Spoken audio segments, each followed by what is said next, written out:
my soul on that beat, I'm ready to feast. Margaritas with some divas, I'm pouring the drinks. I'm living life to the fullest, the blessings in me. Don't really care what you say, whatever you think. Nah, unequivocal miracles with the lyrical. With the homies tryna pop like the cereal. Lucky Charms, got a model on my arm. Go watch on my wrist, garlic parm. No alarm, fireworks, I can feel it in the sky. I got love in my eyes, but there's money on my mind. I see passion and pride, I despise all the lies. I've been around the world, so I'm down for the ride. Good drinks, good people, and good times. Fast cars, pretty women on FaceTime. More money, more fun in my life. I'm just tasting my shots with good vibes. Feeling good, feeling great on my time. Won't let a hater blind my shine. I'm just living my life. Too busy chasing good vibes. Chasing good vibes. Chasing good vibes. Chasing good vibes. Too busy chasing good vibes.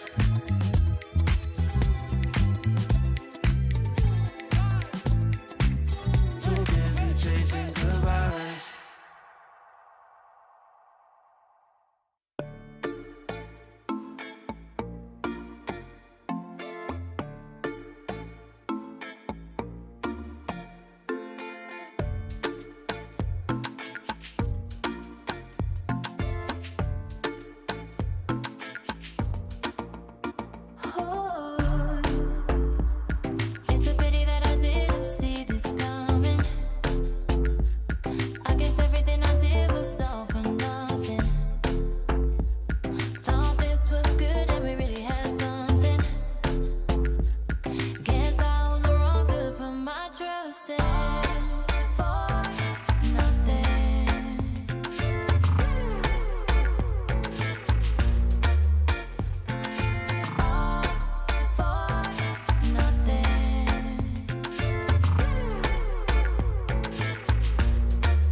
Elevate, level up, way to the top, headed to the peak. All them boys wanna talk, hit them out of love, but don't got receipts. I do it with ease, to you it's a burden, to me it's a breeze. You feel that? That witness degree, that kickback. You coming at me, boy, sit back. Came out the womb like this, hit the pedal and room right quick. Gotta get it, we going up, way up, might land on the moon. Who step in a room like this? We breaking the rules right quick. They killing the mood, and up in the few, might land in a tomb.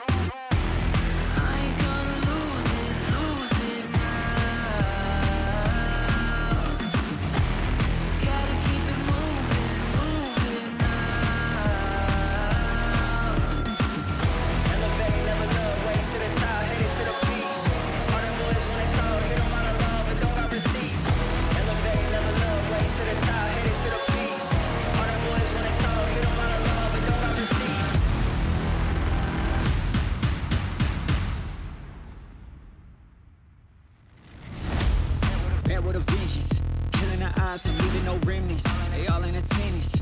Gotta go big, I aim for the fences. It's mine, I sense it. Back in the scene, I'm back to the business. Back on the front line, gotta grind, it's time, let you be the witness.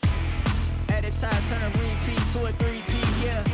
Got the franchise on me, you more like G Lee, yeah. 21st century, you all the way BC, yeah. Old boy been washed up, I'm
You don't know me, go and ask a friend.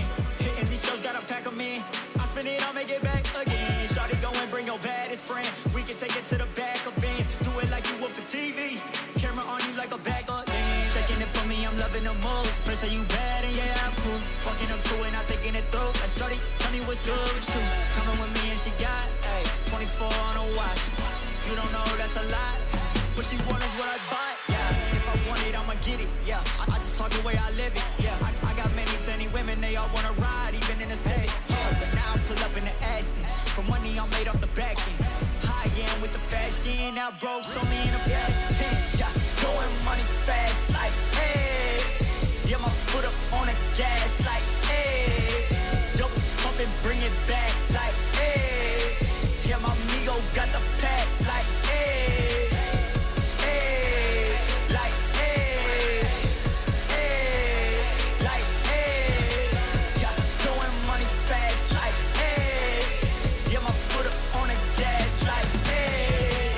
Wall like the bank, I'ma check. Whoa, VVS all on my neck. Whoa, we talking power, respect. I be blowing on gas and I'm high as a jet. Like, whoa, shorty can't breathe no air. Yeah, red bone body, long hair. Yeah, everything I do real rare. Yeah, can't buy one, need pairs. Yeah, I get paid now. I was in them streets and I ain't never do no playground. I just kept it real, stay 100 and I stayed down.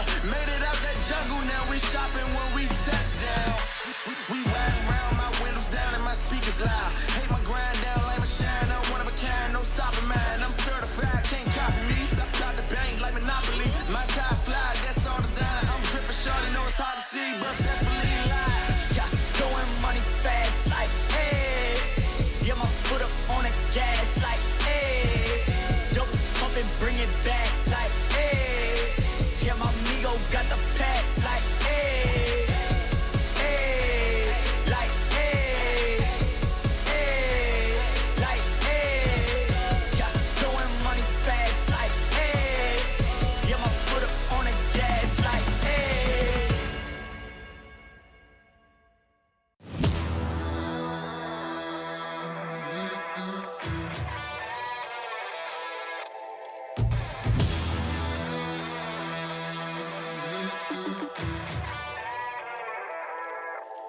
Yeah, motivated, I'm focused. Came a long way from the lowest. Yeah, gotta get it, the mindset, gotta put it in motion. This is the moment, gotta one up my opponent. Back then they ain't noticed me, now they know it's me, I'm the chosen. It's my time, yeah, I put that on Bible. No excuses, gotta get to the final. Take all of my idols and turn them to rivals. It's all or nothing, man, the trophy is vital. Game time, bet I'm coming in clutch. No hang time, man, they can't keep up. The game's on the line, seconds on the time. Who can't fight? It's gotta be us. Better under pressure, go ahead and let it fall on me. I'm destined for it all, you better call on me. They say what doesn't kill you make you stronger. All that pain, it done made me to a monster. They say what doesn't kill you make you stronger. All that pain, it done made me to a monster. Yeah, whole lot of times they doubted I wouldn't be who I am without it. Sleepless nights, I counted. It all paid off, it's really astounding. I had to keep the faith to elevate. Hope for better days, they were coming. Now we can celebrate, knowing every day is abundant. Yeah, it's my time, yeah, I put that on Bible. No excuses, gotta get to the final. Take all of my idols and turn them to rivals. It's all or nothing, man, the trophy is vital. Game time, bet I'm coming in clutch. No hang time, man, they can't keep up. The game's on the line, seconds on the time. Who can't fight? It's gotta be us. Better under pressure, go ahead and let it fall on me. I'm destined for it all, you better call on me. They say what doesn't kill you make you stronger. All that pain, it done made me to a monster. They say what doesn't kill you make you stronger. All that pain, it done made me to a monster. All that pain, it done made me to a monster. All that pain, it done made me to a monster.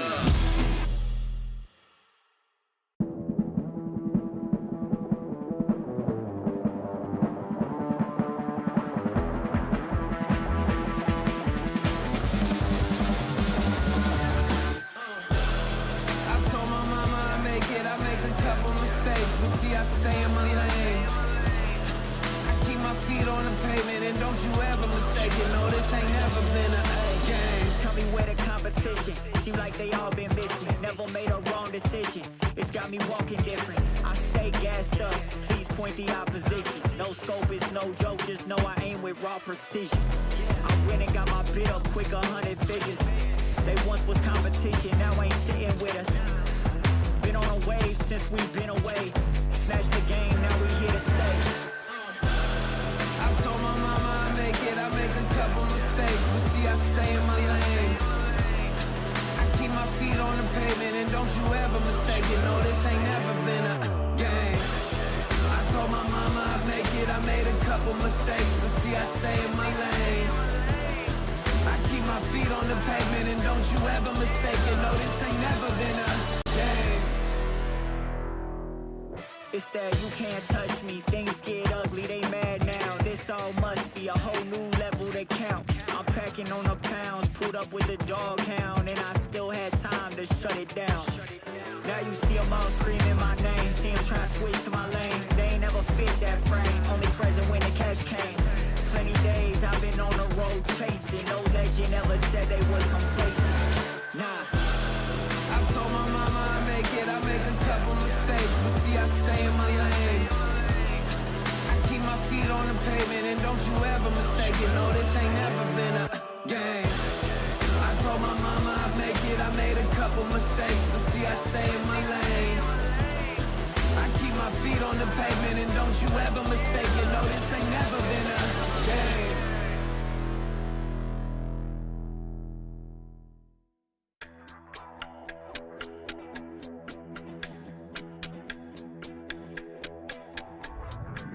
It's now or never. Now or never. It's now or never. Now or never. Yeah. It's now or never. It's now or never. Now or never. It's now or never. Yeah. Now or never. It's now or never. I'm in it to win it like Mike Jordan. Better run out for cover when I walk in. There are no limits to my calling. Going straight to the top like I've been boarding. Taking the title like there are no rivals. Doing the eyes closed, give me a blindfold. This shit is easy, like a recital. I'm taking my shot, like my hands on the rifle. Yeah. It's now or never. Yeah. It's now or never. Now or never. It's now or never. Woo. Now or never. It's now or never. It's now or never. Now or never. It's now or never. Yeah. Now or never. Yeah. Look. Keep quiet, the queen's talking, keep walking. Couple of rings brought in, lines choking. Couple of reporters reporting. Firing line with the red dot, no recordings. Taking the title like there are no rivals. Doing the eyes closed, give me a blindfold. This shit is easy, like a recital. I'm taking my shot, like my hands on the rifle. Yeah. It's now or never. Woo. It's now or never. Now or never. It's now or never. Now or never. It's now or never. It's now or never. Now or never. It's now or never. Now or never. Yeah. It's now or never. It's now or never.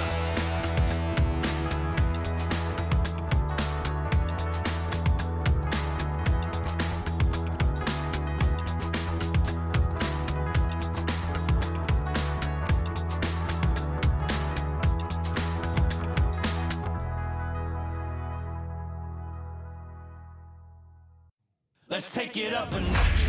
Running out the clock. I shoot my shot. I cannot be stopped. Let's take it up a notch. Let's take it up a notch. Let's take it up a notch. Running out the clock. I shoot my shot. I cannot be stopped. Let's take it up a notch. Let's take it up a notch.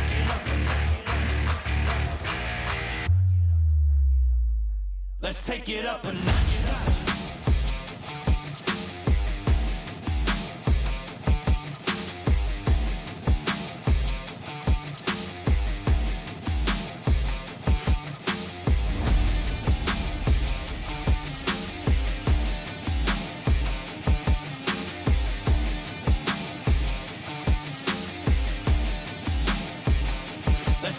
up a notch. Running out the clock. I shoot my shot. I cannot be stopped. Let's take it up a notch. Let's take it up a notch. Let's take it up a notch. Running out the clock. I shoot my shot. I cannot be stopped. Let's take it up a notch. Let's take it up a notch.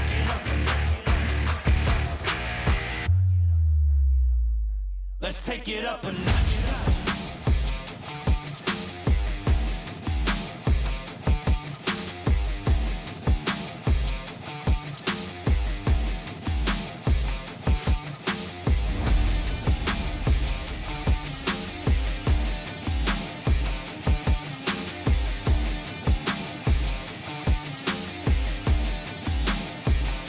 Let's take it up a notch. Running out the clock. I shoot my shot. I cannot be stopped. Let's take it up a notch. Let's take it up a notch. Let's take it up a notch. Running out the clock. I shoot my shot. I cannot be stopped. Let's take it up a notch. Let's take it up a notch.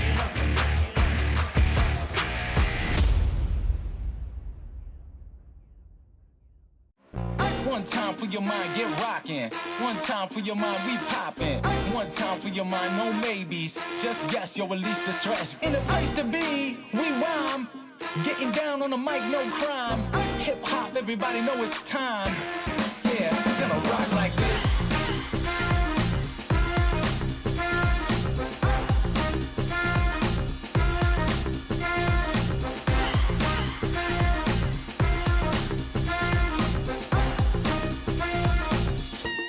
Yeah, we're gonna rock like this.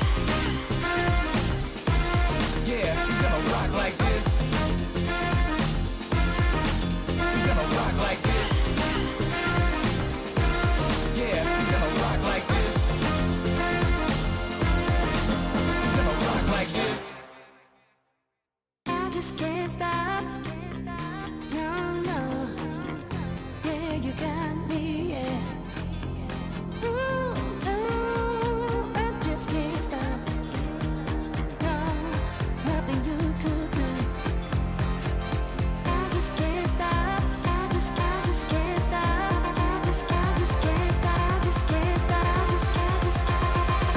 Rock the party non-stop like this. Gonna rock the party non-stop like this. Gonna rock the party non-stop like this. Gonna rock the party non-stop like this. Yeah, we rock the party non-stop like this. Rock the party non-stop like this. Gonna rock the party non-stop like this. Gonna rock the party non-stop like this. Yeah, we rock the party non-stop like this. Run it up. We got the fire. Run it up. We got the fire. Run it up. We got the fire. Run it up.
Get up now. Get up. Get up. Get up. Get up now. Get up.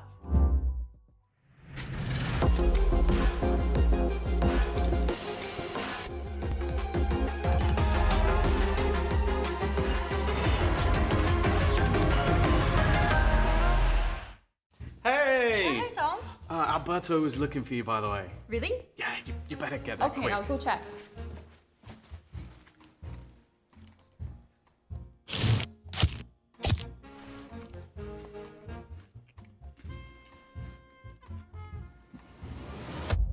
Have a break. Have a Kit Kat. Tom Biz. You've had your fun. It's my turn.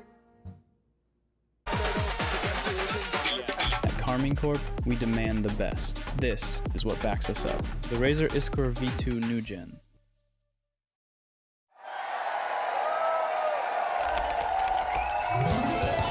Red Bull gives you wings.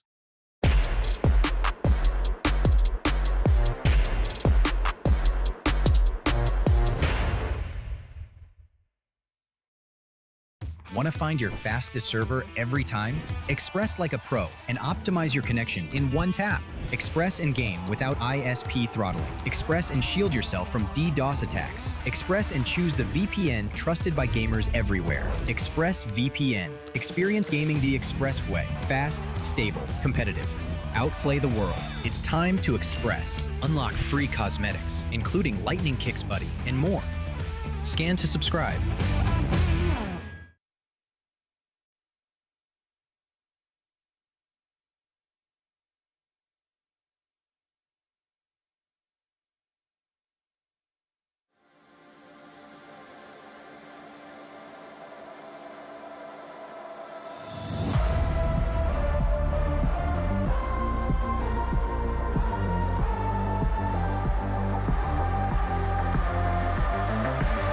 I need to keep you around with my feet tied, tied to the ground. The end's nowhere to be found. I don't know why you don't leave me to drown. Oh, don't know where to go unless you say. Don't know what to do unless you stay. Thinking that today will be our day, it'll be our day again.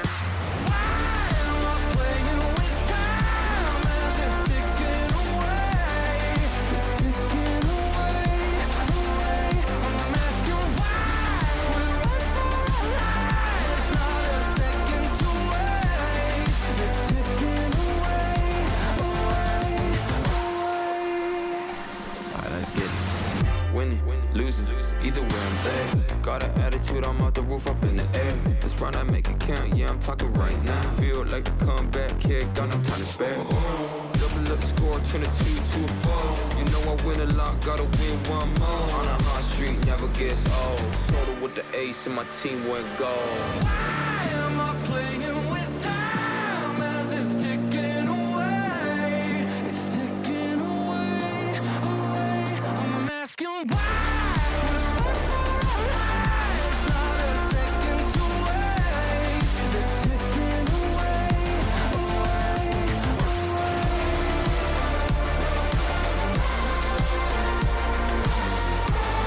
They're ticking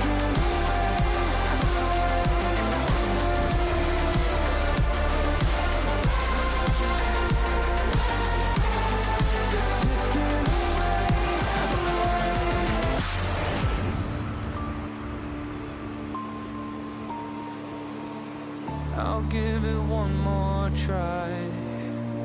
I don't know why, but I keep coming back every time. I want it more than my life. I don't know why, but it feels so right. Why am I playing with time as it's ticking away? It's ticking away, away. I'm asking why we run for our life. It's not a second to waste.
It is another wonderful day in Berlin, and that's not just because of the weather. It's because we're back with VCT EMEA. We get so much more Valorant. Of course, there was action yesterday, and we're looking at starting day number 2 here for our week 4. And with that, there is a little bit of a change up, of course, on my desk now. I have the deadly duo of both Mitch and Kakuka. That's us. It is. They've seen our ads. It's good to be back Kit with Kat you. ads. We're killing it. No, one of them, no. One's missing. Yo, one is missing. Yeah, you still have to see. No, Stage two of two. them are missing. Two of them are missing. You still in stage 2. You get new ads. All right, well, I'm gonna be posted for that one, and of course we get some new teams on stage as well today. It's gonna be a lot of fun, but before I jump into that schedule, let's see where teams are standing, because what feels so important right now in week 4 is who's locking in playoffs, who's not making it there. What we found out yesterday, PCF, that dream is a little bit dead for themselves. We have FUT, Liquid, Mate, Fnatic, and Eternal Fire having locked in a playoff slot. It's very sad, honestly. For Pacific, I had really high hopes. I still do. We've seen some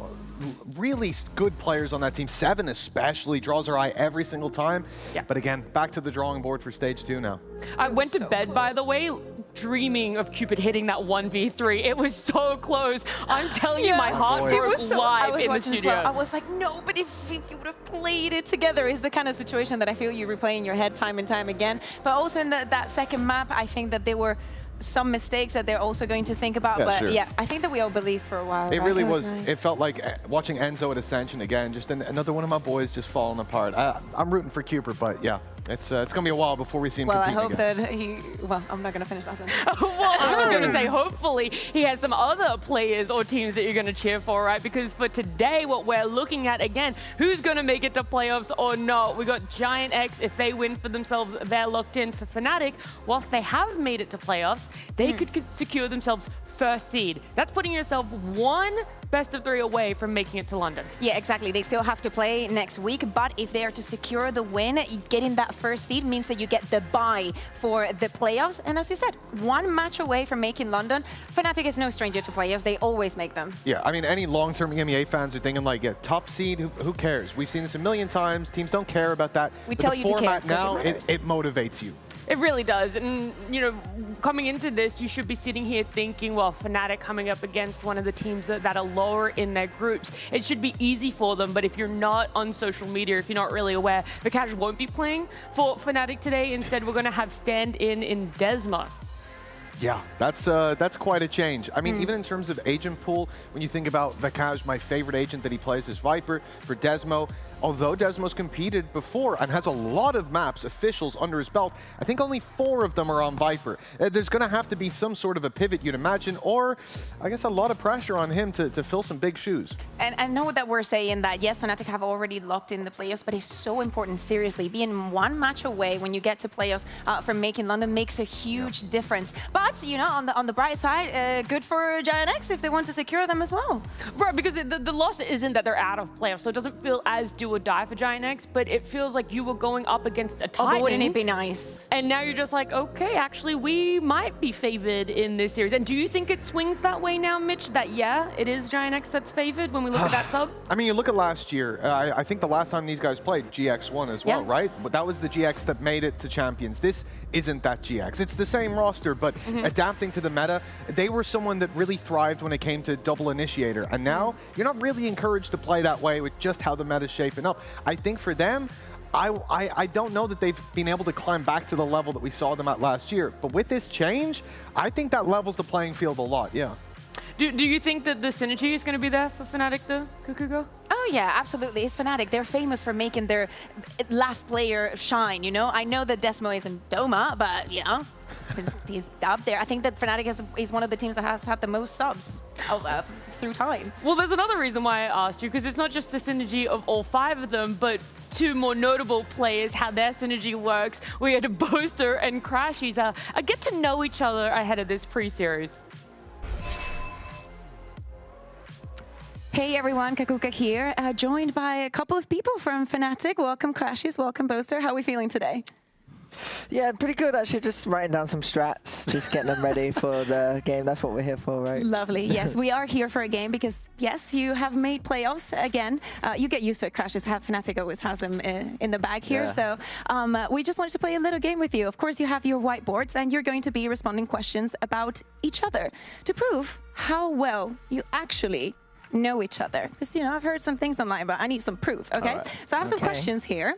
I will let you guys choose a number from 1 to 9, and then you will respond to the question. Poster, you want to go first? Yes. Give me a number. 1. Okay, very easy one. When are each other's birthdays? Oh, what's your birthday, bro? Whisper it to me. Don't cheat. Okay, I don't take a know guess. the day. All right, ready? I can't remember. Just take a guess. Even a month. All right, I know the month. Has it been this year? Zodiac sign? I can't remember. I'm just writing that. This is mine. Okay. Poster, you are wrong. Yeah, I thought I was. What's your It's birthday? in December. Yeah, December. December 20th. Bro. You're also I wrong. remember It is now. in May, though. What is your... 25th. Yeah. I got Okay. May. At least I got the month. Like, Yeah, really? you're too cooking. I couldn't remember if your birthday's been or not. We don't know each other that well. We just spend time and cuddle and stuff. Well, maybe this is going to help you to get to know each I other agree, better. You I know, now agree. you know that you have to double gift him when Christmas That's comes. true. Okay, That's true. your turn to choose. 6. 6. Okay. How many skirmishes has Poster won? You have to respond as Easy, well. bro. Easy. What's your score? All right, right now. Mm-hmm. That's easy. Do you know it? You should know this one. I do. It hasn't been that long. Ready? 3, Okay. 2, 1. Yes. It's Oh. soon to be 3-1. Oh, Okay, correct. West side going down. You both get a point. Poster, your turn again to give me a number. I will do 5. You want to do 5. Okay. What were each other's first teams in Valorant? That's pretty easy. Ready? Okay. 3, 2, 1. Yes, you're both correct. I mean, I'll we go were with just that. talking about that, though. I was actually in some other ones before that. Well, this is your first, like, real one, Yeah, that no? was my first big one where Yeah. we were going it. Okay, Crashes, your turn. You're tied. We need yeah, a winner. we got tied. All right. I chose 6 last time, so now I'll go 7. Okay. This one is actually wholesome, and you cannot get a point, and you will both get a point. But what is something that the other person does that cheers you up, even if they don't know it? I love that this is the one that you guys did not have to think about, and you're just writing. This is actually wholesome. I'm ready. Mine might be taken a different way, but I'm hoping it's Okay. wholesome. Okay, show me. He's mature and down for anything. Oh, and he makes I said me... you make me laugh. Yeah, I'm that's not good. sure. That might be a little, you know? You are mature, and you like going to Pokemon stores. You like going to cinema. You like Going to the for bar, food. maybe, have a going to drink, the you bar. and me. Yeah, you go to the bar. Some bevies. You know, guys, Ah. there is no winner, but you both know each other equally. So best of luck today. Yes, we do. We'll see you in We'll the see you on the skirmish. server. Whilst I know you were keeping a track of points there, Kakuka, Mitch, what would you say on a wholesome level, scale of 1 to 10? Would you give that duo? Oh, it's a 10. It's an easy 10, surely. I mean, every time. They just, even when Boaster selects a number, he puts a smile on my face. He starts on 1. He's just such a cutie. It definitely feels that way, right? And we had that duo over on the side of Fnatic, but we're going to take a turn and have a look at a different sort of duo on the side of GX, right? They're double duelists. What's happening over there and how it is coming to fruition for them, not necessarily in wins, but it does feel like the synergy is working its way. I think that all throughout the stage, and I think that most of our teams are evolving a lot. I think that the Turkish teams are a very, very good sign, and I think that Giant X also falls into that. For them, as you were mentioning, Mitch, their identity with the double initiator last year was probably what took them that far into the year. They're honing in and just grinding that type of playstyle. And this year, the new frontier for them was actually adapting to this double duelist. And I think that many people thought that they were not going to bite the bait and just they were going to continue doing what they did. I thought so. But I think that especially when they're playing the double duelist, they are growing a lot. We see that the synergy is getting better, and I am one of the people that has been pointing out, you know, the mistakes here and there because they were there, but they're looking way, way much better, and I think that Westside is a very important part of that.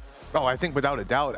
He has adapted perfectly. When we look at a guy who had, what, 50% headshot percentage in a lot of the previous stages last year, him going on Duelist makes sense. The guy knows how to hit heads. He performs incredibly well, whether it's a Phoenix, whether it's a Waylay. I think it goes deeper as well with people like Flickless, who he was a phenomenal KO. And we can talk about that later, but Westside really is, on the Phoenix in particular, a generational talent from what we've seen in the last few weeks. Well, what is it about the Phoenix and him as a combo that you're enjoying so much? Because you're saying he can shoot, and Phoenix it makes it very easy for you to just go and shoot and play for yourself time and time again, but it makes it work for the rest But of the fact that he can, basically every time he pops his ult, he gets 2 kills and then gets to reset on full health. It's insane. And the only way to counter it seems to be just leave him alone. If he uses the ult to take C, give them C. Let's play retake. Like, it's ridiculous to see him have so much impact. Also in so many different ways. Like we said, he was a fantastic Sentinel before. He was a guy who'd win you rounds when you were on an eco. You'd buy a Sheriff just so he had one. And now you're in a position where he's leading the charge instead of picking up the slack. I think that the biggest point for me is like, yes, they wanted to take this approach, but we thought that it was going to come at a bigger cost. Yes, at the beginning it was a little bit more shaky, but as you're saying, Flickless is looking great on the Viper and this more Sentinel role. And yeah, exactly. I think that is what surprised us, that we thought, because we have seen it in other teams, that when they've made the change, it's like, oh, and even with all the wacky comms that they've been putting out and how different they have been, they're like, oh, yeah, we have, this is the perfect example. See, we have different examples with the double duelist, without the double duelist, and it is a lot of responsibility to swap so many things around. Yeah, I mean, single duelist on Pearl. Do you know how many times they've won Pearl? It's You're going to tell us. It's zero. In fact, that's a trend that you'll see whenever they don't have double duelists. They lose. It's a 0% map conversion with solo, 80% with double. They are a team that's thriving right now with those double duelists. It's beautiful to see. Yeah, but also Haven and Split are like Pipson's favorite maps and the ones that he has played the most. Like, I think that as a coach is like, I think that there was a stage, I kid you not, Nat, where they played Haven and Lotus every single week. It made no sense. I like it, and I also like, you know, Mitch cherry-picking the information a little bit. It's not about the map, it's the double duelist more than anything else. Was the double duelist runs that they lost not on those maps? That's the extra mile of the stat. Oh. I'll research that. Let me just look that one up there, and instead we could be talking about what exactly we think is going to play out. Well, exactly what we expect with Fnatic and GX here. When we're talking about this double duelist working out, is it just going to be that rush of a double duelist for both of them, or are you hoping there is going to be something new with a sub now in it, something that maybe GX has to last minute factor in? I think that this is kind of like a blessing. I don't want to say it like that because, of course, for Fnatic it's not nice, but for Giant X, for securing playoffs against Fnatic with the crescendo that they've been having, with all the changes that they've been making, the ball is in Fnatic's court. Without a doubt. I think that GX, presuming, like, looking at the way that they've been playing, looking at the Phoenix especially, they get a Haven out of this at the start of the day before we knew about Vekaj not playing. I'm thinking that's where they have the advantage, if they can win Haven and find some chaos in the other maps. But now, yeah, they have a real opportunity, regardless of where we go, to, again, pressure the weakness. Not to highlight Desmond that way, but he hasn't played officials in a long time. You say regardless of where we go, but that all begins with who exactly wins that skirmish, who is going to be having priority when we get to our map beta. Wait, I can't hear you. What? What? Shut up, bro.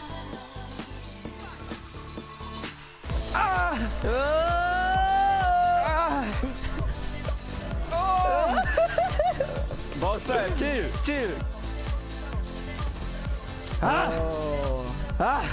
Cool. I saw you.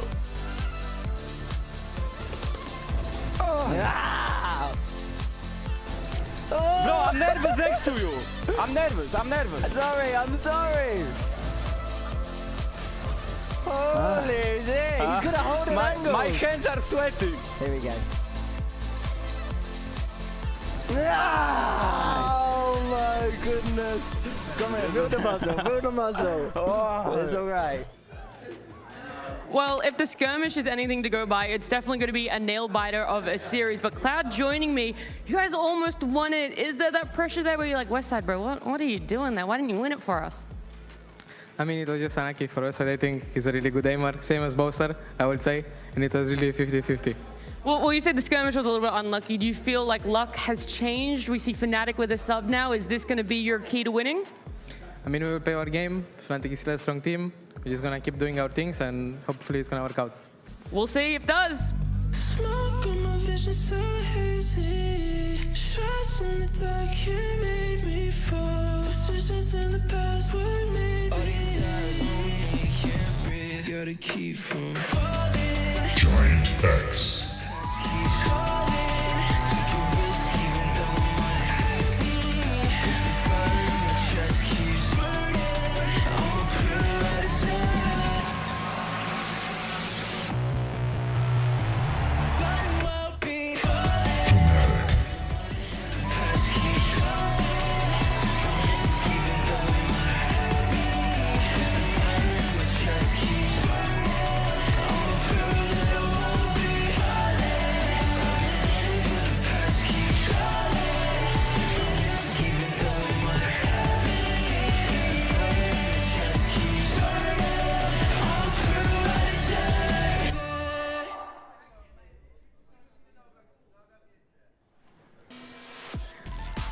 both those teams taken to the stage now. We saw it there, and you can have a bit more information with the skirmish going the way it did.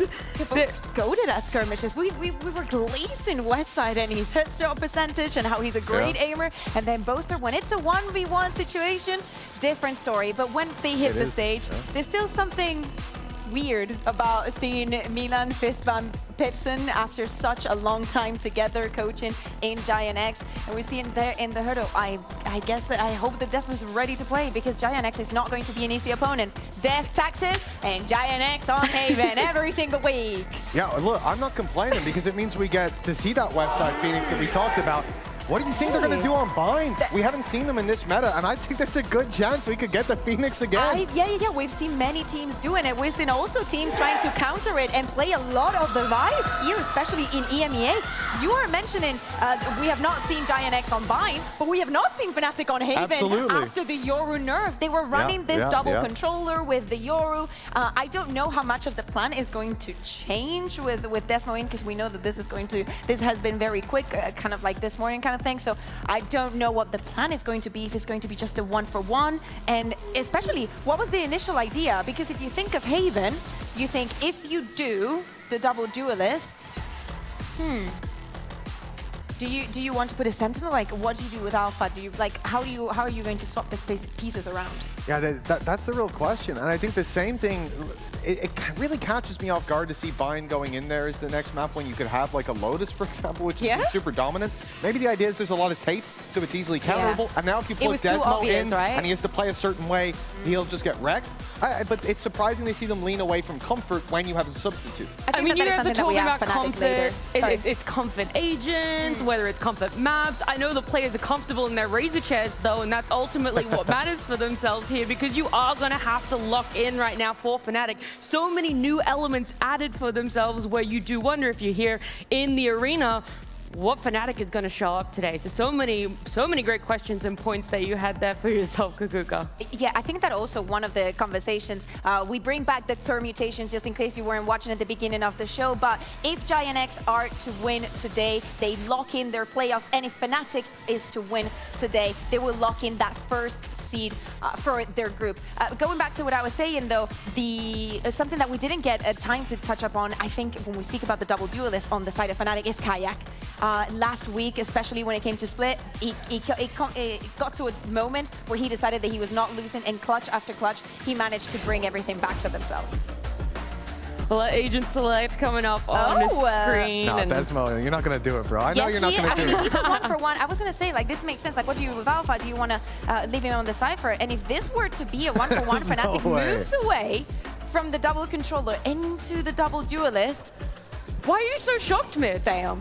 Yo, if Desmo dips Westside, that's what I'm saying. If Desmo comes in on Phoenix, on Haven, against GX, and manages to outmatch, even just match pound for pound with Westside, Easy 2-0 then. Desmo's going to have some offers next year, and it's not in the assistant coach role. We're going to see him on that stage in stage 2. What do you mean? Look, especially here in EMEA, when we have the assistant coaches playing every now and then. I mean, having your assistant coach, having that experience. I was starting to theory craft, like, what are the win conditions for KC later? Maybe it's put Zacian to play. Like, we've seen some coaches and assistant coaches step in and be actually the star of the show. Again, the game later, Zacian last year before? 2023. 2023, he stepped in. 2024, sorry. And looked unbelievable. So it makes sense. You know the team, you know how they play, but this is something that, sure, it makes sense, but man, there's some ego on that stage. I think Westside, he's going to feel the need to step up to the plate here.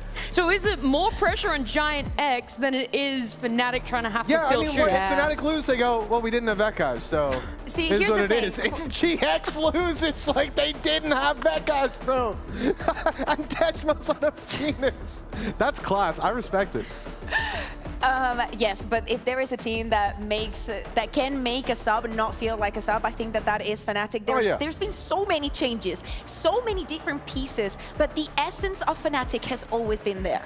Well, with similar lineups, in fact, mirror matchups being run here on Haven, we're going to see exactly who is going to diff who, if it's going to be a Kravis by the end of this, because we do have Hazza and Cairo to start us off with this banger. Thank you so much, guys. Yes, look, we've seen this story before. Fnatic have won with a sub on bigger stages than this. Of course, Desmo isn't Doma, but GX on paper X, Cairo. No, they're certainly not, but they are a team on form. That's the one thing that has to be noted.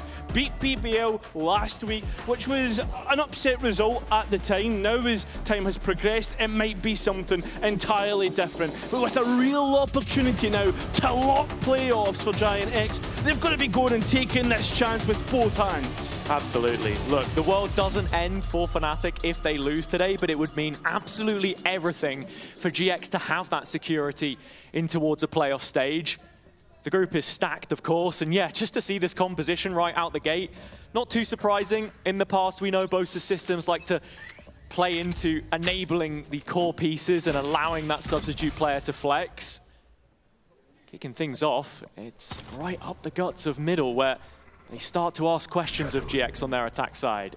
So GX start to gravitate towards that A site where questions would have been asked of Crashes, but already he's starting to maneuver. Cloudo up first.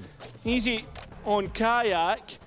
Fnatic don't follow this up, so this allows for the main pack now to hit A. And I mean, Crashes here will be lucky to get away with one. Still holding on to that dart, but playing into a retake situation. Cloud's bought so much time and space, and still Fnatic yet to issue that root cause. Yeah, Fnatic's trying to identify him. Crashes at the same time, though, does get rid of West Side, which is going to be a big issue gone. Cloudo identified by Alpha, so advantage towards Fnatic. Does it continue that way? No.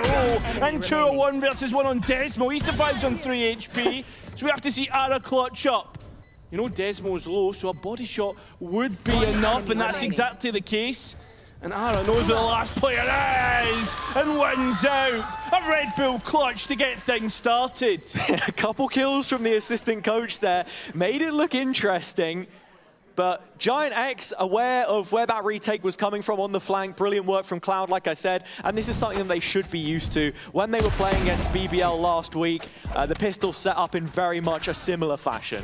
Yeah, and it's a nicely done. I think Cloud buys so much time for the site anchors. That could have been a much safer round all in. And fist bumps all round. So into the second round with a full buy for Giant X, but there's plenty of targets to try and hit for Ara. It's a few of them already spotted towards A. Fnatic not coming in here with much. Interesting detail to mention, of course, the last official that Desmo actually played in the official Valorant Pyramid was a 2-0 win over Who Cars in Challengers North Polaris, I know. Did you say Who Cares? Well, not too many if we're talking about that team, as Cloud starts to make his way through what is left of this A-hole. Just Kayak left behind. He's blind, stun in front of his face, does get taken out. The player he was subbing for, any ideas? No, I've got to be thinking about this one. What country was he from? Sweden. Wow. Went on Leo? to... No, Bonka. Then went on, of course, to coach himself. It was the beginning of his career in the slot where we saw that substitution become necessary. So some interesting Northern European Valorant lore for you. So you're telling me if I can get to like Northeast, I can make it to a Champs final? I mean, maybe, but you're not making it to Northeast, mate. So, you know, we'll shut that down right now. Just like Giant X are shutting down this round. It's been pretty easy all across the board. That spike looking to blow, and the last two remaining players probably to go alongside it. So a clean round for Giant X, in-zone flawless as we expect it has it. And that makes that bonus round a little bit more scary. Yeah, it does. Desmo maybe looking to get another kill here on the way out if he can land the shot. And that's a massive help, in fact. Oh my God, Desmo! He already has to run it back online. I was just about to mention, building towards that is going to be a win condition for the defense here, but he's the best performing player on Fnatic in these first two rounds. Yeah, that's not something I thought I would say coming into today. But listen, you'll take it. Desmo run it back online, ready to go and frag out. Kathy's feeling it. He definitely is. Let's see what value they can get out of it here. Because GX setting up another round with their A main default, something which they were very good at against BBL, exploiting that weaker side of the hold. Kayak has joined up with Crashies to support this time around, though, and you are expecting a re-clear with the drone. Good information collected. There it is, but Giant X, methodical in their approach. As always, take a break, see what's coming their way. Not a whole bunch at the moment. Fnatic pretty slow on the uptake in the round after the re-clear. It's just Desmo on the B site as it stands. Kayak arriving. Very soon could be put under the microscope, and Desmo wants to take this fight. Unfortunately, the gun was jammed or something. No shots fired off the flash. Alpha here in support as well, as Kayak is just bolstering the backside control. Ara gets the plant in and gets out safely. Yeah, that he does, but Fnatic are straight back onto the spike. With that, just trying to see if they can bait some more pressure from GX here. And in fact, you're looking at the wraparound from Cloud, gets spotted by Crashies. In transition, still that first tap coming in, and GX know that there is no defuse in progress. Bosa looking to follow this up behind the fast lane, but Westside landing the shots that he needs to. And when it comes down to the 1v1 with Westside, he will win against his fellow countrymen. A huge clutch up as well towards the end, and that 1v1. A 3-0 lead for Giant X puts them so far in front of Fnatic, and understand with the circumstances, you were always going to favour GX coming into this one, but it has to be said, Fnatic are a well-drilled team, and slotting in a sub wouldn't be as hard as you think. Yeah, I mean, I like the idea there at least to just throw Desmo at it, right, and just try and get some of that information in the mid-round.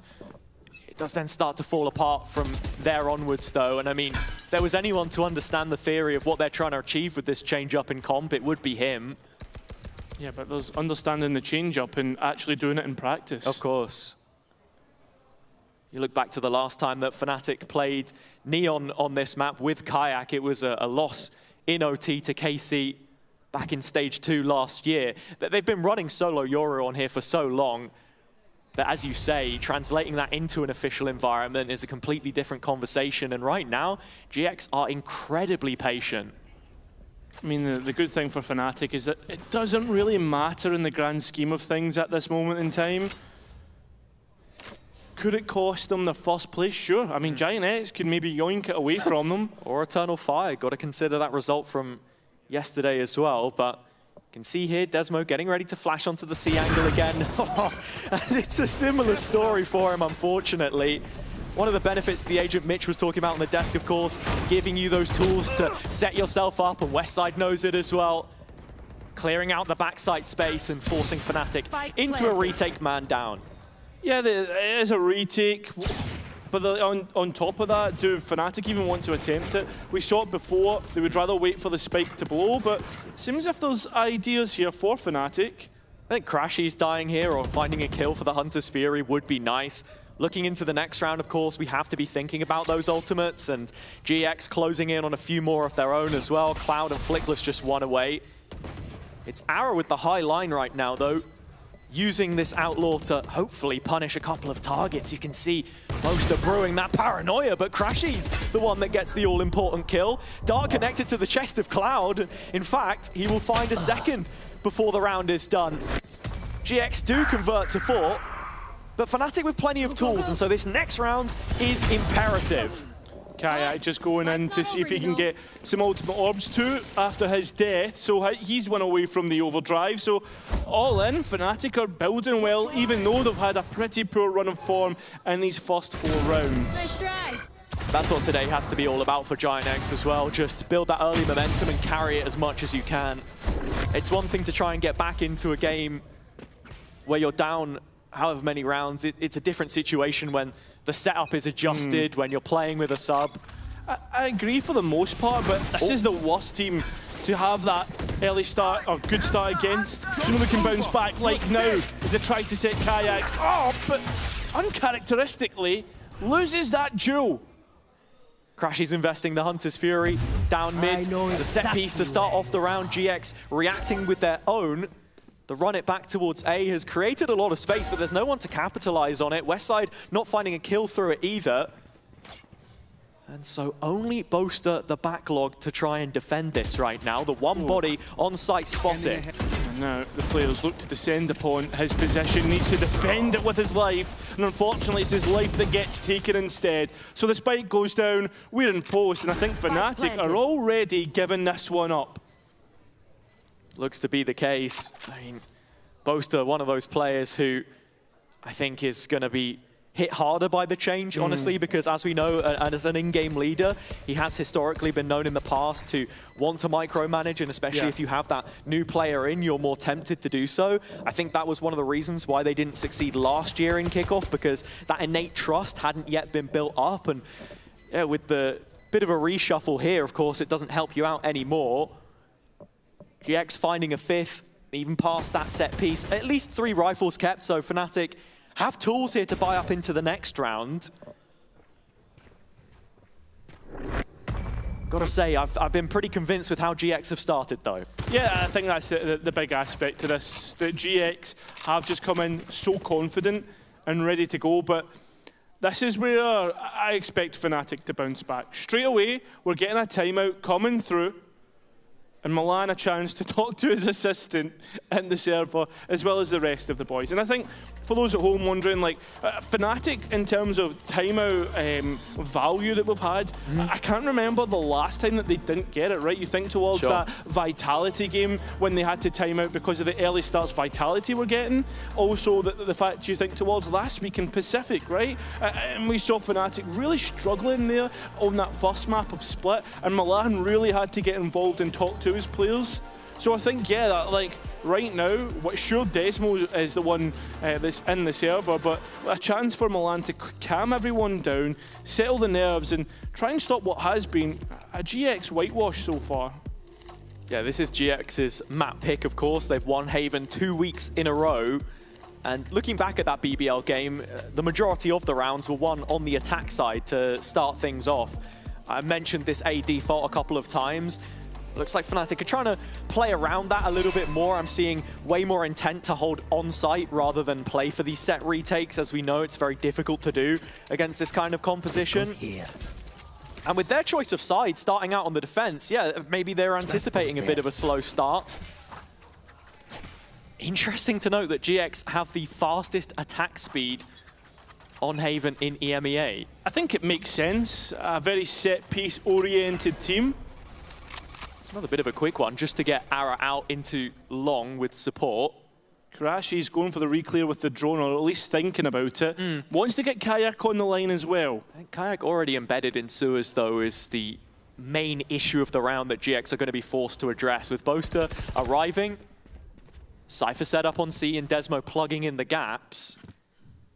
GX waiting for that first contact. Kayak peeking in, but Westside on the line ahead of time.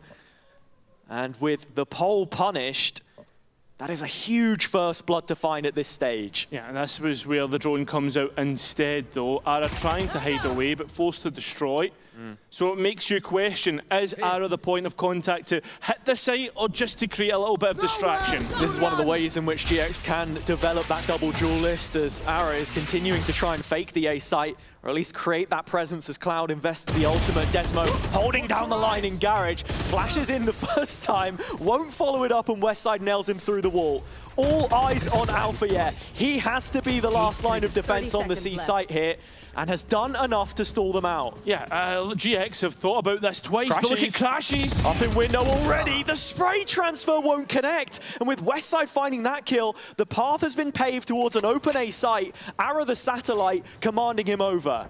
Yeah, there's plenty of time to get this spike down. I don't think Fnatic will want to put bodies on the line, but it's Boaster in the back lines we've got to pay real attention to. Spike planted. Ruby already prepared for this. The steps heard entering lobby on the angle. And with that, Boaster goes down, leaving only Alpha left in a 1v3, which he will not win. The streak of 6 continuing, GX in full control. Yeah, even with the buy after the timeout, Fnatic cannot respond, and they try to create different issues here, right? With the operator of Kayak trying to introduce a flank to the retake as well. I'm sure they're one player down in that situation, but GX... Come on, turn the radio on! What was that? I don't know, mate. It sounded like a TV jingle. Grubby supermarket poster boy or something? I don't know. I've not heard that one before. Yeah. Yeah, we'll need to see. I mean, maybe he can come up with something else for us, right, as we continue on, because right now, he's certainly loving life here. Yeah. He is, right? And I think he, alongside a couple other players on this side, are those players which work so well in the system that Pipson has created. He was one of the pickups towards the end of last year. When the meta didn't suit them, there was a confidence dip across the board, and Grubby taking the brunt of that hit at times. Take flight. GX looking to really hammer home this advantage now as a little bit of A pressure translates to a C hit. It's Alpha, the one to hold it down, and we know he is good for it. Manages to dodge all the utility, and when he gets a chance, snatches at it, but unfortunately ends up going poster now, showing us the goods, but can't quite get it done. It's up to Desmo and Crashes is nowhere near. He's going to be first point of contact on this retake. Grubby had so much impact last week. 5 clutches and counting this stage. Can he add a 6th here? Would be huge. Hats to TPs. Players are split up on the Fnatic side. Then Grubby has a decent reposition for this plant, but do Fnatic identify that? That's the question. The wraparound has worked to perfection.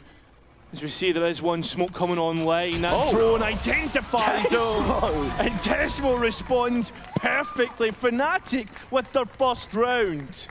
And it's Desmo that has helped them to it. A couple of key kills, one on the C site and then on the retake towards A.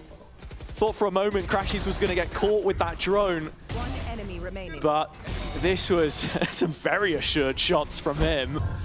I mean, the thing is, it has to be respected, right? Desmo did have talent in Tier 2. It's not like you've just got a random assistant being thrown into the mix. That's true. He was part of the fully Danish Alliance rebuild from 2022. There was a point in time where he had his part to play, but again, we can blow dust off the tomes as much as we like. We're in present day 2026. And Fnatic have their first round on Haven, a map which they are yet to win so far this year. Yeah, and Fnatic are trying to create a trap here, using the smoke against GX. See the molly in the corner, already starting to scorch some of these players down. Already damage onto Cloud, followed up brilliantly by Boaster in sewer, but GX reacts to it. Alfia starting to head over, and with Westside just making sure that the ult is still safe. He clears out some of the space, but doesn't find the Sentinel just yet. Now has a bit of an idea, and as those shots fire off, Ara repositioning to help his teammate. Yeah, that's big information for Alpha to respond, but both players now together, it's going to be a difficult one for the Sentinel. Say that, it's only Westside here. Ara continuing that walk forwards, and now arriving in Heaven. Alpha with a couple to find, spots the first, anticipates the second, but can't find the shot in the end. And GX are back to winning ways. Yeah, I mean, it just shows you Alpha can pull anything into the realms of possibility. We've seen that in grand finals on an international stage. And it seems that Fnatic still just have a bye, and they're going to force into this next one. But it's 7-1, Giant X with a brilliant opportunity to extend this lead and really punish Fnatic's defense. It's actually hot hands, bro. It's your agent. That's fine. It was a great Phoenix molly. And looking at it here, GX wanting to continue to command the play. The C hit coming in at some velocity. Alfia struggling to withstand the force, but 4 players arriving, and I think GX start to realize this. Alfia takes the peak ahead of time. Not the kind of play you'd expect from a solo Sentinel. Ara being deposited though for a late re-clear if they want to. In fact, actually, I think they're going to split this, Hazza. They read the initial rotation, and now it actually looks like GX want to double back down. Kayak cautious on the clear. Ara the one that catches him. And with 2 kills now towards this left-hand side, GX continuing the freeze with 50 seconds or so remaining. Yeah, Crashes has gone looking up A long. He's the next one under fire. In what has been a very well-handled round so far from GX. Crashy spotting that trap. Hasn't altered the look of this defense all too much so far. Only so much he can do from this position, and with GX given room to set up the post plant on B, should be heading towards a round win. Yeah, especially with the utility left in GX's pockets, although there is a dart on Fnatic and also 2 flashes on Desmo. See if he can find a way to use them. Has been very self-sufficient so far in the way that he's played it.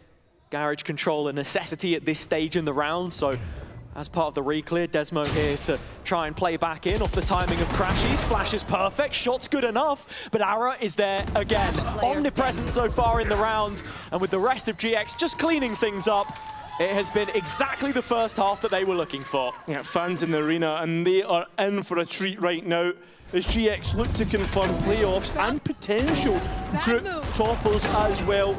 With next week to confirm that, I'm going to leave that to the permutation people, but right now we can see that Fnatic are really panicking and they're going to go for the second timeout. Yeah, you understand the reasons why. I think when you look at GX, their win conditions do sit on this attack side. Their defense, not as great, but enough to win them the map 13-11 last week. And here, Fnatic, as I said, this was a key map in their pool for champs. They were undefeated there, where they've struggled to find a win so far this year.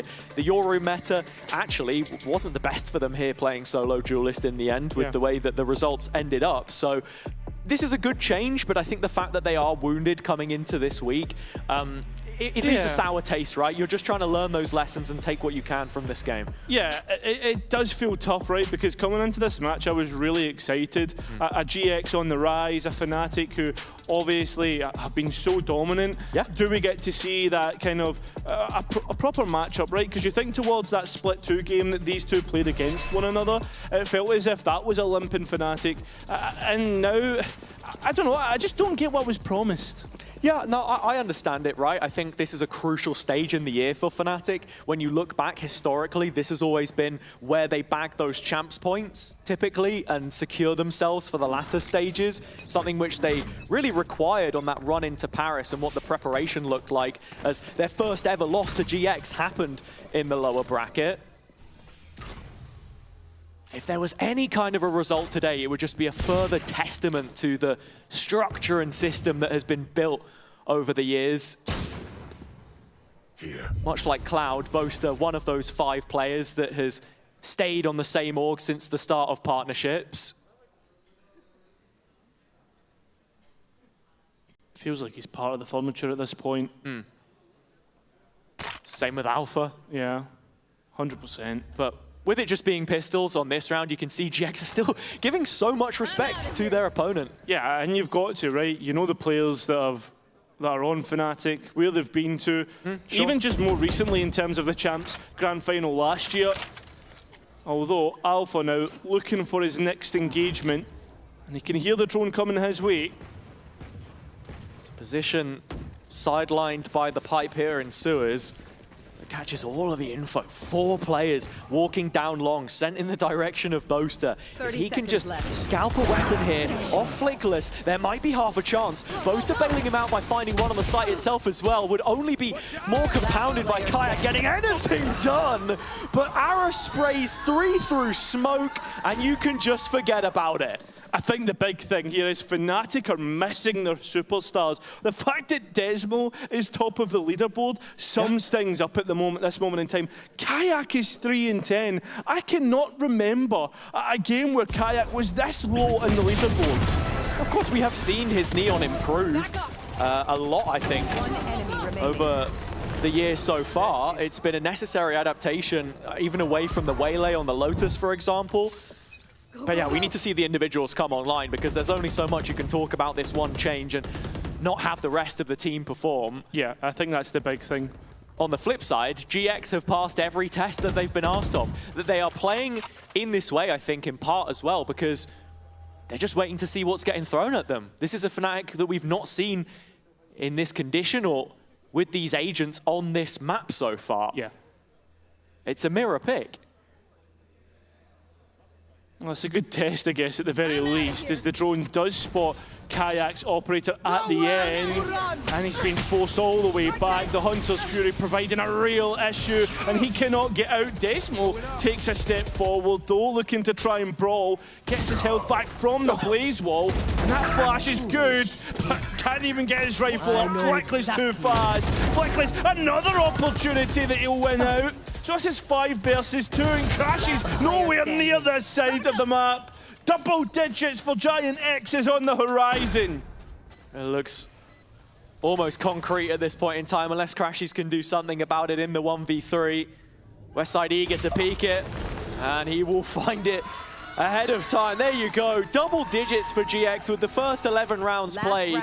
Looked like there was a moment where Fnatic might come back into things, but as it stands, it's just been one-way traffic. Do you know what's funny? If Fnatic hadn't won that one round, we'd be on for a 13-0. Oh, let's not. And I was going to say it'd be another 13-0 with us casting and Giant X playing. Yeah, watch your mouth. Hey, listen, I'm not saying that Fnatic were going to get 13-0. No, I know. I'm just saying. Just in case the Horde come after me on Twitter. There are enough GX fans in the house that have suffered those defeats that I think they would rather forget about it. Aggressive move from Fnatic down mid. This a chance for them to get one back. Desmo finally ripping the ult of his own. Kayak combining from the A lobby side, and they've managed to make this a 3v2. Yeah, that's it. And already Ara popping his ultimate. Kayak very, very low though, and that's a big point in this round that could go Giant X's favour, but Ara turns away at the wrong point. First contact through Garage. Cloud catching wind of it, knows where at least two players are, and now looking to reposition around the default box. The drone just closing in the distance to his position.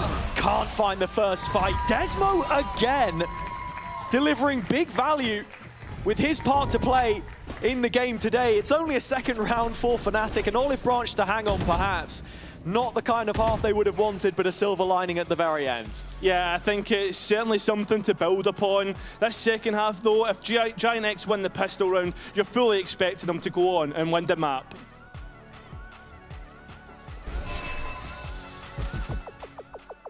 I think to make a good team successful, it's not all about having players in one category. You could have 5 cracked players, but if one of them has a bad personality that doesn't mesh with the team, that could send the team spiraling into all sorts of mental battles. So I think you need one of each. Having players with aim is my go-to, so I try and get players that can kill. It's less so about aim, it's actually, I like to find players that know how to kill. I can teach a player to calm down his negative traits. I can teach a player to relax a little bit in squeaky bum time scenarios. I can teach a player to play as a teammate and behave as a teammate, but I can't teach a player to kill. And so that's the most important one, I think. And every player should know how to kill, and then everything else is learned along the job. So for me, I think leadership and cohesion and atmosphere is really important with a team. So if you can get a player that can also like bond well with the players, I think that's really strong. And then the rest is kind of like free, you know, to do whatever you like. But I think killers with ability to be good teammates is my go-to. Yeah, I think Vikash has really settled in well with the team now. In terms of an atmosphere, we're really good. Team is always in pretty good atmosphere, but this year it's just as good as last year's. I'm really happy with Vikash. I'm really happy with Desmo and what he's been able to contribute to the team as an assistant coach. And I think the boys are in good spirits, you know. We didn't qualify, which is a bit sad, but ultimately we were able to reset and focus on our next task at hand, which is stage 1. So I'd say we're pretty good, to be fair. I actually quite like not going to Chile in a weird way. Any team I'm currently afraid of? Oh, well. Fun fact, no, because a lot of the teams were Euro 1 tricks that qualified to... EB had Lovers Rock on Euro, Gentlemates had Martin on Euro, and now Euro's dushed. Are there any teams I'm scared of? Not really. Obviously these teams should still be fine with the swaps, but I'm really looking forward to this meta because I think it suits Fnatic quite a lot and suits my cool style, and so far so good, so I'm not scared of anyone. Some really interesting information from Boaster there, talking, of course, about Vekash, Desmo, the team atmosphere, and how that's obviously changed today, I imagine. But Santiago as well, right? And missing out on that, the extra preparation that they receive, I think, kind of reminds me of the last time we saw them play GX. They were looking really burnt out by the end of the gauntlet in the previous year, but that gave them more time to set up for Paris, which ended up being the deepest run we've ever seen from them at Champs. So looking at it here, right, one step at a time. Yeah. GX, on the other hand, this is a ridiculous turnaround for the organization and the players. No, 100%. The big thing that is in Giant X's favor right now is the fact that there is no more Fnatic timeouts. They can just head forward. If things are going good, they're going to be great. And we're expecting them to hit that finish line. But for Fnatic, they basically have to count on Pipson going for timeouts if the going gets tough. And you can see Fnatic doing their usual, playing really, really slow and investigating every avenue. Camera taken out. Flickless just watching over Garage as both of the Cypher players currently stand at a stalemate. Cloud in the meantime trying to re-clear some of the A space, and that's actually where the spike is headed. It's being escorted along here, but it's not going to get far. Still, two players can't pass Cloud, and it's almost a quad. Boaster the only one to offer some respite. 30 and seconds still, left. 4 more targets in front of him. The captain has led by example many times in the past, but this doesn't feel like one of them. Flickless is there for it, and GX have the all-important pistol. Yeah, that's what we expect. Them to go straight to 12 as well, because they have the advantage coming in on the buy. This should be as good as done. And on such a Fnatic map as well, even though it is Giant X's pick, sure, but historically... I will not do it. I will not do it. I don't have it in me, bro. I don't have it in. He was thinking about the knife. Nah, I actually respect that from him as well, of course. I think GX would have much preferred this win to come on different circumstances, but it's not done yet. Fnatic are forcing up, and well, with 11 rounds, the score count for GX, you understand the reasons why. It's do or die. Yeah, it certainly is. And to hit the B site, this is exactly where you would want a low buy, close range weaponry, but they've not identified Grubby at the back. Brilliant. As it continues on, with support from Ara and Westside, yeah, this is as good as done now. Alpha has to get a 1v5 or collect the spike at the same time. It's almost impossible. So Fnatic just can't find the breakthrough. It's looking dusky for them now as GX are so prepared for that B hit to come in. Grubby playing backside from the spawn barrier. Great utility to tee it up, and Ara sliding in with the judge. I was talking about it before from that bigger picture, but them looking competitive in this meta and now really starting to master double duelist more, where it was double initiator last year, has been something to behold, I think. And just the confidence from the Pacific result into beating BBL, which has struggled, now looks to get one step better. An in-zone flawless to find their 12th round here on Haven. GX's pick, but a difference of 10 rounds to start. From strength to strength, it looks good for Giant X and their fans. I mean, everybody was wondering, was that a one-split wonder last year in Split 2? I think the big questions were, will they come back into Split 1 and show us the goods once that Euro meta had gone? And it looks like that is the case. Yeah. Last chance for Fnatic. They're still going to buy up the Stingers here. Looking for something fast-paced and already bypassing that initial A-long line. A regroup and retool from GX as 3 bodies already arriving. 3 blue shirts ready to receive the A push. Side first up inside this smoke. Desmo uses the utility to force him out of position. A 1-for-1 trade through Cloud, but look at the position of Alpha here already. Yeah, he's buying the players to go elsewhere, and that's exactly what Fnatic do. They do not waste any time making that decision. But you can see Giant X at the same time exploring the map through Grubby. This is a brilliant call from Boaster as well, actually, to take it one step further and go C. Understanding B was clear. Alpha now with a chance at a backstab, gonna find the first and the second as well. And so things looking a little better for Fnatic and Alpha here. Still rifles, or a rifle in the hands of Cloud though. Has to be watching out for Kayak, who is starting to close the net up here. Stinger at range, will he, won't he? Misses the chance, and that might have just left the door open. Crashy's still here looking for one of his own, waits for the drone, and he's a little more forgiving, doesn't go for the knife. Grubby in a 1v2, no smoke. Difficult to try and play around this. Headshot onto the dome of Crashies, but Boaster not too far behind. Eventually able to melt through him, but needs half at this point in time. Crashies emptying the utility belt to just stall out the play, and he's done enough to win it by the clock. A third for Fnatic in the end. At a very hefty cost. Yeah, it is a hefty cost, but you'll be glad just to be alive if you're Fnatic here. Right now, Giant X have every opportunity to go straight back in with the economy, but is it the last chance? Because the economy breaks with the loss of the next round, and I do worry a little bit, right? Yeah, I mean, look, right, Fnatic rebuying. Every round they win is another round they get to play at this stage. It's a team famed for their comebacks, but even this, just unrealistic. Ara has the Outlaw out, and I think that's the one thing that we have to mention here with so much damage taken in the previous. There are a lot of light shields, or nothing at all if you're talking Alpha and Crash. He's already onboarding a bit of damage in that exchange on C-Long. Going to be watching for the Omen on top of B site.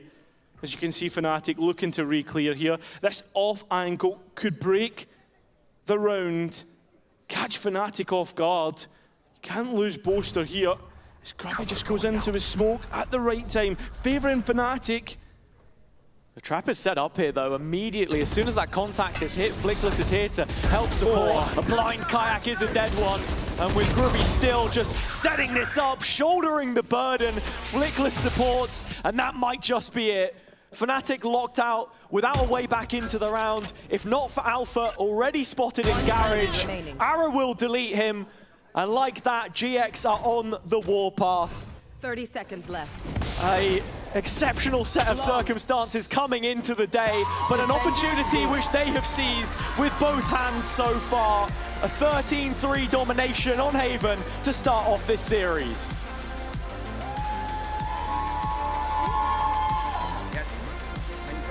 Yeah, I have a question for you, Westside.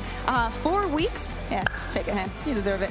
4 weeks of VCT here in EMEA, 4 Havens, and each single week, it seems to be getting better and better for you guys. What do you think it is about this map that you guys get that the rest of the region doesn't? I think it's just the way we feel on the map, you know, the vibes. We are just having fun, and this is how it goes. Okay, I hope that you have a lot of fun in the next match. I'm going to let you go, and you guys cannot go anywhere because we have Bind right after this break.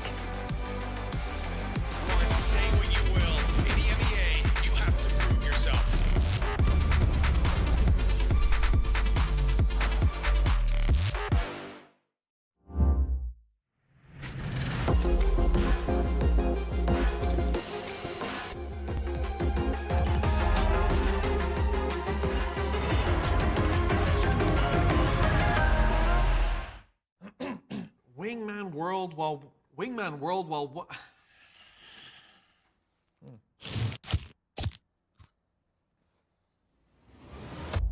Have a break.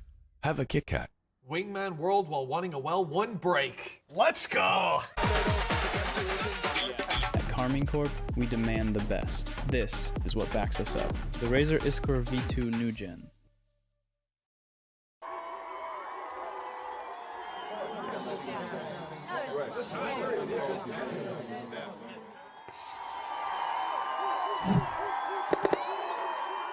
Red Bull gives you wings.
All right. We love an assistant coach sub in EMEA. How's Desmo doing so far? And do you have any words of encouragement for him? I think he's been doing his job really well. Like, obviously he's at the top of the scoreboard, being a super sub. Situation's not ideal, but him and the rest of the boys are taking it really well. Bit of an unlucky start on Haven, but I know that individually he's going to be more than capable. Obviously the first game showed that, and I think we just need to, you know, get a little bit of this stuff out of the way, and I'm sure we'll be fine on the second. I feel like the real question we should have asked is, Milan, are you okay being alone in there? Maybe he's missing his assistant He looks lonely. Yeah. He does a little bit, but he was extremely positive, and that's the things that you have to take right now, because the silver lining for Fnatic is, yeah, your sub really stood out. But again, on the other side of that, it was your sub that stood out. It's not a great sign, but we've also seen plenty of times that assistant coaches, they understand the system, so they know how to plug into it. He knew all the lineups. He did. He knew the lineups, which is most impressive. We had the toast, as you pointed out to me, Kakuga. This was the first time that Desmo played Phoenix in an official as well. I'm already sat here in the pre-show like, oh, they might not run the Viper on some maps now. They might switch it around because he's only played 4 times, and that's his debut on Phoenix up against the guy who knows kind of what he's going to do. I mean, they ran a mirror comp against GX on a map that GX would be getting better and better on, a map that's remarkable for them. And yeah, the sub looked fantastic, but ooh, the rest of the squad was, yeah, well, hopefully we'll see them on the stage later. If we think about this matchup, if you're Fnatic, you kind of have to assume that Haven is incredibly likely to happen. So I want to think that they invested a lot of the time this week, the time that they had, to prepare for this Haven. But I don't know if it's what Westside said about the vibes and everything. Like, they have such control over Haven. And sometimes we see GIANT being aggressive from the defense, but this time we saw Fnatic doing that onto GIANT. And even though GIANT are so good at being extra aggressive and very fast-paced, they read very good into what Fnatic was doing at the beginning of the rounds, just waiting to get that first pick time and time again. Oh, Desmo gets a kill there, time and time again as well. But GIANT really understands how to play with the tempo of this map. Well, yeah, not just the map, but with this comp and against this comp, because it's their comp. So seeing those adjustments was sort of a and still baseline. Desmo got a kill with the hot hands. Still he did. Still he did. They didn't see that coming. But that's the thing. I was really impressed by GIANT in making those pivots, in like assessing what are they going to do and then pulling back, because they could have come through and said, let's just run it down. Let's take that sub down. And maybe they would have if in the first 2 rounds he wasn't the one just lighting them up. I saw him win a 1v1 with the Sheriff when he had his back turned against Westside, which, I mean, that's Westside's thing. His agent, his thing, and his gun. And then now Desmo's taking the title. So, look, there's definitely some silver linings. When we talk about that first map, Bea said that, well, you probably would have assumed you're going to see this if you're Fnatic, but I don't think GX would have come in assuming that they're going to see Bind. So the chance to pull out a little surprise here for Fnatic, I would be surprised if it's going to be another 13-2. Well, but before we get to that, right, there is still some questions that I have about this, because when we look at it, I do wonder, are you willing to put down the definition of what GX showed today as disciplined? Like, are we willing to put them in that conversation, or do you just think this is a team that is well-versed in making pivots and it isn't necessarily disciplined that they're showing?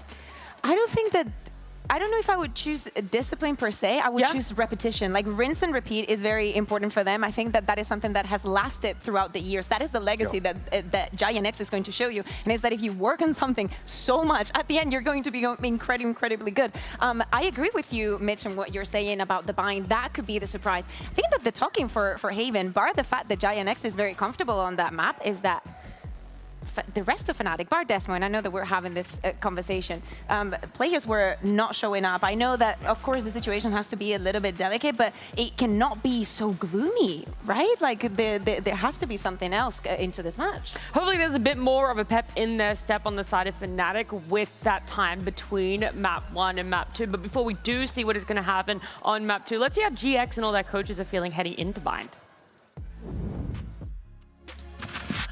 Great start for you on Heaven with Bind up next. How important do you think the double duelist is there? I don't think it's that important. Most of the teams, I think, get rid of double duelist after Waylay nerf, because Waylay was partly working as an initiator who can like dash out from hookah, slow the guy, go back, and you can execute on it and the stuff like that, and similar towards A. So after the nerf of Waylay, I think double duelist is not that strong as it was, even though I think Phoenix is still playable. on Bind, because it's like close distances. You have a good fight on long on defense. You can play in showers pretty good with it. It's a lot of pops through the smokes. So outside of Phoenix, I don't think double duelist is that important on Bind. I do wonder how much of that is, you know, whilst there was a lot of words, how much of it is true though? Mitch, would you say I'm subscribing to everything that was given information-wise there? I think it makes sense. What I'm curious about is what he means by double duelist outside of Phoenix. Is he hinting that we might see the double duelist with a Phoenix in here? That that's the way to play it, that if you're running a Neon Waylay, it doesn't really work? I guess we're going to find out. Well, we are going to see. Yeah, we are going to find out. There is no double duelist. If Phoenix is not in the mix, they're going to go with double initiator. That is Giant X with the Tejo and the Sky for their side. On the side of Fnatic, the Waylay is back. And before today, before the map that we just saw in Haven, the only map that Fnatic had lost in this regular season was Bind against Eternal Fire. A very, very close series that got until the last point. But again, that was week 1 when Waylay looked a little bit different and it had a little bit more impact, a little bit more facilities to get onto the side and have the impact that we know her to have. I've learned my lesson. I'm not going to come near disrespecting Desmo on the Viper, his 5th official, but I think he's going to light it up. But when it comes to GX, you know, I love the double initiator. Back in the day, Flickless on a KO is burned into my mind for every piece of utility as well. But the Sky here makes so much more sense, especially in this meta. But you have Cloud. You have Cloud. Why is Cloud not playing Sky? Like, I'm sorry, but wouldn't it make more sense to keep Westside maybe on that double duelist? I know that this goes against what Peepson is saying, but Flickless is also looking so good in the sense. I told you earlier, they've not won a map with single duelist. It's only been double duelists that they've been able to make work. So this would be the first time that this system and this look actually works for them. That said, you know, they're up against a Fnatic who seem to be limping into this map. So there's a good chance that they're about to set the record straight. Well, now I do wonder, is it a Fnatic that's going to have that time to turn around? Is it going to be a great showing for Giant X on their first bind for stage 1? These questions that I would normally ask you guys, but instead, I'm going to ask our casters, Hazard and Cairo. Yeah, questions which we'll soon get the answers to, right, Hazard? We think towards Spain, we think towards these two teams. And as Mitch said, Fnatic limping into this one after what was a very poor Haven performance, and GX playing a double initiator that hasn't really had much success recently. Yeah, you can see on the faces of the Fnatic players, they're still trying to keep the vibes up here, and I think this first half makes or breaks this series. If there is to be any signs of life, any comeback, it has to happen on this attack side. We only saw 4 rounds from them here the last time that they played it up against Eternal Fire. That map loss that they had only previously taken coming into this one. Haven now behind them, and Bind making all of the difference here, honestly, to whether this group then delves into chaos. Of course, GX locking playoffs with a win, and that means that either one of Vitality or BBL would end up missing out. So can Fnatic turn this limp into a sprint, or at least a jog? That's what we want, to make this competitive. It is their pick, that's the most important part. And with barriers dropping, we look towards B long straight off. Default all placed. Ara and Flickless behind this, with Grubby the rear guard of the site itself. Maybe transitioning into a bit of proactivity here from the defense. Didn't get to see too much of it, of course, on the previous map.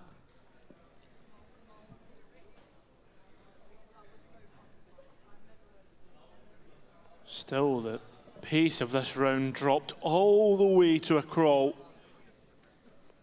As Fnatic wait for some hint of a hold, something in which they can initiate off the back of a play. It's just Crashes to go looking for info off the back of the Sky Dog. Sees 2 players in towards Hookah, but elsewhere they begin to scale on towards A. Yeah, no rotation yet made for GX. Already Westside just testing there as Cloud catches Kayak on the slide into Lamps, still holding down this position. Salvo's available to slow the plant progress, but that's already gone in. And on the other side, there's a 2-player flank happening. Both are trying to weather the storm as much as possible, bring the molly out to stop it. But as Cloud wraps back around from Lamps, the rest of GX connect the dots. into a 2-on-2. Desmo's got it all to do, and Desmo's doing it. Huge clutch from the sub, the assistant coach. Where does that come from? Yeah, did not expect that one at all. But listen, if you're Fnatic, you're happy, you've got yourself started off right, because it took a long time for them to get their first round in that last map. I mean, at what point do we start to think Desmo's missed out on a bit more of an extensive playing career here? Because he is surpassing expectations so far. And when you look at GX on this map, this is now them re-debuting it. They haven't solidified their identity yet here. Back to the solo duelist, of course, where we saw experiments with the Yoru in Clash. Their kickoff composition was with the Sage on West Side, not really enabling any of his individual strengths other than the fact that he could just go and take fights as he wanted. Oh. There's 4 players here for Giant X if Fnatic scale in here. With Althea finding that kill onto Cloud on the other extremity now, that should be the call to action for the Spike to head elsewhere. Yeah, you'd expect that to be the case, a formality now. Nice and slow now. And yeah, I mean, the way that this has started for Fnatic, getting themselves into position, a bandit, a couple of upgrades, it seems as if Giant X are happy to let the Spike go down and die to the Spike where needed. I mean, look, with this being a late change, maybe, if you want to read into it, Fnatic, given the time to prepare one map, had focused a little bit more on their own selection, Bind, and if they can find a way to build that confidence round to round, then who knows? Yeah. I think that's the big thing here coming into it. Trying to show something different, right? You've got to be thinking of the maps that both teams have shown so far. Obviously, Bind being shown by Fnatic, it was actually won out by, I believe it was Eternal Fire that they played it on right in that overtime match. Trying to improve on what was already, let's be honest, a pretty strong performance against a really good opponent. With a couple of war orbs going either way, and the rest going to the Spike. That's a denial for Fnatic to get any momentum heading out of this round. Yeah, you can see smiles on the faces as well. 3 rifles carried into this follow-up round. And right now, they've dealt with GX pretty well. As I was saying, they're yet to really show us and cement... More actually. Oh my god, oh my god, oh my god! What kind of Valorant it is that they want to play here. So are we going to get any more proactivity from them? Is it this more receptive style where they're waiting for Fnatic to do something? We've seen in the past that doesn't tend to work against their trademark style. Well, the Neon just seen by Kayak there. Starting to retreat. And Fnatic heading towards A. And I mean, GX are moving pieces towards this side of the map. I thought it was as the sky was moving. This would be huge if GX were to be proactive. It's not going to be the case. So it's a full force of Fnatic against only 2 anchors. Yeah, it's flicked us with a full utility belt as well on this sky for the first time, which makes you worry a little bit about the application here, as Westside has found the first of the fights on backside A. Desmo just scorching Cloud in the molly on the way back through as GX are looking to re-engage here up close. Kayak finds the kill which he needs, and off the back of that, Crashies is there to fill in the gaps. So Fnatic on the road to the bonus round win. And with that, GX yet to really show signs of life themselves. Yeah, it's worrying, but when we think towards history, we think towards what Giant X have played this year. They've played it Bind 3 times, right, in VCT, and not won a single one of them. And that's a worrying sign coming in towards stage 1, where you're like, well, the meta does kind of favour them in a way. They've managed to get a bit of a personality, their own style of play in stage 1. So, does it continue on like that? Do we get to see that response come through? Yeah, that's exactly my point, right? Double Duelist was working really well for them. They've moved away from it on this map specifically, and then when you look at, you know, the amount of reps that they've had on it in official so far, we've just not seen it. So I think the only way you can see it right now, if it continues like this, as it being a gap in their map pool, one which maybe needs a bit more time. Flickless has looked fantastic playing Sentinel, but on the Sky already, I'm maybe seeing it look a little less intuitive of a pickup from him. So still a rifle here retained on Ara. That's looking for the B long fight early, but Kayak already dealing chip damage. Trying to hide the steps of the drone. Doesn't get anything on the scan though. And does Fnatic look to pick up after that? Spike not committed towards anywhere, so obviously expecting the GX defense to be elusive. And it seems to be the case as they start to move bodies towards A. Yeah, Spike is still sitting back in cave, so Alphier again on Fnatic's two-pronged approach is the protagonist here. He's gonna miss the shot on Ara. An ever mobile one making his way back on A. It's rifle Outlaw recovered by Flickless here, and the stall on the B site isn't incredible, so Fnatic should have a chance to plant, but the spike's still not arrived as Bosa's looking for an orb. Yeah, it's given a chance for GX to collect all the forces, although Kayak in behind. Just trying to move up undetected, under the nose of GX, and with a third finding its way through the smoke. Kayak on for an ace, 2 bullets left, and while he won't find it immediately, the impact has already been felt, and from what GX had here, they've been ground down to dust. The ace denied by Flickless as he finds his first in this map. And when it rains, it pours. It looks like it's going to be 3 for Flickless. Now the clutch is on. A good chance. Boaster far away though, and already the molly used. That should be it. That should be done. Great attempt by Flickless in the end, who was lights out last week. But Fnatic are still up to 4. Such an important 4 rounds for them to find. We were just saying in the build-up how this half is make or break for their chances in the series. And already just seeing some of the individuals looking a bit better is... Put me on broadcast now, bro. Nerfed is neon, guys. Hello! John Wright on speed dial. Yeah, that's a bit mental, right? Yeah, I won't lie. EVS team putting him on the spot there. But yeah, of course, as I was saying though, very quickly, the individuals are shooting on Fnatic now, where it was Desmo doing the heavy lifting in the previous map. A complete no-show across the board, I think it's fair to say, on Haven. Starting to get the best from Fnatic again, and that's where you are less worried for them here. I guess so, but maybe some more issues to think about in terms of slow starts that we've seen from Fnatic, and maybe that looking worse with Desmo in the mix, right? It's not the original 5, but that's a problem that Fnatic will have to think about later. Ara watching over Sand with this operator, comes off the line just as we cross the minute mark, and maybe reading into the tendencies of Fnatic a little bit as they pressure from market side. Westside himself still playing from Heaven, very passive on these A-holds. RGX not looking to deny the spike at all. No, definitely not. Westside out of Heaven, a quick trade, and Alpha trying to buy delay through the ultimate. Although nobody attempts to deny the spike, only through utility, so this is held for post. When you look at the tools here for Fnatic, they want to try and fight this. Alpha want to fight forward, Boaster with a cut double.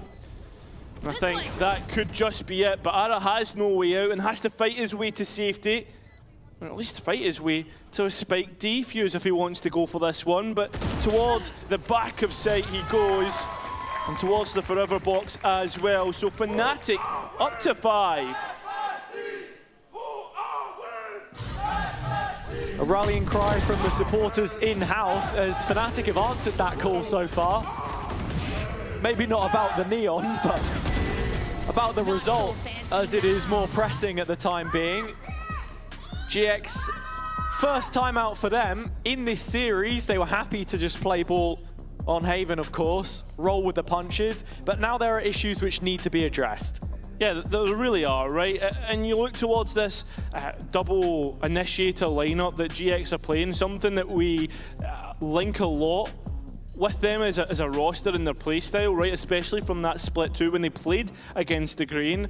But so far, I'm not convinced, right? You're seeing the tail being used to try and I guess, kind of deny and delay, but realistically it's not being used to like, I guess, create a perimeter of defense, like not being used to deny long and B, right, for instance, and other portions of the map like that. Yeah, I mean, that's the thing. With how GX are positioned on site in a lot of these rounds, they aren't set up to actually capitalize off of that utility, is the point that you're making. I mean, you look at Westside's positioning, for example, on a number of these rounds, when he is in A heaven. When he was on the Sage before, he was walling out of that smoke and taking crazy jewels. On the Viper now, you're the anchor a lot of the time, and so it is your job, in effect, to be that first line of defense. And I think that with how GX have played historically on this map, it has been dumping the util and actually surging forward. So going back to the conversation of identity, that's what we're looking out for. Timeout concluded. Just the one rifle with Flickless as it stands. But if there are any win conditions on this round, it would be the ults that are just a single point away. I agree, but also the trap that's being brewed towards B long, right? You can see the sky alongside Ara. This poison orb, an issue. A silent jump, just missed out on catching the players. It's a good flash, and the Guardian comes through at the right time as alongside the ult. Kayak can't quite get his, and Ara getting a few of his own. Because right now it looks all GX. And for them to get the first round, and what has been 6 in total, sure it's been a long time, but better late than never.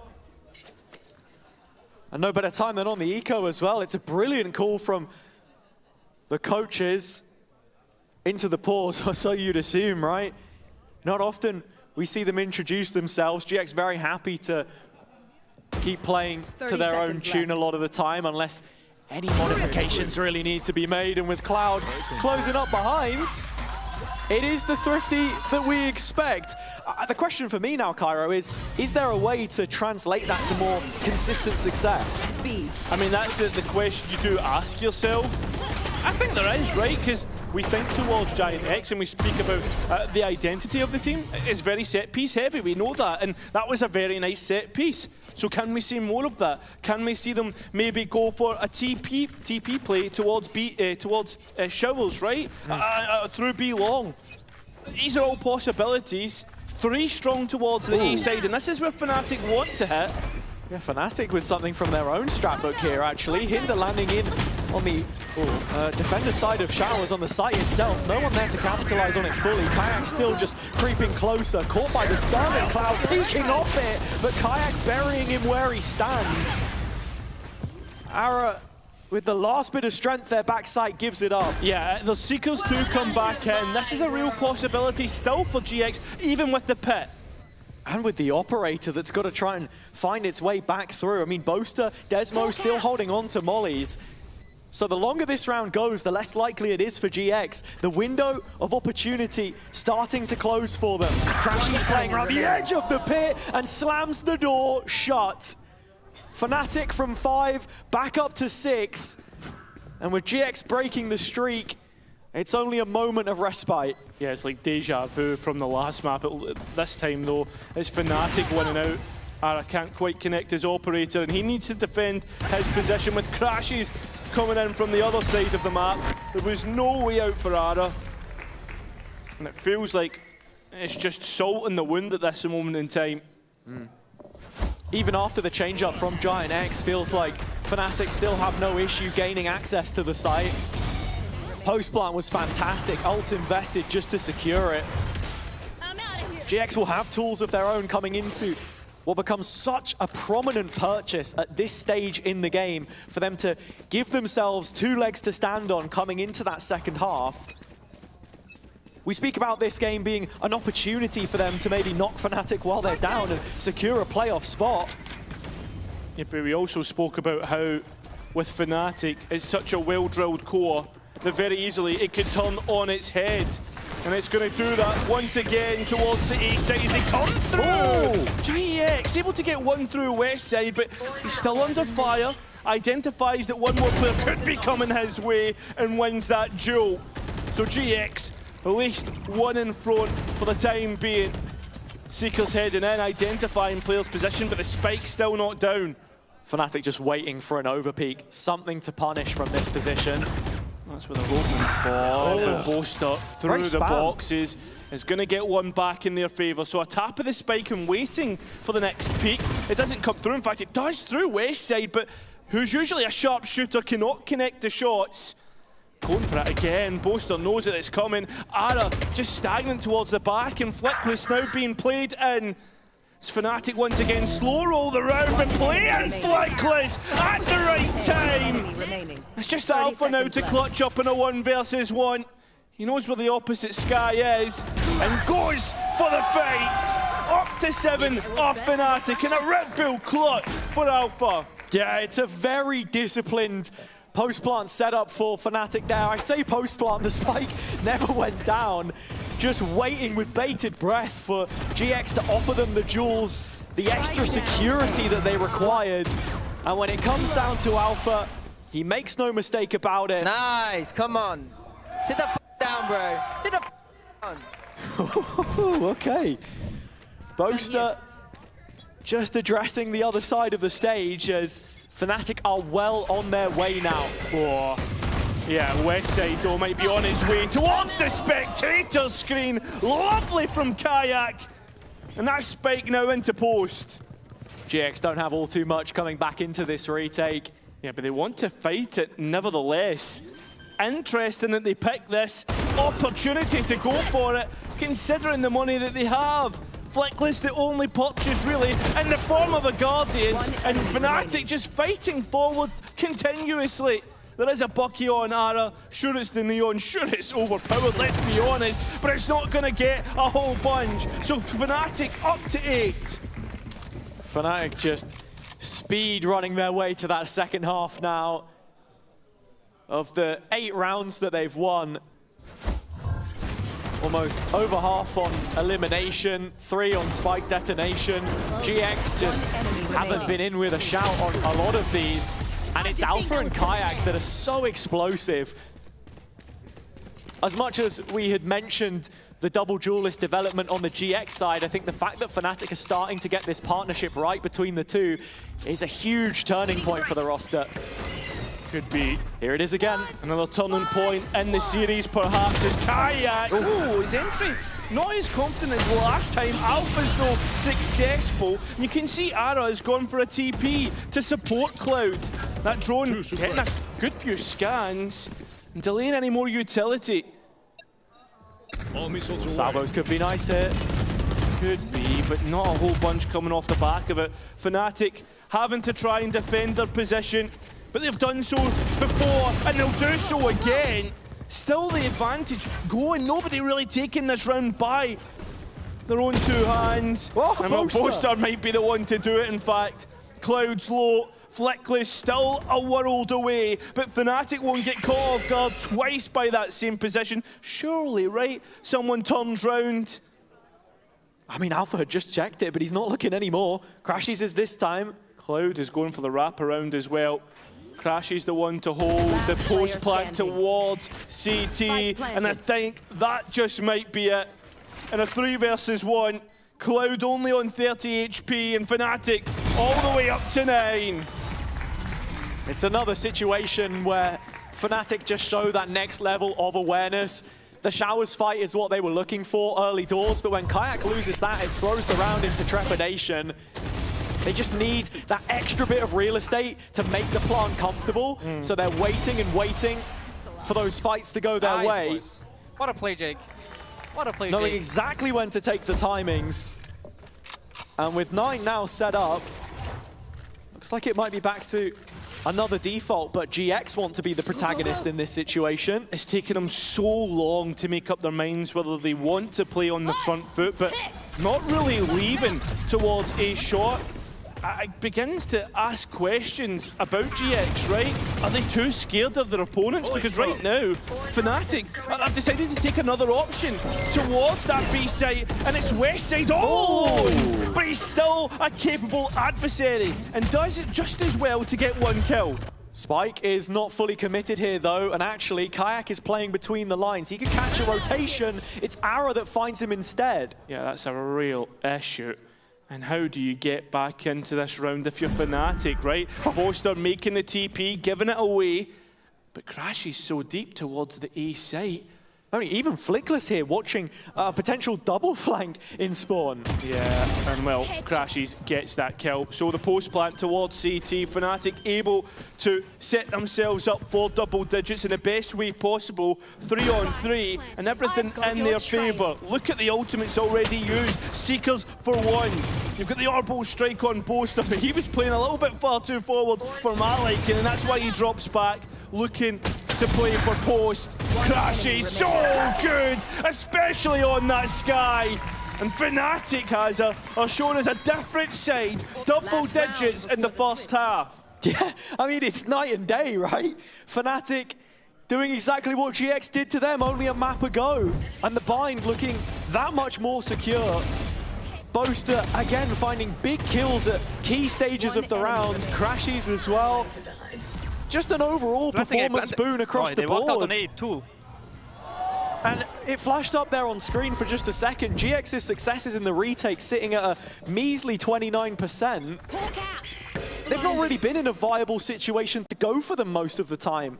The damage happens before the spike's on the deck. Once again, another slow roll, another round that crawls towards its finish. West side once again left all alone as the utility has been absolutely spot on, calling for support, and when he's seen again, good for at least one on his site hold. But it's Kayak against Flickless that we need to be worried about. And any players that come out of hookah. Yeah, the hookah control here is everything for GX in the retake, but Flickless has to hold the line and does. Yeah, very successful, very good for GX on the retake, but how many times have we seen Fnatic go down without a fight? Very rarely do we, as Crashes looks to go for the next one. Nope, decides not. Wants to go and bunker down on site. Ara stuck on a pistol or a judge. Needs to make up his mind as Crashes gets caught off guard. Alpha from up top. Can't quite catch Ara. It's up to Desmo, who can't clutch.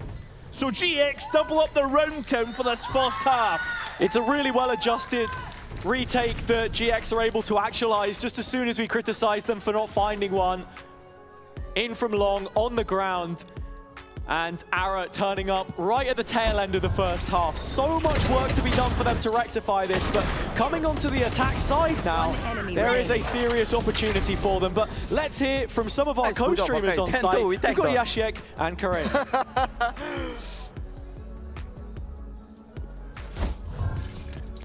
Yeah, it isn't just the fans that are in the arena today. We, of course, have some co-streamers, too. I'm going to start off with our #1 Fnatic fan in the house. Karim, how long have you been a Fnatic fan for? Actually, I'm Kayak friend, so when when he joined to the Fnatic, I just I'm being proud to be fan of Fnatic right now. Yeah. How proud are you? You're playing with a sub and everything. Did you expect map 2 to go this good?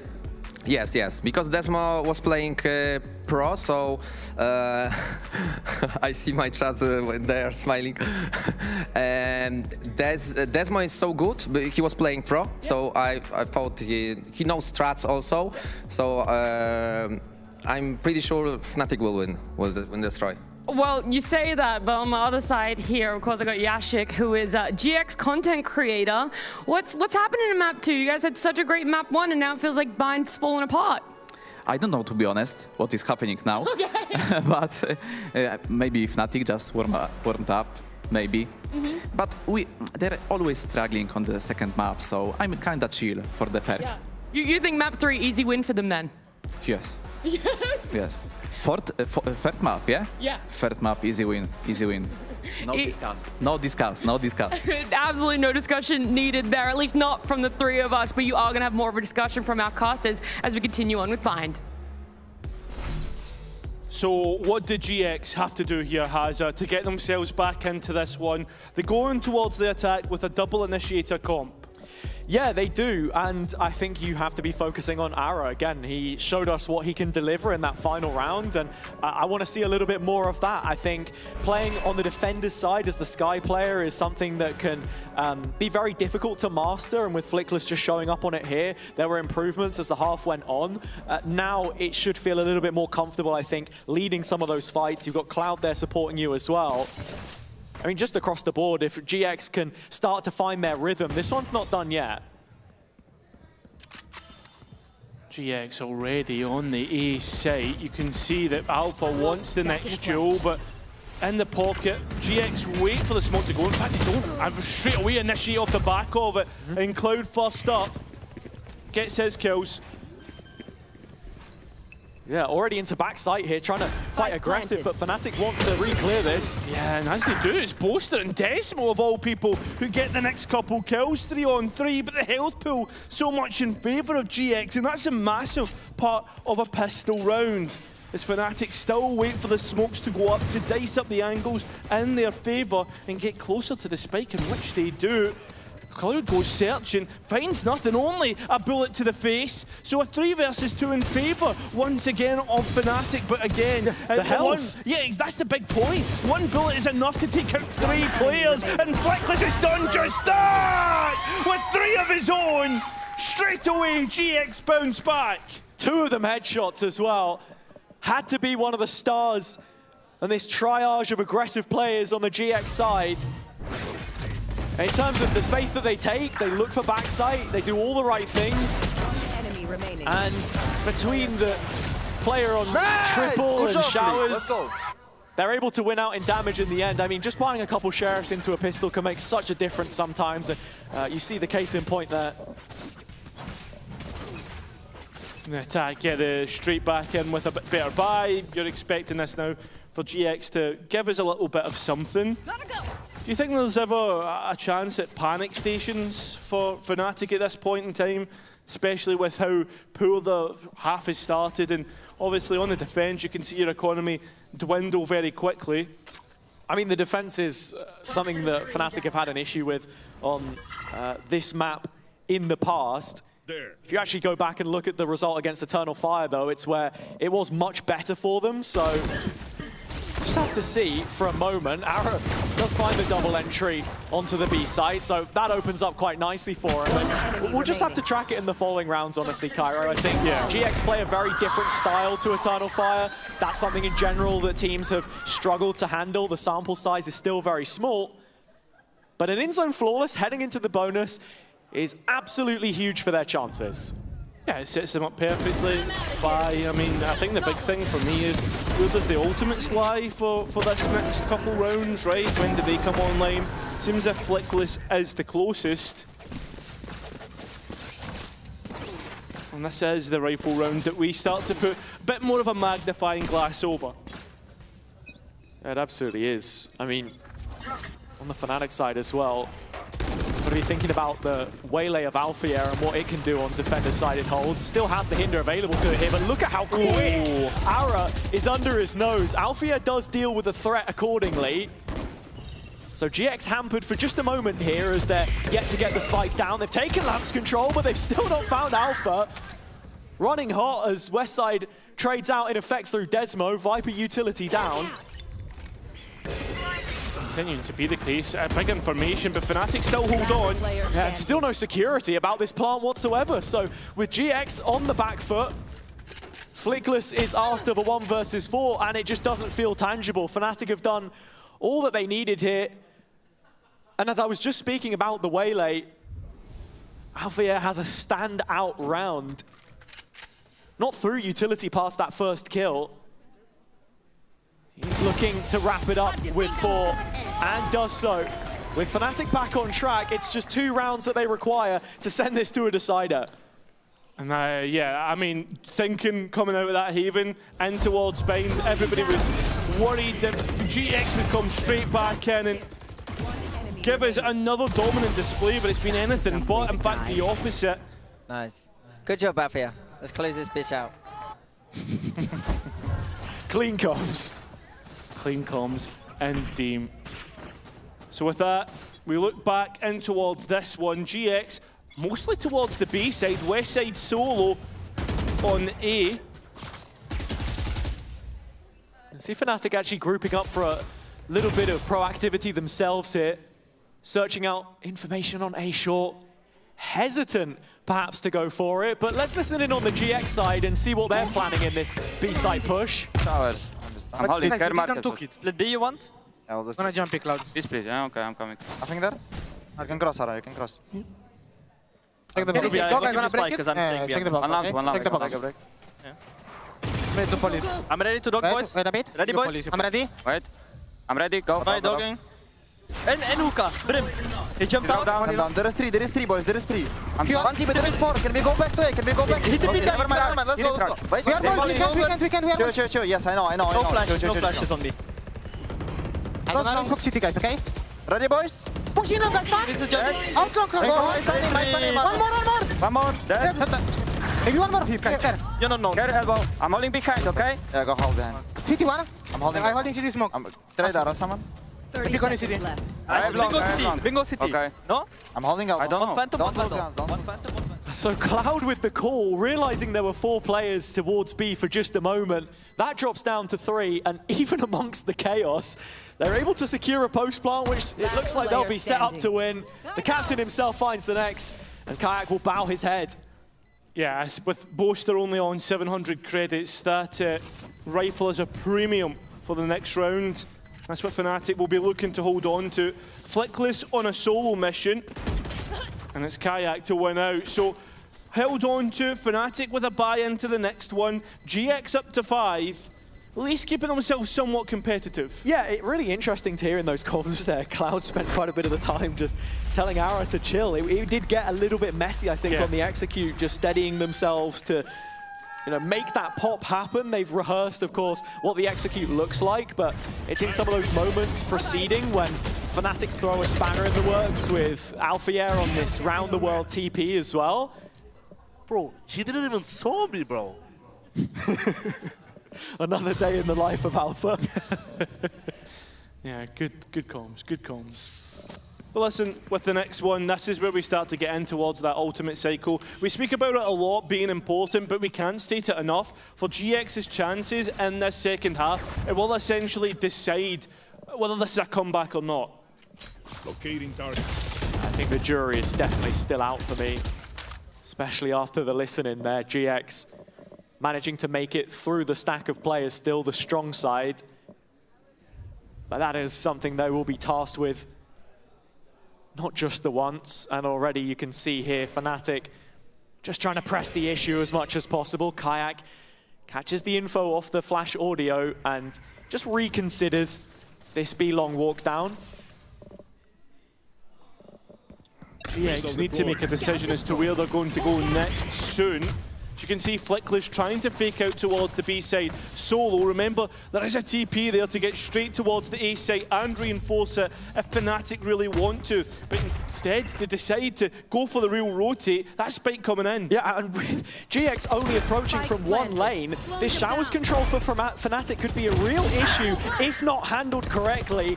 Ara finds the kill on triple, and the second layer is Grubby arriving. Yeah.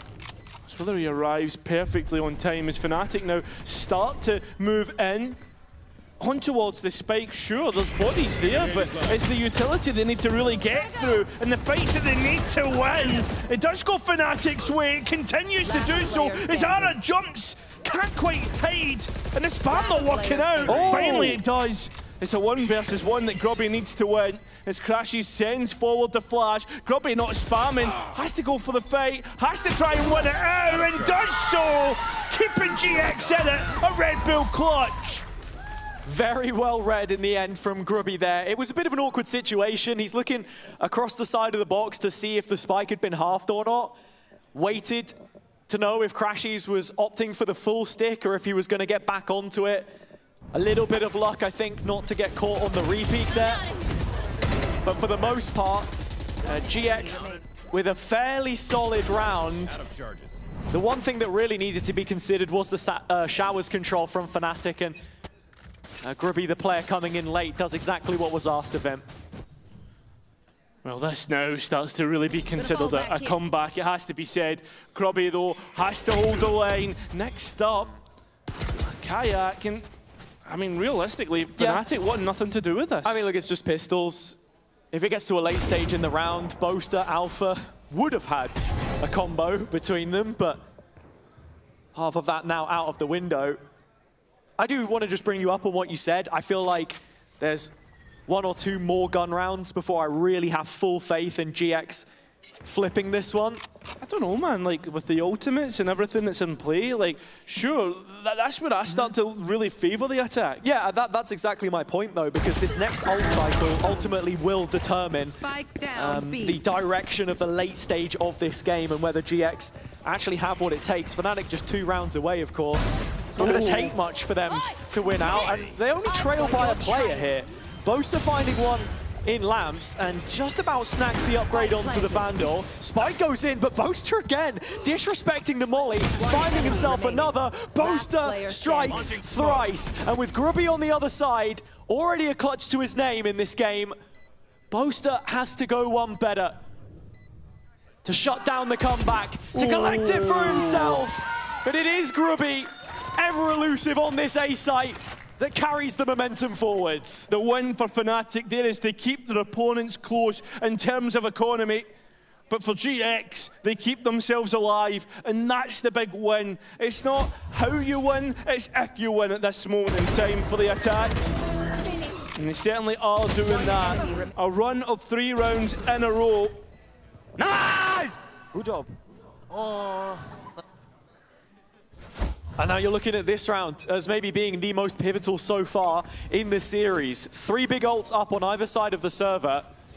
The combo I spoke about on Fnatic, and of course GX with their own tools to consolidate a post plant through a pit, or either Brim Teho ulti to really grind it down to the final grains of sand. Got to be thinking about post here for GX, right? You've got the Teho, you've got the Brim, and you've got the ults to go with it as well. This should be basically play safe, but it doesn't work out like that. Yeah, have to find the kills on the side first, and with Ara going so deep to try and collect it, Desmo cuts him out of position. A double from the Dane, and now it's a 3v2 that favors Fnatic. Spike just about able to go in through the back of Cloud, and as we see how Fnatic finish this up in comms. But that's why it's full fuel, just stick. Just stick. Nice. Nice. Come on, boys. I fucking nice drop. Nice drop. fucking jumped out of heaven and killed that guy. Nice drop. That's what you did. Nice, Gabby. Yeah, not getting to hear all too much from them there, honestly, but that is the 12th and the round which makes all of the difference. GX spending ultimates, Fnatic saving all of them. And that's it. Into this next round. 5 big ones that you can easily win a round with. A stockpile, perhaps. Something we've seen many co-streamers call for, you know, especially thinking back to that Gentlemates roster when they couldn't win out maps. This is how you do it, and Fnatic could show us exactly why you stockpile these. That old chestnut, I know exactly what you mean, Fnatic. They've got the tools here. And GX brute forcing A again through Ara is going to be sidelined once more. Desmo there to just stall it out. And actually, Kaya going down with Westside finding a couple of his own. It's a 3-on-3 and yeah, post plant enabled. Yeah, sure, but look at the ultimates to retake. We spoke about it, and this is where we're going to see the effect. Crashies in particular with those Seekers would be the immediate antidote to defumigate this pit, which Westside is playing from. The rest of GX inside it, with the exception of Grabinho. He has a molly to try and play late, but Fnatic are all in on this right now. It is the use of the Waylay ult actually to just completely hinder Westside. Boaster scorches him where he stands. And so Fnatic now moving towards the late stages of this. Should be their round to win, unless Grubby has any more of a Hail Mary to bail them out. He doesn't. Boaster the one to do it. And so a decider will be required to settle the difference. That's exactly how to close out a map, and it shows you the experience and how well drilled Fnatic are. We go 1 apiece on this series, 2 dominant maps, but we're going to chuck this over to a sideline with Boaster and Kukuka.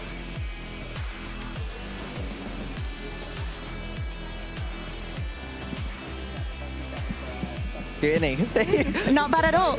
Yeah. What was the big difference between map 1 and this one? Map 1 was their pick and Bind was our pick, and I'd say, yeah, it's a lot harder to, I don't know, we also didn't show up. We were a bit nervy, it seemed like. But this map, we just wanted to show some fire, because the fans come and like people come watching, you know? Yeah, we're all watching, we're all supporting you. I'm going to let you go. Thank you very much. Good luck in Breeze. And as I'm saying, Breeze is coming up next, so do not go anywhere because this best of 3 is not over yet.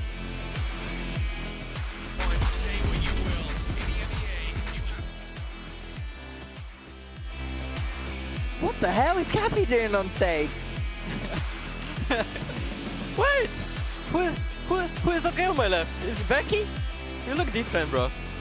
Becky, did you just shave your beard? And cut your hair? Yeah, you look a bit different. No, the French accent, it wasn't for me either. Say what you will. In the EMEA, you have to prove yourself.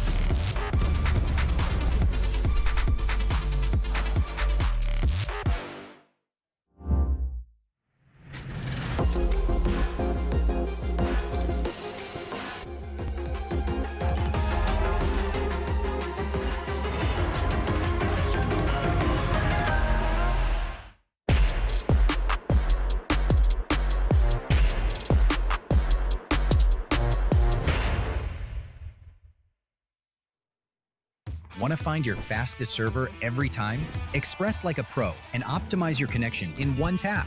Express and game without ISP throttling. Express and shield yourself from DDoS attacks. Express and choose the VPN trusted by gamers everywhere. Express VPN. Experience gaming the Express way. Fast, stable, competitive. Outplay the world. It's time to Express. Unlock free cosmetics, including Lightning Kicks Buddy and more. Scan to subscribe.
That was a dominant showing on Bind. Can you give us some insight on what the game plan was?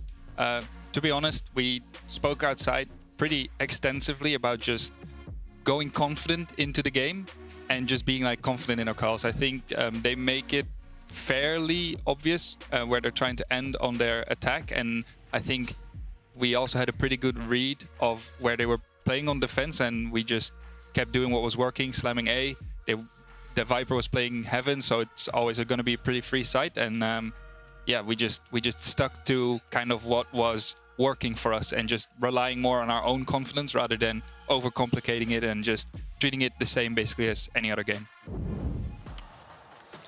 A beautiful answer and definitely a beautiful solution, right? You had this last-minute stand-in for yourself. You kind of get demolished and manhandled in map 1, but then you turn it around in map 2. Well, it's all there. It's Fnatic. If it ain't broke, don't fix it. They kept doing what was right, and that's why they ended up having such a beautiful bind. I think as well the fact that Giant X decided to start on the defense is like.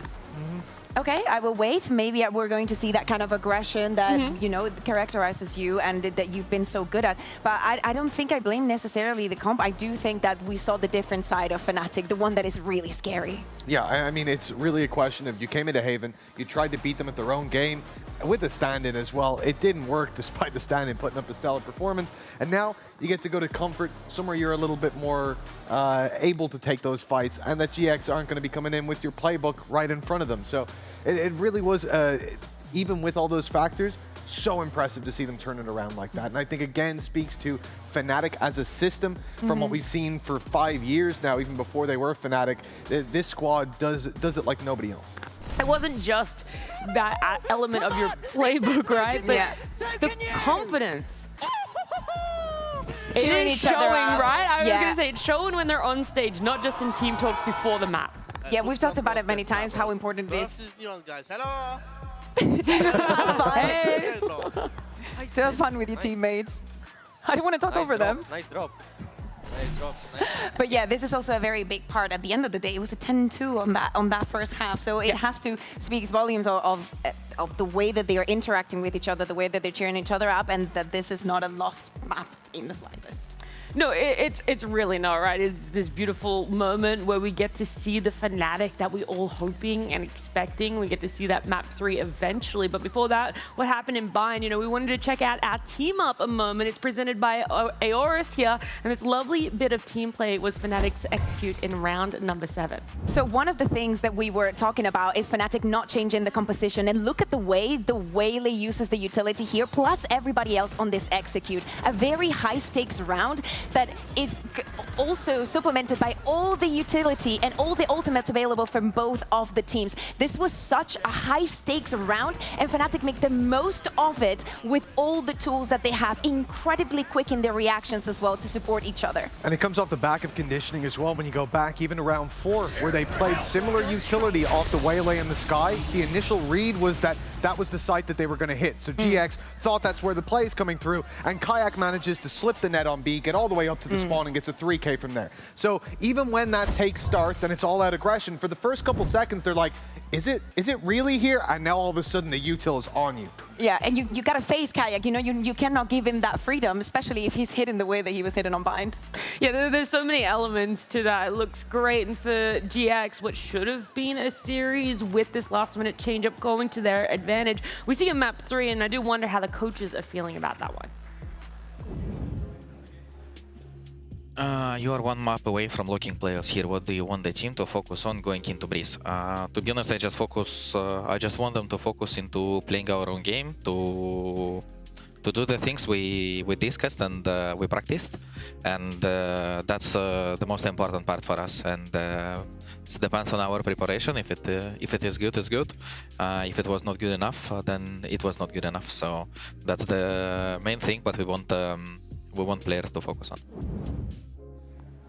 It is that simple. When we hear it put like that, it feels like, sure, we understand. The benefit was they had that safety net with having such a beautiful map 1. It doesn't matter what really happened in map 2 if you're feeling comfortable and confident to show up on Breeze. I don't like that answer. That's the first time I've heard it. We need to stop. We need to stop That's playing an our original game. Yeah, okay. And then do not forget to breathe as well. Like, what do you mean? Yes, everybody wants to play as they're Make sure you pracked. bring your That's what keyboard you and mouse. prack. Like, are we not, is that not the base? But also, new composition we expect from the side of Giant X as Sky on the hands of Flickless, and Desmo playing his 3rd different role for this best of 3 today. Speaking of a super sub. It really is. It's great to see him, and look, I'm not going to doubt his performance there either. What I love about this comp for Fnatic is how aggressive and fluid it allows them to play with that Harbor in there. They're not locked in to one style of play. Pivots don't take forever, and they can really move with the map, move with the map control, I should say.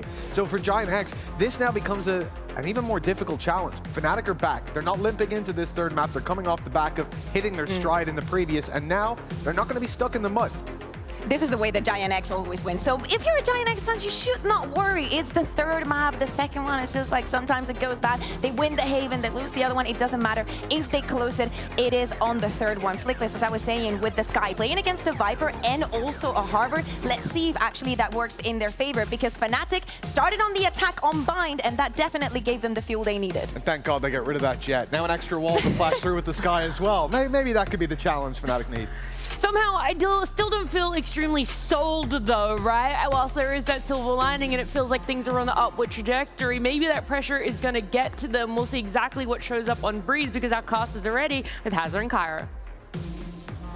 That we are, and heading into a decider which could mean so much, not just for Giant X locking playoffs, but the rest of this group as well. Of course, if they were to win today, one of Vitality or BBL would be guaranteed to miss out in the weeks that now follow that game tomorrow. Such a big one to look out for. But full focus on Breeze as it stands. A map which GX are yet to win this year.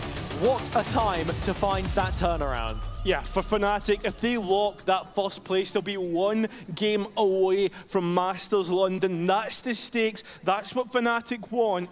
And that's why they're going all in here on this final map. Even GX just putting themselves in that playoffs conversation before week 5 allows them to move up a little bit and dodge the lower bracket. So many different permutations riding off this single result. Fnatic starting off on the attack side. It's an early knife from the hands of Desmo into middle. Just recollecting that information. And now grouping up for a B hit, which will be falling on deaf ears. GX completely overloading the mid space. Takes a little bit of time behind the Harbor wall for them to get on site. Yeah, but it gives them less ground to cover in terms of re-clearing, right? Good darts though onto Crashes. That's a lot of damage. At least Fnatic are into post. Looking at the post plant, the one player detached is Boaster from main, with 3 players snaking their way through the elbow. The call is made for Alfier to try and help him out. Boaster still cloaked away in the window position, and GX are aware of the possibility. Fnatic grouped up in backside. Boaster really needed to land those shots, because now it's a serious issue in the 5-on-3. Arrow with 3 of his own, and it's only Kayak left standing. Robinho's hands are busy, the spike defusal in progress, and this one just slipping out of their fate.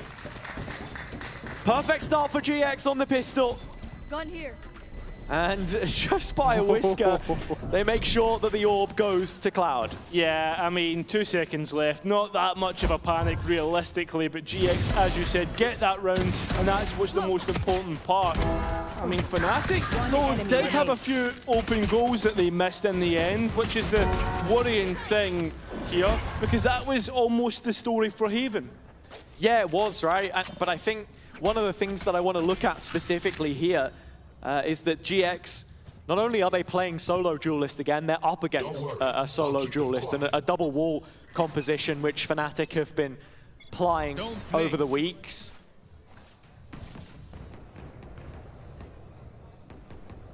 It's that 20% drop-off in results that we'd seen making the difference for them up until this point, as Westside is just able to ward off that first wave of players, but Kayak slips through the net and picks up Flickless, finds his man on Westside as well. Alpha through elbow, rips off the connective tissue, pulls the plug on this GX rotation.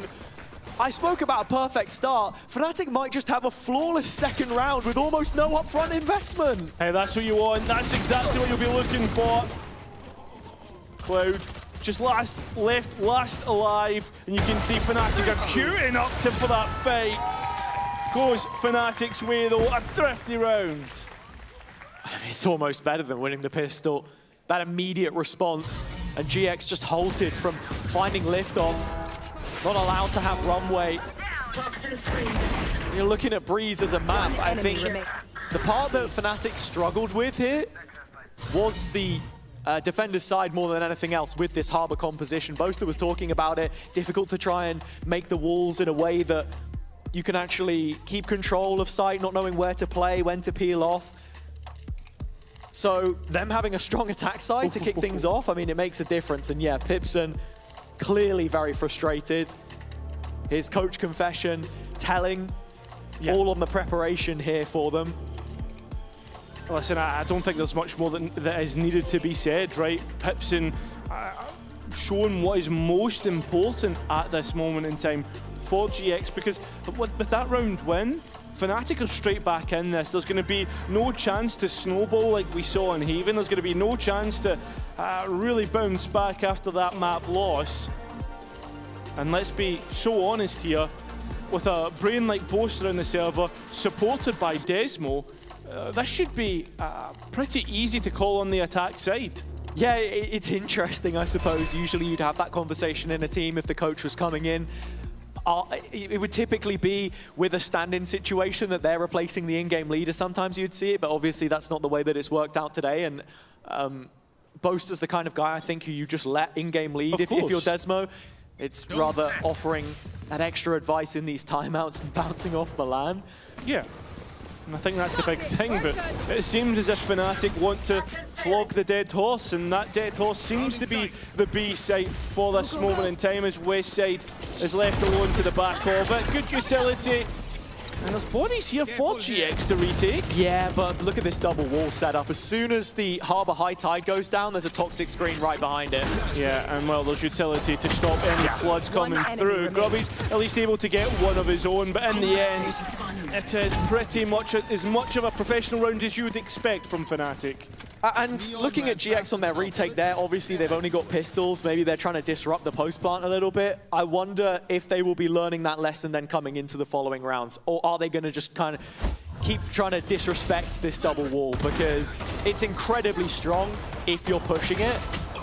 And those timings are maybe something that they're not completely used to, at least in an official.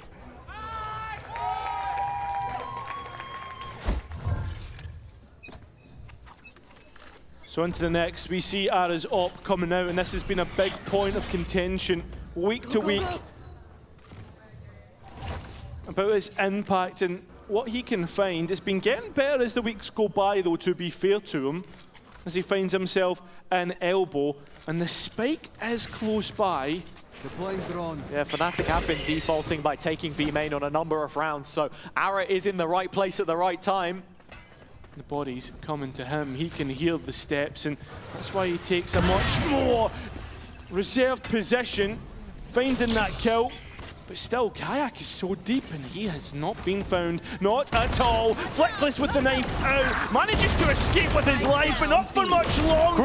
Grubby on his smokes. Fnatic on lock. So it's Ara's operator still able to get the kill and keep this doable. Yeah, just a moment now where Fnatic actually start to reconsider between Desmo and Alpha yet. The Viper player already up through Nest, and Desmo now rotating. Ara's chasing with his sprint though. He's right behind, and he's dropped the spike. That is a massive win for GX. But does it mean a win on the round? With 20 seconds remaining, we're going to have to see Alpha get a move on. And he's coming from behind, slowly but surely. Yeah. I don't think GX expect this at all, but there's just not enough time anymore. Yeah, the players now starting to play keep away. As Alpha will be able to get the spike, but whether he gets out with his life, it looks like it is going to be the case. And you can see already Ara not giving him the next duel. So 2-2. I mean, it ends up coming down to that chase down. Yeah, GX answer back through Ara. A very great round from him there, and just knowing when to take these aggressive duels, when to show a little bit more discipline. It's a nice first kill onto Boaster. Kind of enables the rest of the side to then push out and support on site. No operator in the server just yet, but Kayak with an ulti. And it looks like this might be a change in tempo for Fnatic. Not something we see all too often, but something Boaster's consistently mentioned about being an improvement. I mean, so far it has been pretty much straight XXB. I guess the only difference is executing towards A, and GX want to try and brawl towards mid. fists up and hitting haymakers at this moment in time. Fnatic made to reconsider.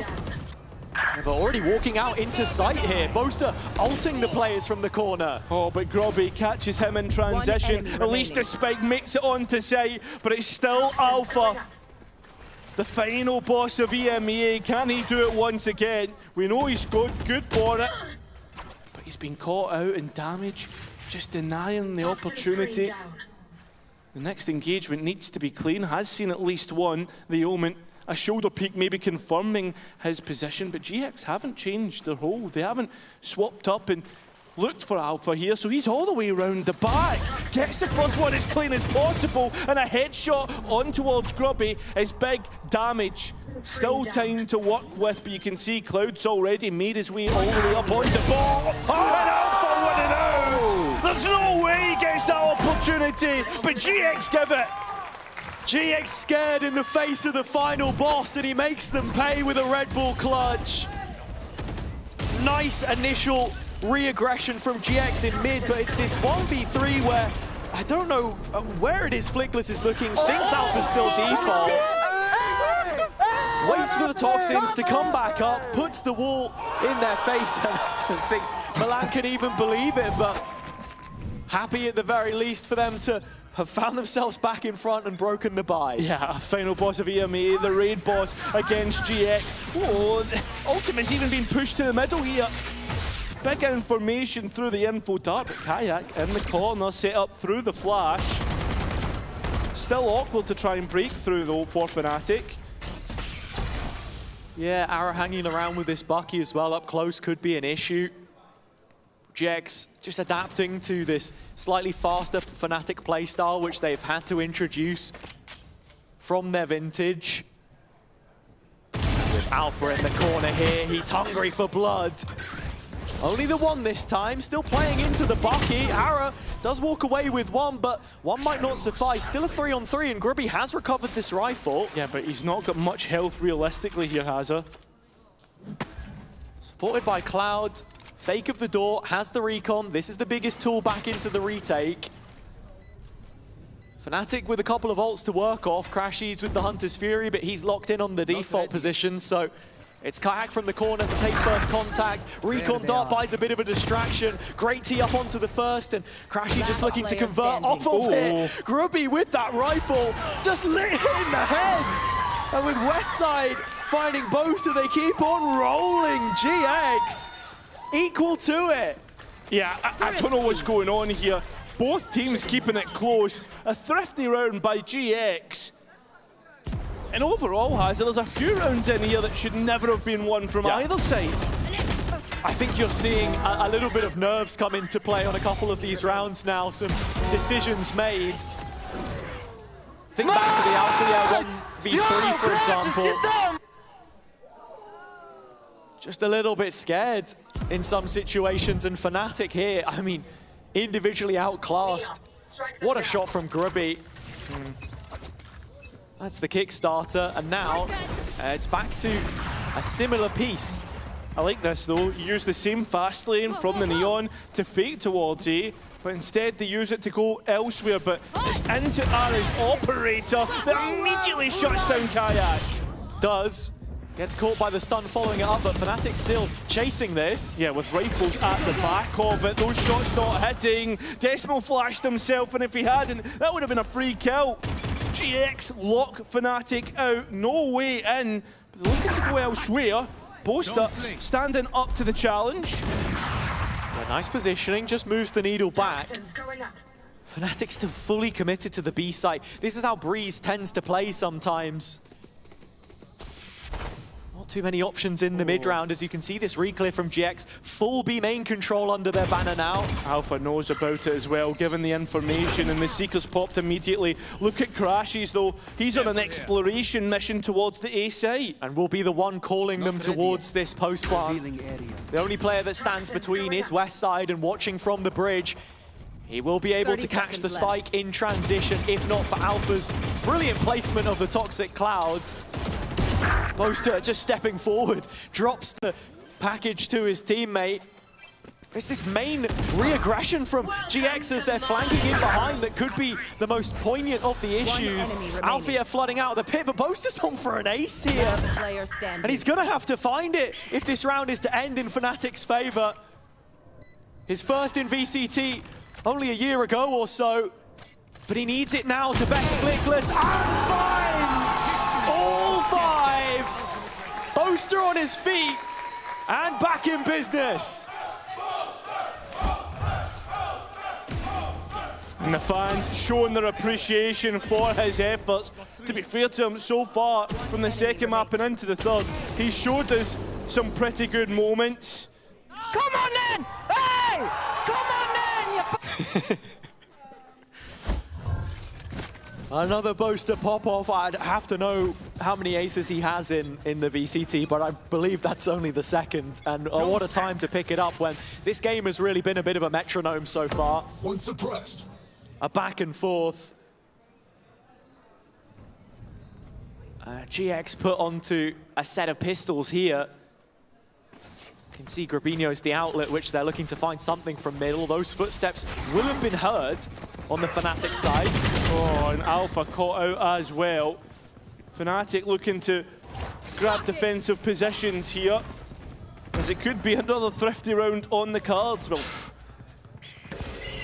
there's still a buy here, and it still continues to go GX's way as the Rifles get online. And Fnatic left scratching their heads as where to go.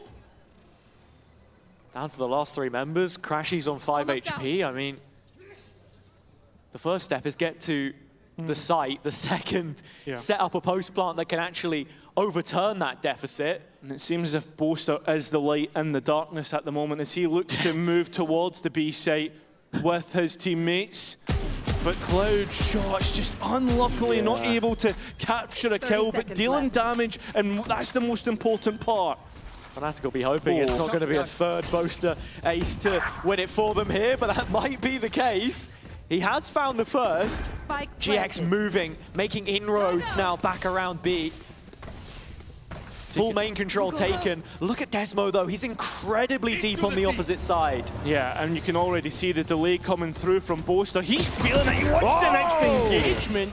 And that is putting now things even on the player count, which is most important for Fnatic. You've got to be looking at Flickless coming through.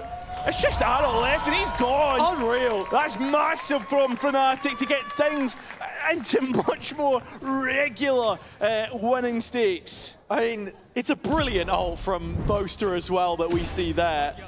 Harbour, with the changes, the complete rework of his kit, a lot of people feeling like he was missing out on the mini push wall for the scaling, but if other players are trying to bear on down, it's one of the best ults to defend yourself, and you saw the value from it there. Fnatic reverse engineering their positioning.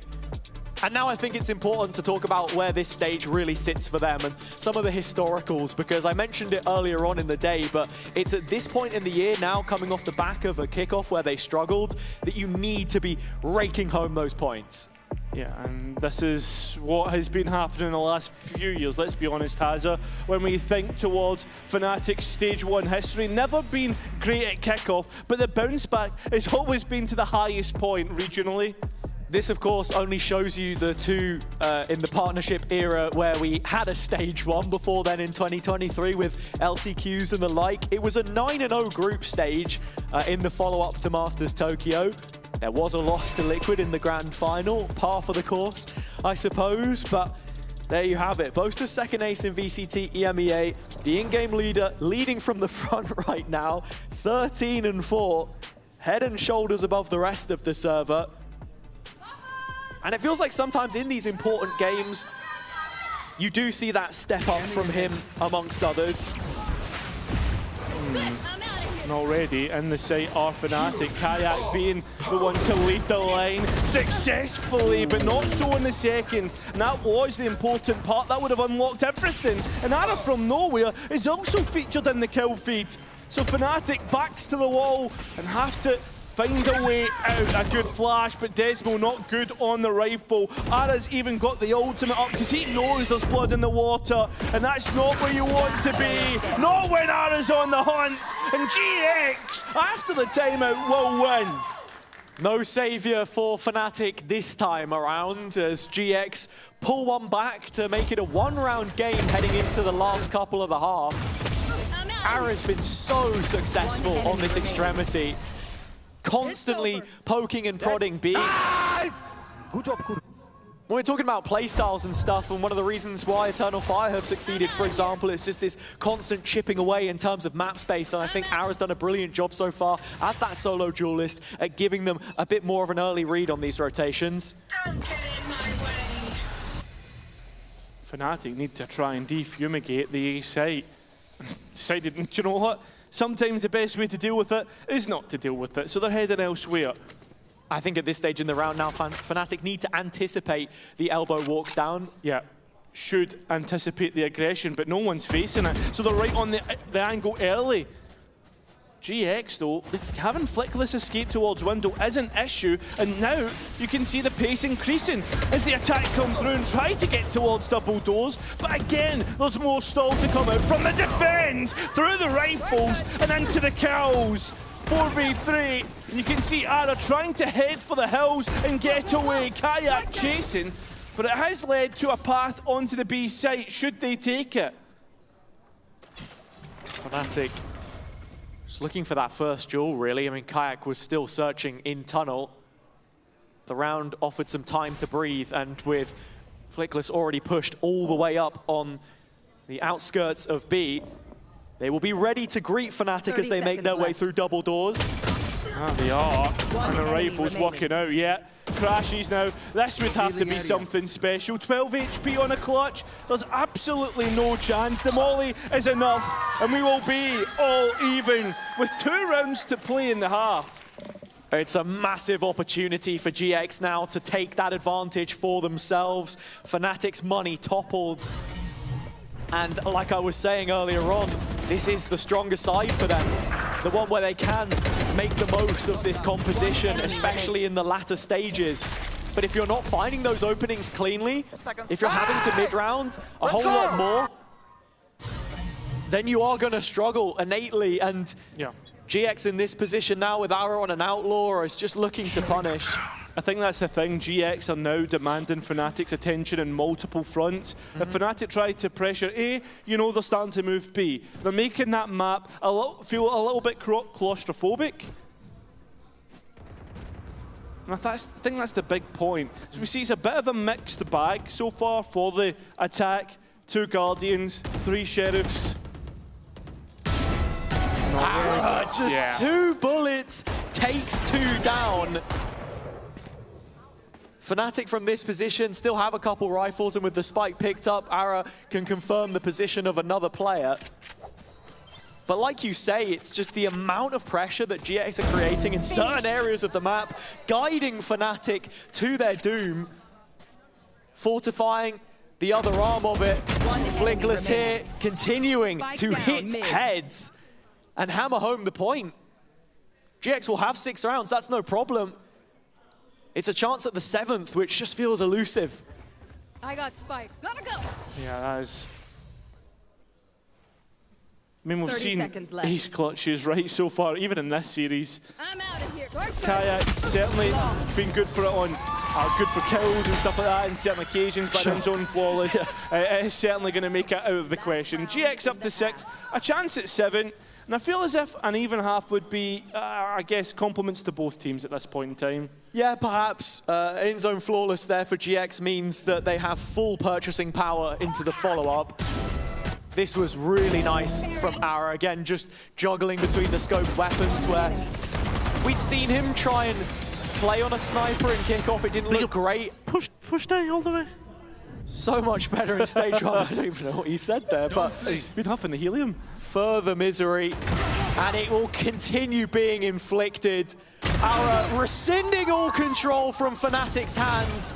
GX masters of their own destiny towards a potential playoff spot Westside will have the fumes taken down from in front of him, and Desmo does what he needs to keep them in the round, but it's short-lived as it stands. Still a 2v3 though. Alpha, yeah, it's able to get one back in the conversation, but Grubby already set up with this TP, ready to penalize the player's site.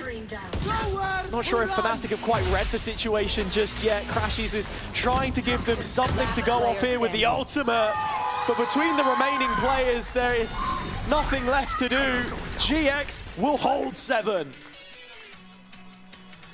Yeah, but before we come back for the second half, get ready for a little bit of a mini game. Can you figure out who this agent is? I don't know, Cairo. Let's see. One enemy remaining.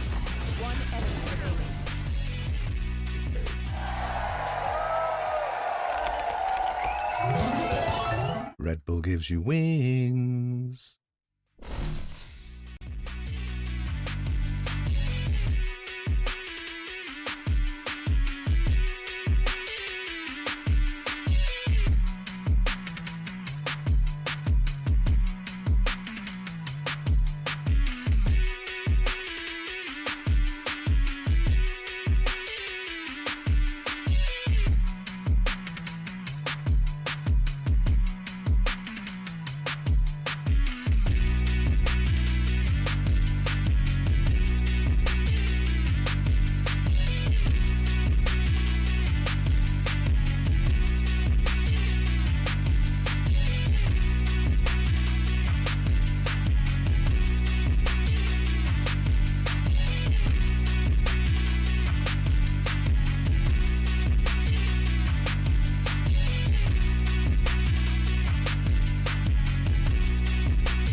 With the halftime quiz concluded, for those playing along at home, did you get it right? Did you get it wrong? Well, technically, if we locked your first answer in, you would have got it wrong. No, I said Vice because I thought it was the headshot, but no, it was the full splash art. My second guess was correct, so... Oh, of course, we've got to take your second guess. There you go. Okay, you didn't guess, Cairo, so I actually... I said Keo. Well, that was also wrong. Yeah, but if I'm wrong, so should you. Okay, sure. Anyway, enough about that. This game has massive ramifications for the group. GX the chance to lock. Fnatic, of course, would love to be first seed and get that bye towards Masters London, a home stand for them. With BBL and Vitality watching along, hoping that Fnatic can do exactly that. Otherwise, it comes down to that head-to-head in just 24 hours' time.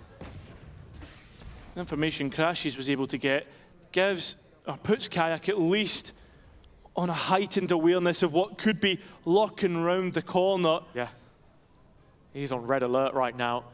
And while Boaster is just floating around behind him on A, GX looking to create a little bit of pressure here. It's a fake which they're maybe trying to sell towards A, but in fact, actually, there is follow-up. Flickless finds that kill. Grubby already making inroads in A main.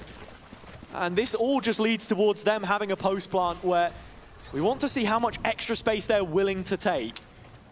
Boaster looking to play around the wall. And with this kind of a retake-heavy composition that Fnatic do possess, you have to be looking at an opportunity to try and dismantle that as much as possible. Grubby not allowed to use the paranoia, but he won't require it here. Everyone on GX doing their job, signing off on this aggression. The death warrant of Desmo hung over his head, and Grubby happy to have the final details. Ara there as well, an 8th for GX. Rounds either side of the half set them well on their way. A big pistol round to win out, but we saw the response last time. Whenever a team before this map had won a pistol round, they typically went on to win majority of the rounds in the half, which is a big point to consider. Go, go, go. Fight, fight. Nice! Let's go! Into the next one with a better buy. Expected to win. They will be one off double digits. GX have had their issues on this map. As I said before, yet to win it so far in the year. Losses to Liquid, Vitality. Cross kickoff. they're able to close it out as Fnatic are putting the pressure on nice and early here outside of B. It's Grubby that drops in the window with just a pistol. The weapon's still kept on the attack side, but Crashies just needs to delay as much as possible and very nearly finds a kill for his efforts. Yeah, trying to delay, trying to get away, to get with more support. Still utility in this game though for Fnatic's retake. Not too much of it though. And as it's now just Boaster's stun, which he'll be looking to try and set the rest up with. Cove coming in, just allows the cross from the players in middle, with both shots missed by Ara on the Outlaw. The issue is yet to be remedied, but between Westside and Cloud, they keep Fnatic honest. 3 left standing and the 9th does arrive. Yeah, they do 1 away from double digits as we expected, but there was a little bit of damage in there. So the bonus not as strong as expected, but still strong and should be respected. Fnatic have 5 rifles of their own. And I do want to actually pick up on what was said in the coach confession from Pipson there, talking about this being a preparation-heavy result on Breeze, because when you look at it right now, it feels like GX are already reading into exactly what it is they need to counter Fnatic's comp, where we have seen defender-sided struggles for them on this map previously. Taking the extra real estate, looking for those additional fights, and not allowing for the retakes to be as clean as they would hope. The First Bloods have also fallen in their favor, and that makes a world of difference, but if we're just talking in terms of approach, I think they've got it spot on so far. I would agree. A split towards the A site where only 2 players are. I mean, this is the perfect call, right? The weaker of the 2 sites. Alfia's wall is set up in middle. Boaster still has his here to just try and play off of it. Manages to deny movement from both middle and main to the choke of the site itself, and Kayak re-engaging actually wants to take this fight ahead of time. That's exactly what Fnatic required. Flickless is able to pick a couple back up himself. With the Seekers out, has detected Boaster in the middle of site, west side, with an acute adjustment to make it a 2-on-2. Time to stall or to get back in here, and Desmo's taking that chance. This round result could be binding, as Desmo has managed to bring this wall offline. Flickless finding him in the process, and now it's down to Alpha. Between the 2 Sentinels, Westside may be thinking about disrespecting his own wall. Alpha was holding on to it, but now it's a game of wrapping around the pyramids in the site itself, and Alpha will bury Westside at the bottom. A must-win round for Fnatic will be picked up. The clutches have been important from Alpha here to keep Fnatic in this and create, or at least eat into, a little bit of the distance that GX have created now. 6 in a row from concluding the first half. That's the one thing to note. Nice. Thank God, bro. And here's the relief. Yeah, that's the only way to put it. I think Fnatic will feel happy to have picked that one up at the very least, because with how it's been trending, GX in full control, 6 rounds on the bounce, and now into another rifle round where Fnatic are missing a couple pieces, light shields across the board, Guardians as well. In terms of the ults conversation, I mean, neither side in a position to get anything online too early here. Kayak just a couple away from the overdrive, but that's about all as it stands. Cover going out. It's Crashies who needs to be careful, as well as Kayak, because in terms of mid, those are the ones that are holding on towards the important space, right? The avenues in which it could easily turn into an execute. Nobody really holding on towards tunnel, and that's where Ara is going to make his point of approach. Nobody to fight him, trying to hide away, the flash not hitting up. Alpha's got one of his own, but Ara's entry good. Still 4 apiece from either side. Yeah, and Alpha yet to be dug out of backside. Yeah, it's a real issue. They're trying their best, but Alpha down in the spike and dropping the numbers lower. Kayak introducing himself and making this an issue, which plays in Crashies. Ara, with no hope in hell, brings this within 2. 2 rounds is all the difference, and with GX failing to convert the bonus, the follow-up not looking any better, Fnatic with a chance to drag this into 1 round of contention. They've made great progress on some of these ultimates as well. So by the time we get to the next gun round, could make all of the difference, and Pipson knows it. Yeah, it's not often that you see an attack economy break, right? Especially with the spike plants and the like. And denying that last one will be huge for Fnatic. A one-way in main, making it difficult to try and clear out, but that's why the dog is such an important piece of utility. Just escorting them there. As Arrow with this overdrive now, I gotta say, there's real potential for the round to get messy, and I think that's where Fnatic may offer a little bit more respect. Have to understand that if he finds a kill, even then you'd need to recover the weapons to make it look scary. And not too much space taken. This would be the second drone used by GX as they try to scale up, but Kayak heading on the other side of that smoke is a real issue, because if he activates, if he finds his chance, that's insane! That's exactly what Kayak can do to you, and that's what Fnatic can, as they all combine together. It's synergistic. It's absolutely gorgeous Valorant, let's be honest, and Kayak finishes it with the cherry on top. Like a lightning strike on a summer's day, you never expect it to hit, but Kayak has the ability to do it to you. An in-zone flawless, and look, while there wasn't much coming into it here for GX, seeing Kayak back at this kind of form, when I was just speaking to him in the post-plant the other week about where he feels he's at individually, makes you feel so confident for what there could be to come from Fnatic in playoffs. 5 rounds away from first seed, and they're looking to put the pressure on early in B. Hunter's Fury from Crashies connects onto a couple of targets. In fact, it's only Flickless to fall. But look at this, the immediate pivot from GX to go towards A. Alpha under fire. GX just trying to pile it on as much as possible. Alpha repositioning brilliantly. Boaster arriving in support as well with his utility cutting off the cross. Cloud still trying to hold it down and find those players in transition. But GX don't have the room that they require to make this close partner security right now. Fnatic are slipping it from beneath their feet.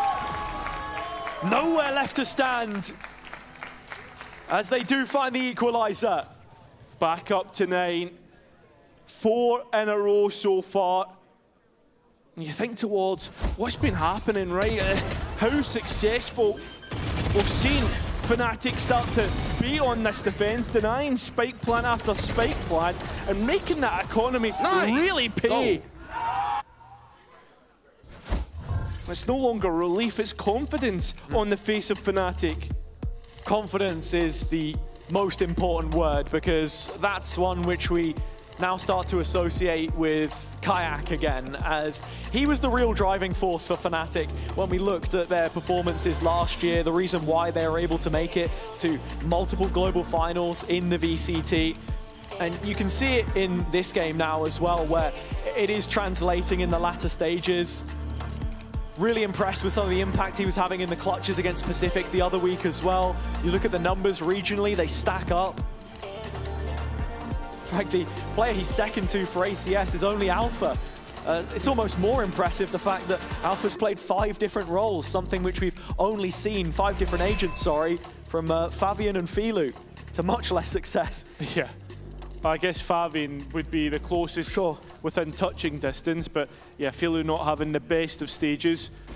But certainly Kayak and Alpha are, and so Fnatic, let's be honest. A win here confirms #1 spot, and 1 win away from Masters London. That's what they're playing for, right? And that's what the fans will be hoping for, a Masters London appearance. As Kayak looks to be the one to send them there, holding down main all by himself, but beginning to retreat. It just has to give up the ghost a little bit. You see this early wall come back in from Boaster. Fnatic's priorities to play this backside control. Kayak just weaving around, but yet to disrespect the Viper wall. And as it drops, the ult is in on the GX side. Hunter's Fury trying to push them forwards, but still Fnatic unperturbed. Alpha cutting off the mid play from West side as well. The lurk now removed, and Fleckless cowering in this corner. The peek round the corner from the duo of Crashies and Desmo was anticipated but could not be thwarted. Cloud, all that stands between Fnatic and a 10th. Should be no way in hell that he can stop them now. Not with a Sheriff. Not in this position. You can even hear the drone being sent his way. For him, it's all about damage. Sure, the Fnatic economy is strong, but realistically, right, there's no hope in hell. Left.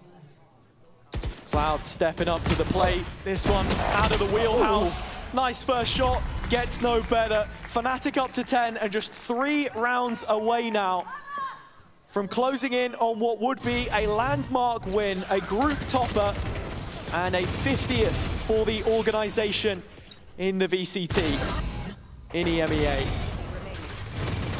Just shows you how long Fnatic have been around. It's okay, Desi, it's okay, buddy. For as much as GX have shown us today, I think it comes back to something that we were saying at the start as well. Boaster at the helm for all of what would be those 50 wins if we see it, and it just speaks volumes to the system that's been created here, that Desmo can come in for the player signed up. GX have so much to do here, and let's have a listen in to see what they're doing on this round. On the right, okay. You have smoke? I have only one smoke. So smoke here, mate. Smoke here, smoke here, smoke here. Smoke here, go on the left. No knife, we will need to pop, we will need to pop. Yes, okay? yes. On the right, yes? On the left, on the left. Ready, boys? Okay. I smoke, I'm gonna pick. Be ready. Go. Go, flash. Flashing. I'm blind. He's revealed. I cannot break it fast. He's jumping on box. Anti. Only Well, whether it was to the left or to the right, GX only going one way into the blender on the B site there. An in-zone flawless for Fnatic in the gun round, and now just a couple away from securing that first seed. Yeah, it's heartbreak for GX because they wanted to confirm playoffs here and now. They might be made to wait a week or two longer. Especially with Vitality playing BBL later in the week. That's the other thing to note here. Well, we're straight back into it and on towards the A side of things. GX have emptied their pockets as much as possible, going for a quick play here. A site has been a difficulty for them. Has been, and Kayak just making sure to pay attention to every detail. The ultimate excellent, and they set up even better. The utility, that's what Fnatic's known for. And now Westside left all alone. I mean, it's just such an excellent hold from Fnatic. When I was speaking earlier about a player put under duress, what ult do you want? Boaster there with the Harbor ulti. And then the additional utility off the back to just tee up Kayak. It's brilliant synergy shown on the site hold. And GX just not prepared for it at all. Thing is, though, Westside has been good for hitting the heads, right? We know. Are you really entertaining this 1v4? I'm giving them a chance, right? That's the way I look at it in my head. The odds are, Westside likes to hit a head or two. If he can hit 3 in a row, then I fancy his chances. He can dice up the angles. Sure, 30 seconds now for him to try and do it. I think the pit would probably be the win condition, but it doesn't even look like he's going to give it a go. He's going for the now, rotate. in saying that, how good is your mental timing? Yeah, doesn't matter, he's saving. I mean, for a minute we thought, but it's not going to be the case. Fnatic bearing on down and looking to get rid of that last rifle. Alpha here, not paying attention to spawn, but finally finds him. Nice little 360. Yeah, nice little catch. Going for something old school. But, I mean, it's this new dominance that we've been seeing from Fnatic in the stage ones, in the franchised era. And it looks to continue here by winning out Braze and confirming that #1 spot. GX, this kind of a round when you're trying to just... Holy shit, Kike, and me, baby. That was sexy, wasn't it? We're riding the wave! Riding the wave indeed. When you're trying to brute force it, feels like GX are the ones riding that wave, you know? Yeah. Not really able to do much in that situation. Fnatic now chaining many around together. 7 in a row and 6 in a row of just straight eliminations. No spike plant at all from GX. And looking at what they've got here, I mean, Westside would love that pit in post, but that's if you get to it. didn't have a chance on the previous. Mid a concession that Fnatic are happy to make, but Kayak is the first port of call. Overlooking the close angle, 2 players tucked in the corner, and with that opening, GX have a little bit of weight off their chest. Yeah, they do. Crashes now coming in, but as identified at the very least. So GX with an opportunity into post, but the side against it, seen enough, and going towards the B site. We look at Desmo. Boaster still there as well with that wall. It just shuns them away, and as you say, Desmo playing from this deep corner is a clear that is necessary for GX's hopes of survival in the map. Still overlooked. Desmo can't find his. That's where Alpha steps up and makes them pay. Fnatic, even with the stand-in, we've seen it all before. Grubby has an ulti. He's going to give this one a go late. But in a 3v1, it feels all but wrapped up. Yeah, Grubinho going for the TP play. And now into post. At 1 versus 3 with Alpha so low. I'm not quite sure about this. Couple clutches already won for him so far in the series. Alpha, the first test. Nothing gets past him. All 5 for Alpha. And that 50th win for Fnatic in VCT EMEA. A half century with Boaster at the helm. And just further evidence that if you didn't already believe that this was an organization capable of making magic happen on less than favorable terms, then here it is. First in the group secured, and GX made to wait for their playoff push. A relief for Vitality and BBL at the lower half of the group as well, as GX are made to wait to confirm that spot. Sure, there's one more week of play, but with Vitality playing BBL later on, yeah, there's pressure on there, 100%. GX, of course, up against Eternal Fire next, whereas for Fnatic heading into the final week, it's a game against BBL, which could very well settle the fate of the group. But as it stands, with all this talk surrounding the teams of who it is that looks strongest right now in the region, I don't think there's any better case in point than what you have seen today. A first win for Desmo, celebrated amongst the rest as the Fnatic faithful cheer them on to what has been a fantastic turnaround in this series. Yeah, now looking to confirm with hopefully a flawless record in groups. That will show just where they're actually at as everyone celebrates Desmo's performance. And it has to be said, he did show up when it was needed. He was shooting. Polaris born and bred. And you know how that one goes. Kayak himself. It was a great performance from him on the first couple of maps, which actually helped them into this one, not knowing what to do in the post-match celebrations. Still all a little new to him, but Fnatic more of the same. Regional leaders in terms of results, and this just another in the list of honours. Yeah, it certainly is. I mean, Desmo getting 16 assists, but it's the clutch man himself down on the stage with Nats going for an interview. Yeah, Alpha here joining me. We're having a little bit of laugh about your teammates mugging the camera like that, but you guys showed up. You kind of mugged GX, right? You had a stand-in Desmo. How was it playing with him? Was it an easy adjustment? Fit right in?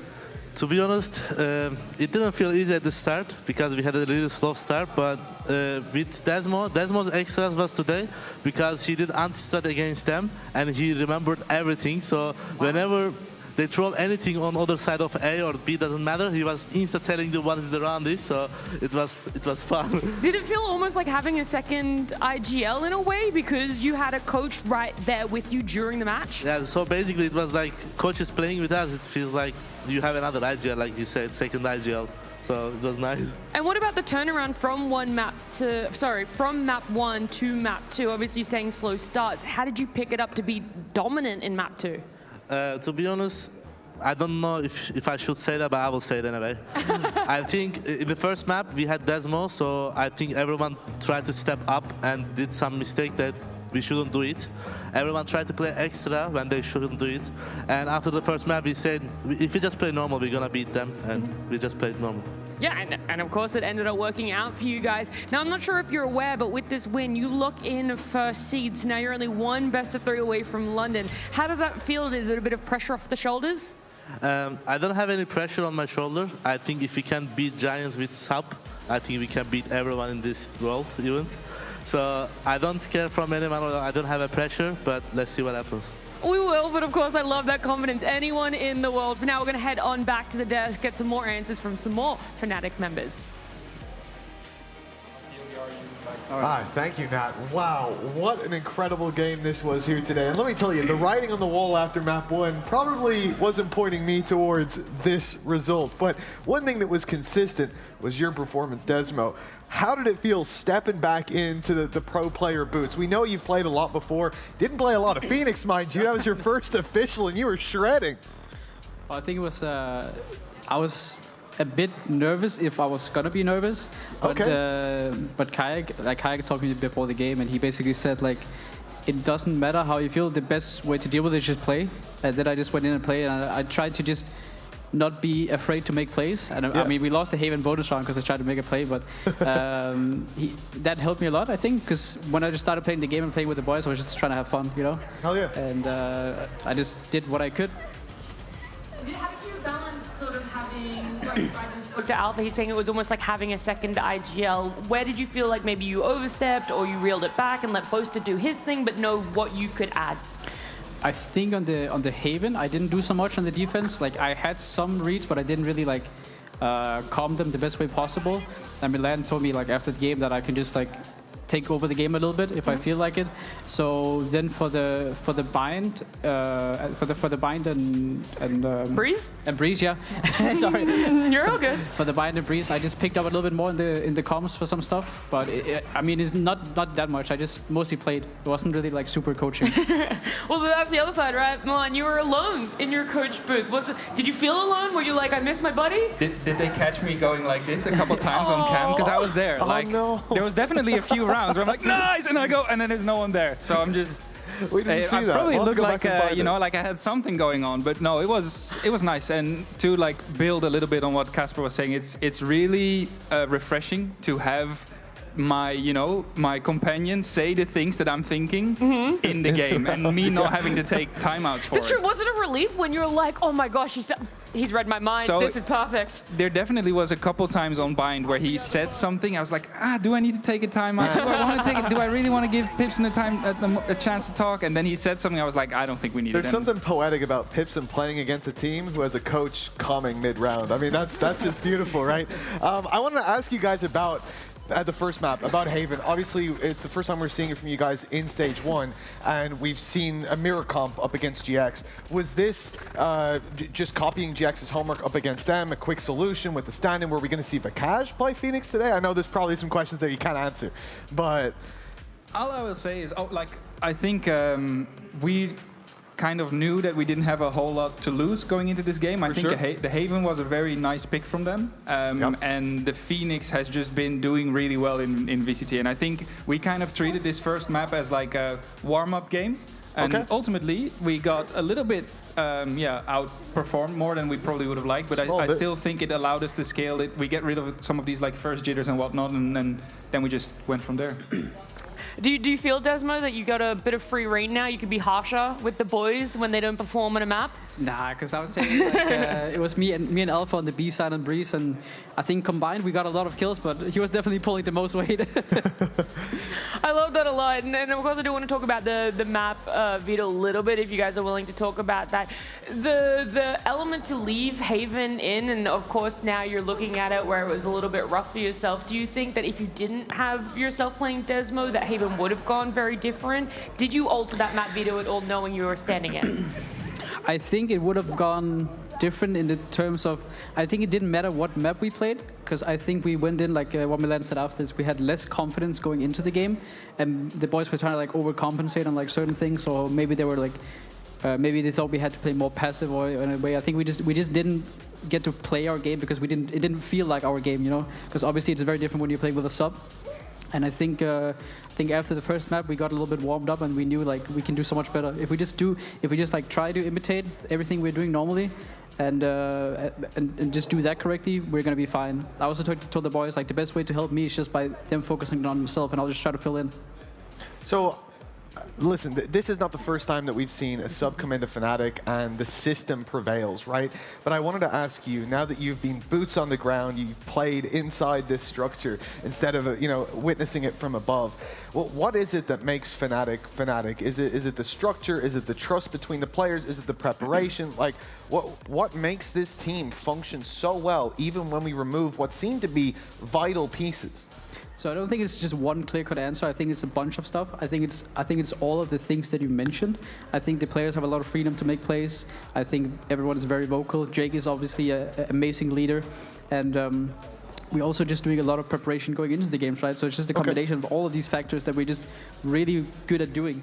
Yeah. And then if we do all these things to a great level, we'll always produce a great team. I have one quick, tiny follow-up question for you, Milan.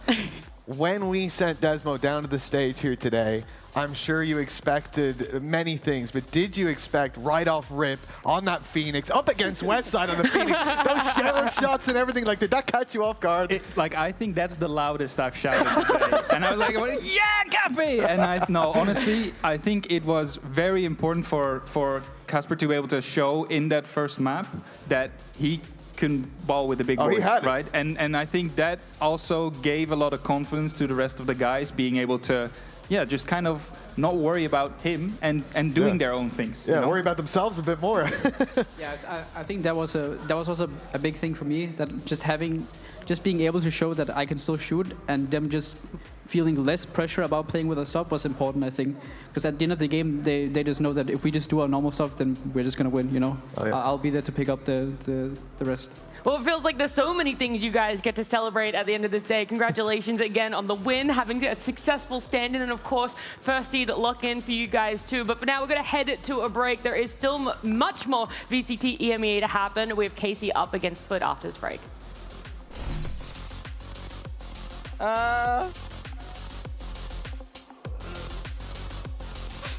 Nice! Let's go! Yo, how did we win? Viva Las Vegas! Viva Las Vegas! Ace! Say what you will. In EMEA, you have to prove yourself.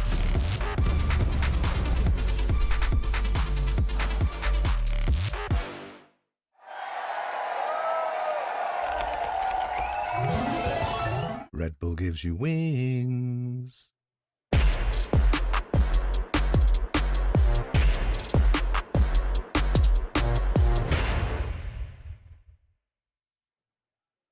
Want to find your fastest server every time? Express like a pro and optimize your connection in one tap. Express and game without ISP throttling. Express and shield yourself from DDoS attacks. Express and choose the VPN trusted by gamers everywhere. Express VPN. Experience gaming the Express way. Fast, stable, competitive. Outplay the world. It's time to Express. Unlock free cosmetics, including Lightning Kicks Buddy and more. Scan to subscribe.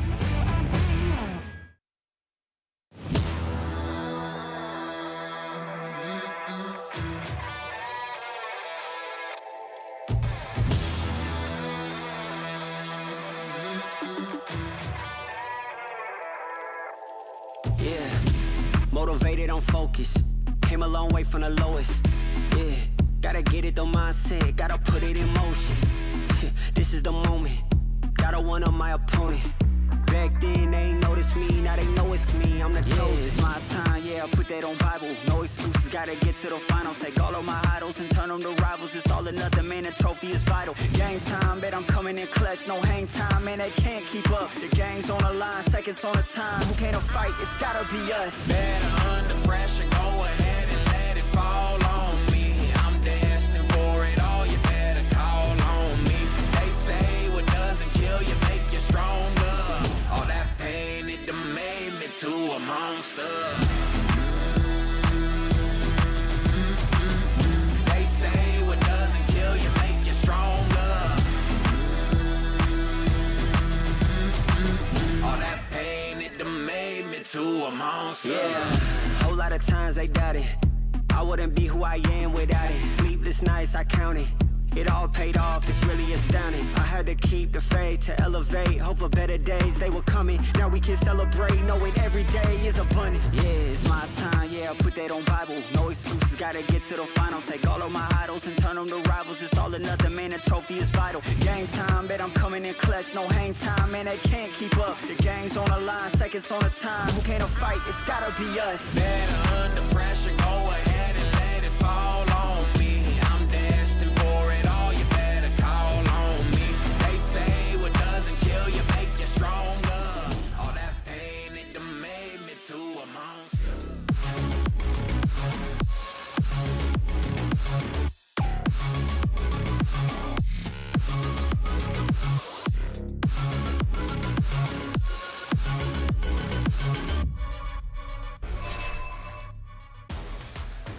We're looking towards FUT up against KC, and I feel like this is probably the most David and Goliath matchup-esque that we're going to have right now for VCT EMEA in Stage 1, and I do wonder what exactly is KC going to be bringing to the table, because for them, it feels like we're looking at a similar situation where they might not be playing playoffs. They might be in their second last best of 3 for the season.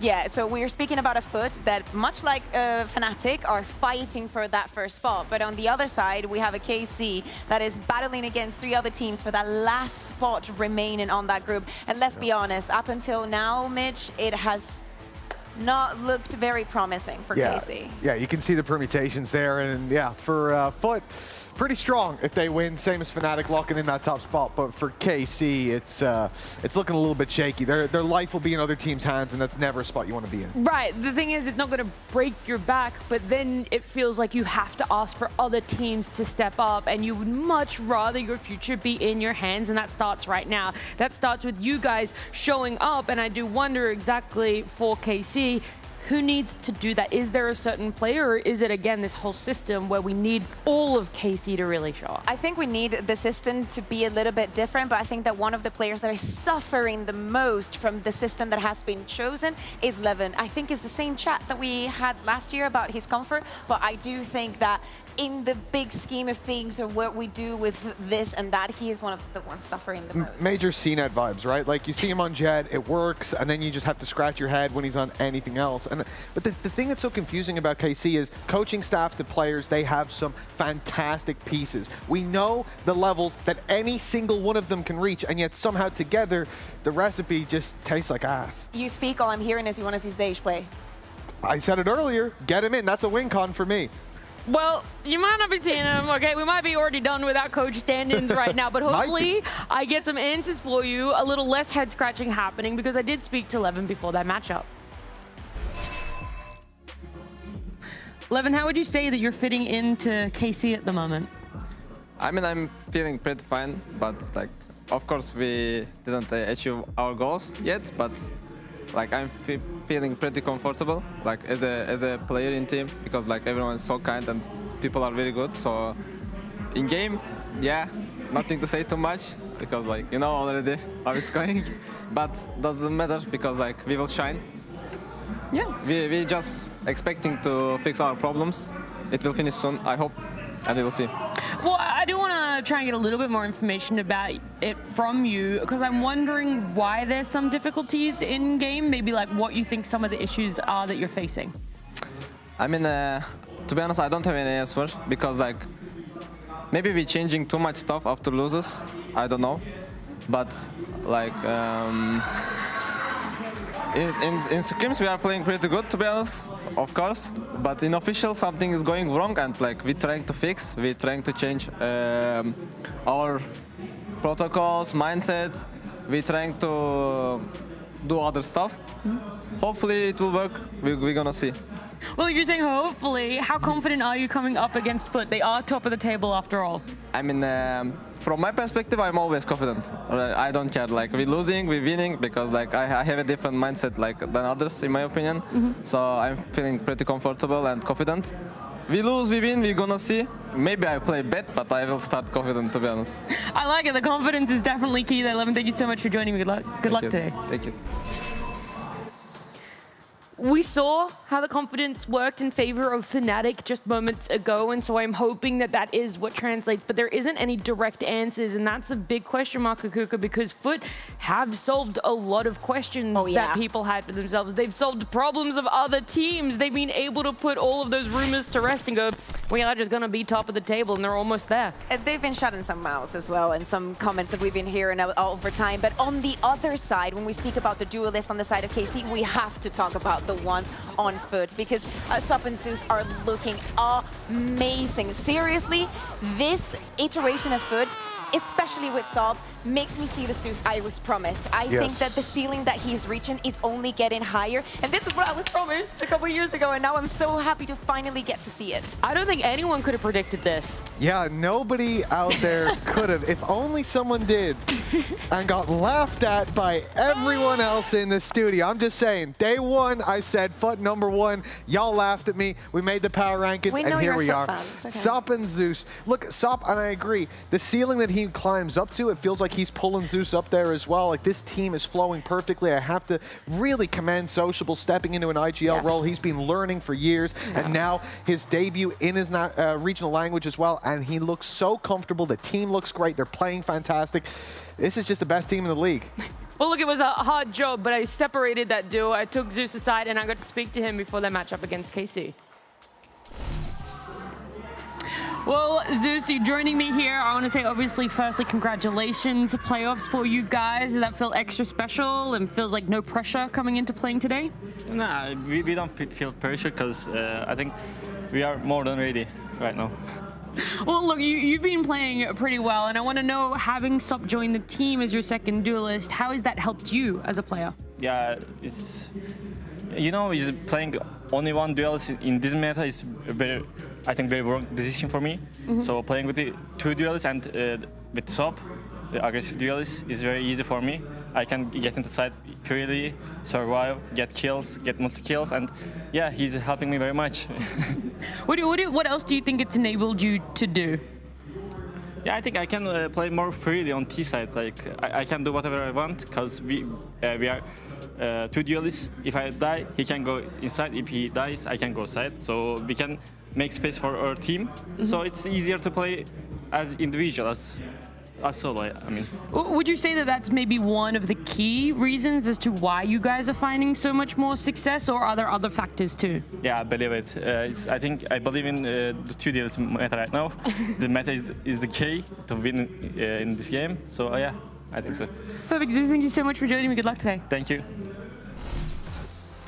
Well, you know, he said that playing with single duelists might be a mistake, and I wish we had ran that a little earlier. GX might have looked a whole lot better. Could have been 2-0.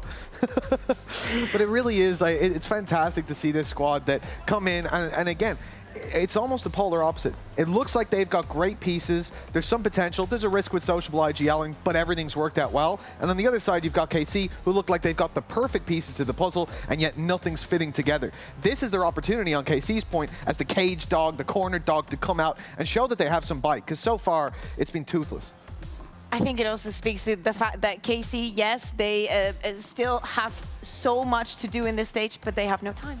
Well, let's see what the skirmish results end up being and who gets that priority in map Vita. Let's go. Have fun, brother. Oh! You got me, man. Ooh. Boy, I don't even have time to see you, bro. You see, like this you're trolling me. Like this you're trolling me. What can I do, bro? Ah, it's okay, it's okay, it's okay. Nice shot. Oh, the nice shot. No.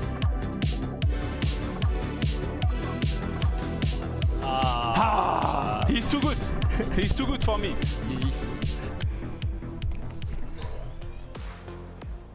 Well, it isn't just Yedege that I'm joined by. You have a friend here. Is this also some reason, some good luck, key to success for FUT?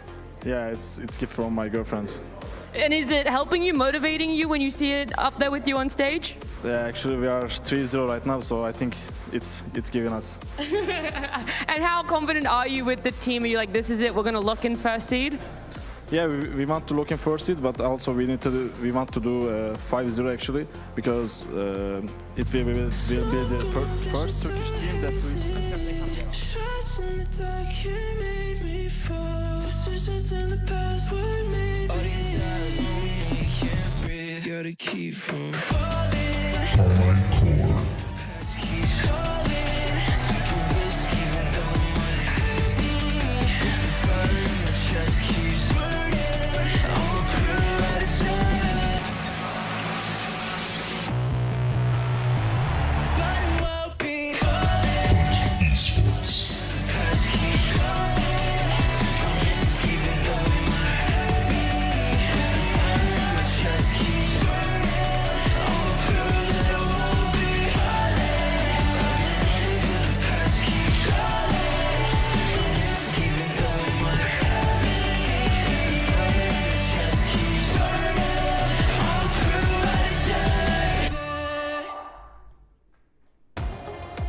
I can't believe Yetajay said that at the end of his interview. It was groundbreaking. Insane. I Live? could not believe that he would say that on a broadcast. The fine is going to be unreal. Anyway, hopefully he's been able to collect himself from that one, because he was talking about wanting to be undefeated. Something that we haven't really talked about, because normally the focus is making playoffs, getting that first seed, making sure you're getting one step closer to London and going into a global event. But for them, there's something else on the line, and it might start with the fact that they're going to have to come up against KC on Haven, and they pick up Lotus for themselves, leaving Binds to be that decider. You know, I think that Haven was a given, right? Casey has played it every single week. We saw FUT has also played it. I think it makes a lot of sense. Yeah, I don't think either team's going to be feeling a massive amount of pressure just on Haven alone, but the fact that Casey are picking it, it's a comfortable ground for FUT as well. That already puts them on the back foot. Coming into this series, though, it is the one map that they've got figured out. We heard it from Desmo, we heard it from Milan, that this is a map, especially where Phoenix has been working. I don't know if y'all can hear that. I don't know if there's no one that doesn't hear it. Vocal as hell. Trust me, it gets worse. but that's somewhere that, when it comes to Haven, that we heard from Desmo Milan, the Phoenix has been working, and I think there's no better example of it than KC. They've been looking good here where everywhere else has been shaky ground, but the concern is that FUT are comfortable here as well. So yes, I want them to come in and feel confident and feel comfortable, but that might not be the case. Yeah, they're comfortable everywhere on FUT. I still think it's crazy that they still have not gotten the win today, and when we speak about confidence, JTJ wasn't even thinking that this was on the board. He's already thinking about next week. He wants to go for the 5-0. He still doesn't even have the 4-0. So that speaks volumes to the FUT that we are seeing. I agree with you. I see that Haven should be incredibly comfortable for Casey. Not only because of that, we're also speaking about narrate with the Odin. When we think about the Casey that we've been seeing throughout the years, it's like they get so good in one map. Now we need to get them to push a little bit further than that. Yeah, he wants to have that record for himself. Yetajay, all of FUT do, but we saw there very briefly that it is first seed that's on the line for today. That 5-0 can happen next week if they can lock in first seed, if they can win the series today. And with that confidence of looking into the future, I feel like he himself believes maybe a 2-0, right? There's almost more confidence than saying a 2-0. Well, I'll be honest, I've favored FUT in every matchup so far, right? Till this now? is the one that I'm actually a bit worried about. No way! Casey are 0-3, so it seems stupid. It seems like a guaranteed win, but for Casey, my motto with them is it's a matter of time. They have to show up. With this coaching staff, with this roster, there's no way that they just lay down and lose the stage. Zeus on the Phoenix. Oh, this is going to be cool to see. We're speaking about mirror matchups, and this is almost going to be the same one here. But yeah, except for Narrate that is going to be playing on the Fade, as I was saying, like his usage of the Odin is monumental here. I think that another conversation that we've been having is Dosia moving in and out of roles, and also Suigetsu not feeling and actually showing the individual level that we have seen from him in the past. But speaking about individuals and level, Cross Stally last week was insane. So in terms of like win cons for KC, because I'll be honest, FUT do come in with a massive favor. I mean, Sop on the Neon, but it's also obvious to anyone that's seen them play even a round before. But for KC, Aves before, he lit up the scene on this Phoenix. Levin on a Neon as well could be incredible in combination, but we have to see these pieces come together from the get-go. If KC lose map 1, I don't think we're going to see the bounce back that Fnatic had in the previous series. I think it's a 2-0 out now. Seriously, it is so interesting. Again, I'm going to re-hit it. Zeus on the Phoenix. it is the first time that he has played this agent, that he's going to play this agent in unofficial. And now we're speaking not only about a FUT that has seen the win condition and seen how much it fits them, they're also working towards getting and improving it and getting even better. As J2J was saying, they're already thinking about what comes next, not only playoffs, but also London. For a lot of the KC players, in their mind, they're hoping that things are going to change, that this is going to be the moment in which the tables will turn. And Mitch, now that we've seen all of our agents locked in, is it? You're saying there's that measurement, that margin of doubt. I'm saying it's an injured dog, and that they could come out with a serious bite, but right now they're limping in. Let's see if it's the bark or the bite that comes out for KC as we head on up to Pansy and Hypark. We'll see if there's any barking today as well. That's obviously something we'll keep our eyes on. Yeah, he's not in the building. Yeah, true. So. That's a little unfortunate. But we will do our best to take you through this. And if anything, gloves should be off here, right? For KC, I know that they don't necessarily get directly Should have been off unable. 2 weeks ago. We'll get to that. Yeah. I mean, it doesn't mean they are completely unable to qualify, but at this point, what do you have to lose? No, I mean... That's where I'm at with KC. Yeah, now is time to just throw it all out there. Yeah, kind of in that boat as well. Obviously, maybe a flash in the pan for Dosu on the Neon. That's another change, obviously, to consider here, but it would be wrong to say that we're not focused here on the swaps for FUT. I think this is an opportunity for them to really drive themselves forwards in terms of, achieving a clean sheet as well for this stage as well. That's key to note as well in terms of expectations coming in, now changing after what we've seen from the first 3 weeks. Yeah, exactly. I mean, what it was, Gentlemates, Na'Vi, both in like 2-1 fashion, and then obviously the clean sweep over Team Liquid 2-0. And actually one of the maps against Liquid being Haven. Now that's where we saw Zeus predominantly on that jet. So that was kind of actually a pretty good performance. You saw the comfort there for him, but I'm really glad to see this proactive step into the Phoenix. Yes, I am, and I'm if not. we're talking bigger picture, I am. Okay, then explain why. One thing that I really enjoyed watching was kind of Zeus's pacing alongside the Neon. And again, it's a discussion around, is it a comfort pick? Is it a bit of a... I don't want to say kind of a cop-out in terms of what we're seeing across the board in the EMEA. Yep. But I guess on the flip side of that being, if you're going to come up against the KC, let's be honest. Test it out, mate. Mitch put it pretty well. It's a toothless bite. Yes. So if you are kind of working on something along the sidelines here in terms of future-proofing this... Good time to do it. Yeah, this is the best time to do it. And even in the interview last week with both Vlad and yesterday saying, look, we are cooking up other things. We've kind of now feel as if we can... You've got the... Not coast, but maybe let the foot off the gas a little bit and experiment a little bit. This is probably one of those instances. Yeah, and I think that's a really good thing to do because I think you have to show validity in it and kind of then limit test its viability up against teams who have something to fight for, right? The likes of KC for obviously they've got a bit of safety behind it and a bit of a battle to begin with, and it's all down middle. KC coming out on top thanks to Dozier, picking up 2 kills there, leaving just Crostally and Sociable. But Crostally, as much as I know a lot of us would be looking towards the Zeus or the SOP side of things when you come to the explosivity, fantastic, he's been exceptional, right up there statistically. Wall, yeah. He's a treat to watch.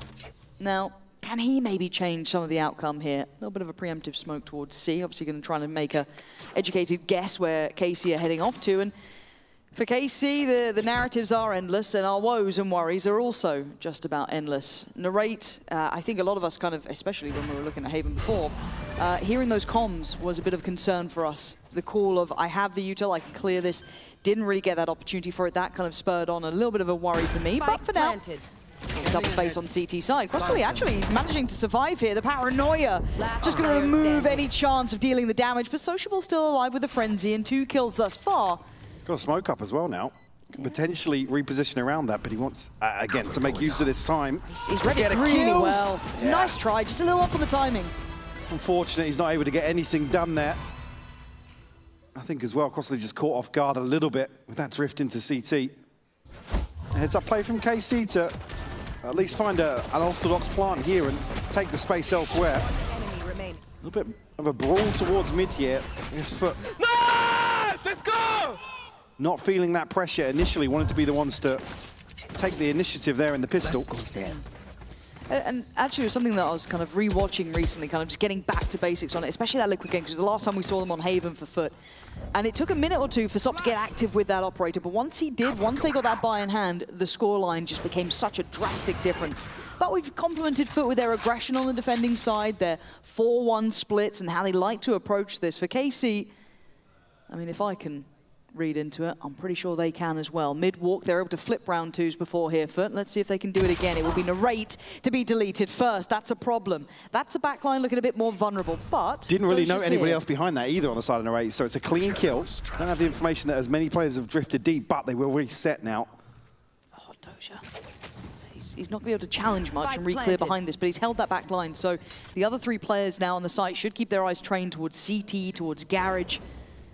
Sure, some focus, but these guys don't go down without a fight. Let's say that at the very least, they will make something out of this. FUT. Dart goes in, Molly towards site, clear the space. Beautiful flash, lovely shots coming in, but FUT making it a real battle to try and contain, and Doja once again just tilting those odds on KC's side, but that was with very little from FUT. Yeah, a ton of damage done here. Only the one rifle to be maintained in the hands of Dosia. So all but a win for FUT in that regard. Going to have a massive advantage here. Force out a massive reinvestment coming into round 3. Lucky really, Dosia is able to get onto this angle. Sugetsu lost control of the spray a little bit. Again, a couple of people swinging onto the same angle, so can't really fault him in that regard. Yeah, you're absolutely right. And speaking of the 4-1s, this is FUT getting up to that. And I can't see how they want to implement Zeus, activate him on this. How comfortable he looks, too. It's one of those where it's like, we talk about player comfort to no end. I'm sure you guys are sick of hearing it. But it is one of those things where it's like, oh, okay, I'm sure he's got play time on it, but to what extent does he feel comfortable? How deep into the repertoire is it? And oh my god, that spam is lovely. Arve's going to receive a boatload of chip from that. Your eyes mostly go towards Sugetsu and Dosia, however, as Yetijay, I mean, luckily comes out of that flash fine, but it's KC It's all making KC. a real case for it on this C site. Just Sop left now in a 1v3. Prevent KC from converting a bonus. Everybody pretty healthy on the side of KC and able to reset now towards long, make it as hard as possible for Sop to dig them out of this position. Go, go, go. And just going to be able to cycle through the smokes here. Sop ideally needs to kill on that first half defuse. Not going to be able to get either of them there. No, it will be forced peak, but I think he knows that's wraps pretty much on it. Time to back away. Great work from KC. Nothing too dramatic about it, but a really nice little routing through Garage. Took a load of chip, but able to get through sight. That's on the one where FUT did a ton of damage. Should have had a bit of an advantage here, but KC seemingly fairly dry as well in terms of that second engagement that actually comes out on site, winning absolutely every engagement. Great start here for KC, 3 to the good. Able to establish a little bit of momentum here in terms of the finances. FUT going to be trailing behind in that regard. Zeus just one away from an ult sociable as well. It's not really going to have anything to maybe swing things back in their favor here. And we spoke about it before, just briefly, because I've been told we are going to have the KC comms coming into this round about the 1 minute 20 mark. And before, I was a bit concerned about the amount that Narrate was trying to provide and then it not really falling on the right sort of position. So in this one, I really want to keep eyes on that, because he seemed very vocal in those previous rounds as well, and how that share's going over with Arvez on that in-game leadership. So as soon as that's going to be locked in, we'll pop that up for you. But Mike, this is looking a little bit of a brutal start for FUT. This could be a road to recovery for KC, but we're going to be hearing that from themselves in just a sec. We can do sounds and come back to C after Hazem. You want? No, we're just gonna go ES5. RA push Hazem and double also. Mid. 3. So we're droned all the way long. Yeah, we're gonna end You it. can let me pick Marshall, everything. go solo short. We're gonna go for long. They smoke from me. They're gonna play a week right now. They took info. Care close, guys. Careful close. Okay. On long, sand or something. 3, 2. Pick the set. Long, he saw me. Let's go now. The sun. I'm gonna scan right side. Right side. Apple died. To the right side, yes. Right side. One more right side, still. One top. Oh, your bunch is what that was. It's okay. As a I mean, a similar issue to previous year in terms of the information being cycled across. It's heartbreaking to see a round that crumbles like that. I mean, Zeus with a heroic hold on A long. But again, the sort of things we're alluding to, some of these rounds where KC have the time to go through the motions, make sure they're diligent in terms of clearing another close contact point on Haven. It's not the window this time, but my God, FUT run away with this. Get their first round on the board, Lauren. Ooh. Yeah. Yeah, these are the ones that sting. Joke's over. Good to hear from it themselves, and the pace change, a quickening of it. A-Site once again the focus, and Alves just going to go for it, but FUT then quickly adjust and take the fight towards Sewer, deny that little bit of a scale-up potential, and now it gets messy. Look at the state of this site. This is going to be tricky. Crostally still going down swinging, but it is now just down to the two of KC. Levin, the last one alive. Yeah, you can't pick up the tempo like that and not expect FUT to go blow for blow. Great work, though, from FUT to actually keep numbers up. Again, the season, the paranoia land perfectly. The run it back spot by Alves. Again, they just can't. Here they're death rolling a little more than we've seen previously. Just looking to rely on a lot of stacked up engagements. There's another one, unfortunately, here that FUT are able to throw back in their favor. You see, pretty gassed up about that hold. I think there's a couple of players here from FUT that should be dead to rights. Yeah, maintaining that quad space a little bit longer, making it really hard to feel comfortable just by front sight. And going just at least the implication of a similar look, right? We're going to try and pressure towards A, maybe get the lay of the land. There was the assumption before they were playing potentially light on that A site. It was not the case. This time around, a little bit lighter. Just one player here. Going to be cross delete. Invest the out drone initially. Calls in the cavalry because there was a bit of contact on it. But KC taking their time now. Broken purchase indeed. 3 rifles. A couple of ults not too far away. Levin's only one off of his, so if he can get that ball rolling, brilliant. But again, potentially trying to feign this, but the spike is here. So you can't go down like this. Sociable just beheads Alves. In the first real point of contact here, in case you don't have anything to really leapfrog elsewhere on the map. A couple of players inserted pretty shallow onto A long, but they can't make a move. I mean, look at the minimap. Even if they did, there's 3 players for FUT just tucked. Have themselves potentially a free plant on B. And you look at the fact that Sociable was so comfortable to take that engagement, because you look down long, they had no idea about SOP being there, right? They put their eggs in the basket up towards A, but this is actually quite a nice call to pivot in towards B potentially.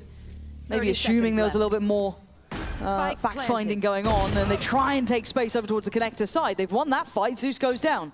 So they want to maintain. Going to invest the ult on top. That's a good idea at this point. You need to convert this one. Keep it on your side, because things felt like they were starting to tilt the other way, but that's better. KC looking to kick it up a gear. Just Sop and Yedajay try and pluck a couple players out. Sop, oh dear.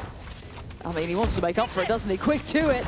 And even Eaton's own stun at this point. Yeah, stay crouched. Oh! Stay crouched next time, Narrate. But you've got to feel the round should be safe. I say should be. Sop's down low. Doja's dealt with him, and now easy follow-up for KC. Making something out of a much lighter round. Especially with that first blood going all but for free in FUT's favor. KC actually able to convert this quick pivot into B site. And even here, initially, you find that first kill towards A-Link, and it's only really the neural theft that confirms the rest of the setup here on the side of FUT. KC will call a timeout there after the conversion. Oh, love a slow-mo. Summoning something. Early time. Another Mitch edit. Yeah, an early timeout for KC, and this was after winning the round too. Maybe just kind of expecting that operator in play for SOP now. They've got a couple of ults to play with, how they want to maybe change things coming into this, or maybe just not liking what they were hearing so far.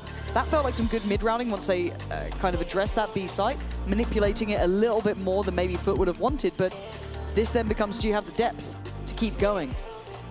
And hopefully those answers provided by the coaching staff. I know there's a lot of eyes towards them in this as well, and kind of making this roster really click. Well, at least in seeing the, I guess, what's being worked on.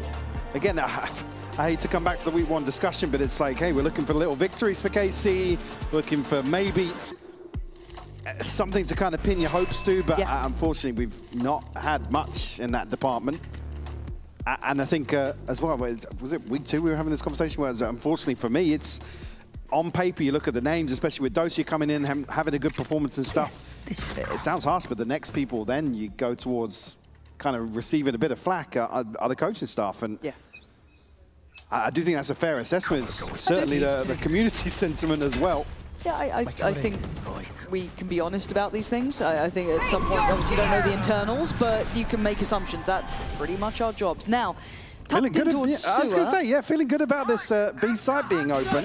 Hunter's Fury, though, in the pocket of Crossley could ward them away here, and it allows a little bit more play. 11 stunning shots from the back of the site as FUT wanted to re-flood and take control. That should have completely cancelled the plans here. FUT might go for an early save at this. I mean, the temptation's got to be there with that operator. Yeah, certainly is, especially with how disconnected Sugetsu still is. Got a ton of work to do on the site.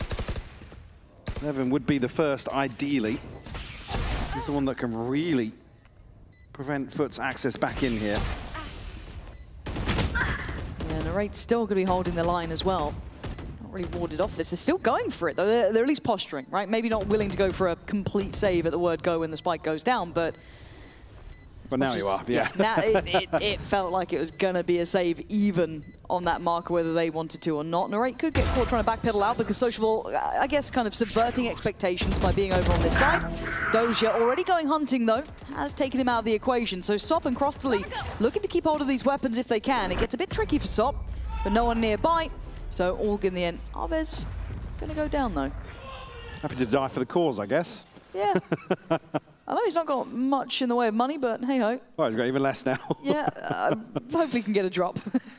Some funds to be spread here, but KC up to a 3-round lead here. FUT trailing behind a little bit. Have to be conscious now that KC have obviously identified a weaker setup towards B in some of these more traditional rounds that FUT are executing. Again, this was with early presence shown with 2 walk down mids from the pistol and the follow-up. They found FUT a bit of success. Yeah, but surely the name of the game now is find where that operator is. So I really hope we see diligent utility usage and just a wayward flash, and that's all you get. Sop's gonna land it. Arvez can't catch a break. Sop again finds Dosia. 2 removed now. Well, they found the op. Yeah. Probably not how they wanted to, but they certainly found it. And now it becomes an issue. Even there's a couple of light shields, sure, but look at this, taking space here. FUT pushing up down long. Starting to really go through the protocol list. Oh my God, the aim on display. Gonna get outdone by Narrate in the end, but still he's left in a 1v4 here, and quickly enough there's a backfill towards A long, there's pressure towards C long. The map's not really available for him. Does have Spike to hand, but we need to probably isolate Sociable or Zeus first. He's gonna have a trip in front of him here in Garage. It's gonna make things even harder if he wants to make a go of this. Can jump it, but gotta be conscious of giving away a sound cue. Yeah, gonna be heard. Yeah, now the net gets smaller. So well done, well handled, and I'd have liked to see a little bit more util. I don't know what, if I'm honest, but something, a little bit more respect put towards that operator. The flash just on the corner. Sop's still gonna stand on it. It's tough. He catches the flash, but unfortunately the timing is absolute perfection here. Yeah. From Sop to find the first. Like I said, well, what do you do? When you die like that, it's sure there are some other tools to invest here, but Sop's quite good. Yeah, Sop quite good. Sop quite good. Unfortunately on Phoenix, you quite That's all often, the tools you get. quite often find yourself in a position where you have to just put your life on the line. Oh, the my timing. God. That was sharp from Sociable. It was just, what are you meant to do? Pick your poison. And they're coming out swinging. These are the ones that are probably going to be more difficult, considering KC's success so far has been death balling. Nice. That's a good way to deal with the operator. Sop now removed. Big punish there from Sugetsu, catching that want of information. Watch your eyes. For a little pre-take here once more towards B. FUT will be tested once more, but KC able to reset comfortably back to mid. Yeah, they found a weak point on that B site. They found a way in. Do they try and get a little bit creative in the post plant maybe? Put some bodies pressuring through Garage maybe? Or do they just want to hold it where it is? Looking at the tools they have available, it's a bit minimal. Doja does have the paranoia, but sure, that's about it. And on the swing, Zeus gets involved, but they hold it well. They swing together. KC have found something that works. FUT Like I said, they already have to address this, be at least conscious of the possibility this is on the cards. So again, like I said, KC have been finding success in terms of kind of stacking up and deathballing into sites. Yeah, this is on the back of a nut.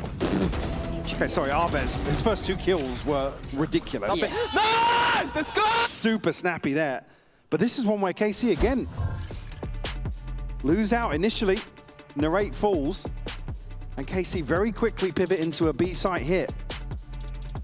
Certainly what Vlad's going to be addressing here. 6-3 scoreline. And the buy's going to be there or thereabouts. I mean, Sop's got ult, and Crossley's going to be the one to struggle behind that. Outside of that, do have plenty to invest here. Arvez just one away from another ultimate, and on the other side, Dosia, a TP available. Yeah, crucial point of the half here for the final 3 rounds. Yeah, what a different scoreline it could be if they can close this out for KC.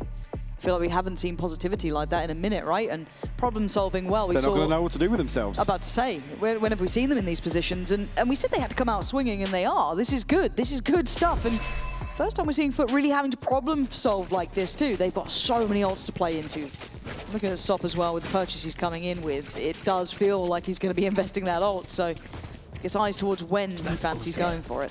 Oh, going to go for the rifle in the end? Okay.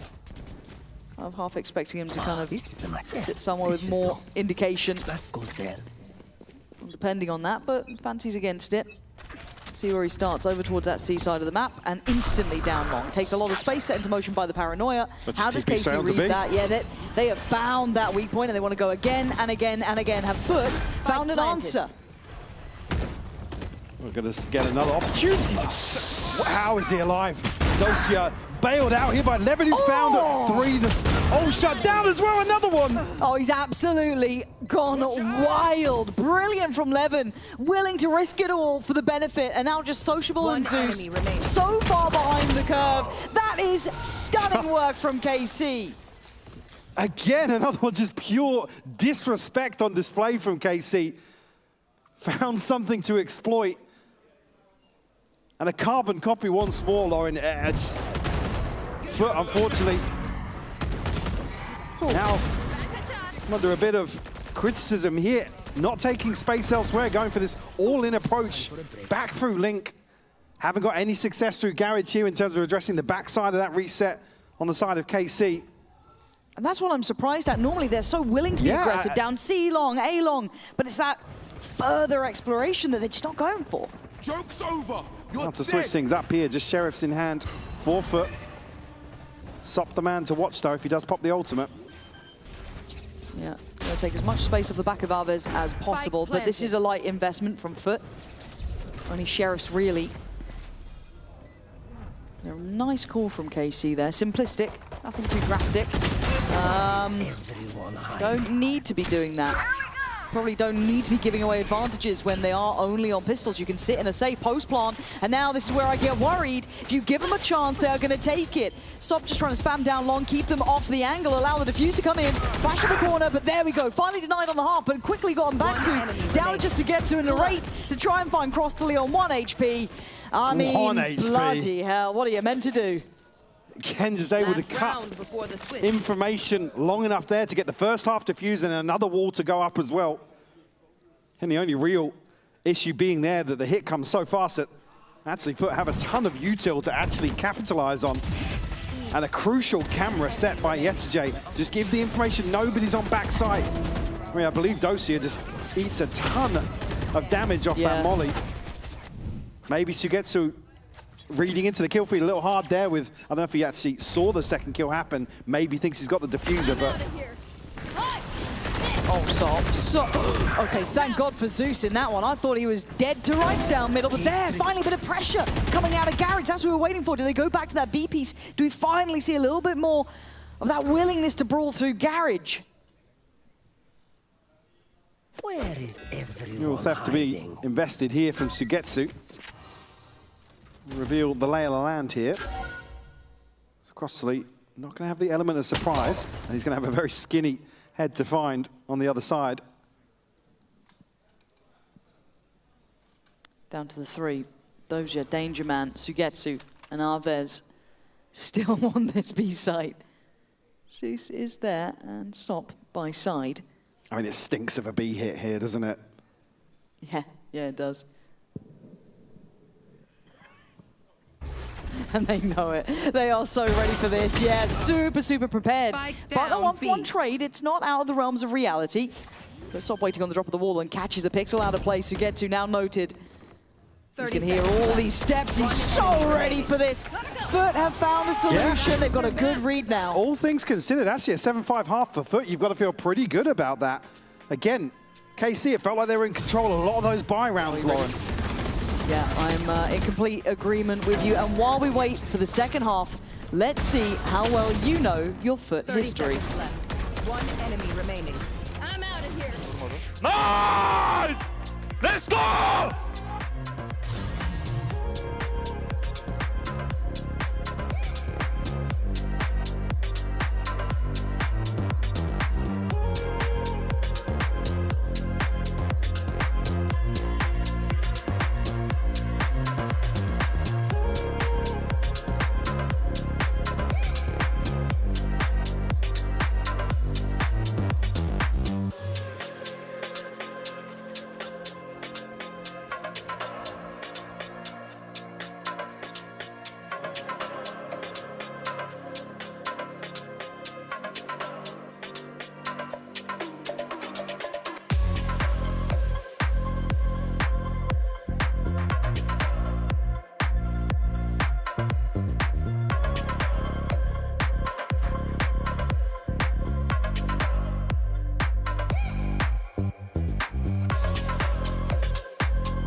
Did you get it right, the answer there, Michael? Yeah, did you? Yeah. Obviously. I mean, yeah. We out here. Silly. I just know you're quite the FUT fan, the FUT connoisseur. The Copernicus of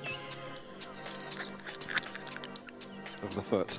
Yes. 7-5 though, on the half. Back to the game. To really, I get a good sense for how things were panning out there in that first half. Probably, I mean, some of those rounds just, again, reek of fight or flight. But at least they're able to keep their head above water. No, you are right in that. I think that late round or late half adjustment into handling that B site take that KC were really dependent on shows some good ability to adjust on the fly and kind of keep those answers coming. I think as well for KC, we saw what worked early on in terms of brute forcing some of those sites. Stacking up and playing trades. So gets it with an early walk here, though. Not going to be noted. Does have two players towards site here that will leave him inserted now. Oh, lovely. Easy clearance on the first. Yeah, but going to get cleared on the second. Does burn a bit of the util and takes away one of the players. Okay, long though. Now, again, there was some util invested over that side, so Dosia has to do a ton of work in terms of the information here. Probably just going to give up the site. Lean towards a retake here. Yeah, you'd imagine so. Oh, they're actually gathering towards middle. All right, KC. Maybe we want to try and catch them into... I mean, they've missed it, but they can get behind this pretty quickly here. Yeah, especially with Yetijay being removed. Nothing to stop it. But again, you'd still need a bit of pressure from Heaven or CT, otherwise it feels really quite obvious. Well, how quickly can FUT figure that out, though? I guess that is the main thing. I think Sociable, the penny's already dropped, seeing the rate as well. Clean with it. Right, just getting deleted on that angle. The second he showed, time, man. yeah. What are you meant to do? Just headshot instantly. So now you've got to know that there's a potential that someone slipped down long, but again, it's feeling really quiet on the other side of the map. So eyes now trained. You can see that FUT prepare. Dark comes in, the paranoia, I think, catching pretty well there. Arve's gone down. Levin looking for anything. He's found one, but it's not what you wanted. It became a bit too readable.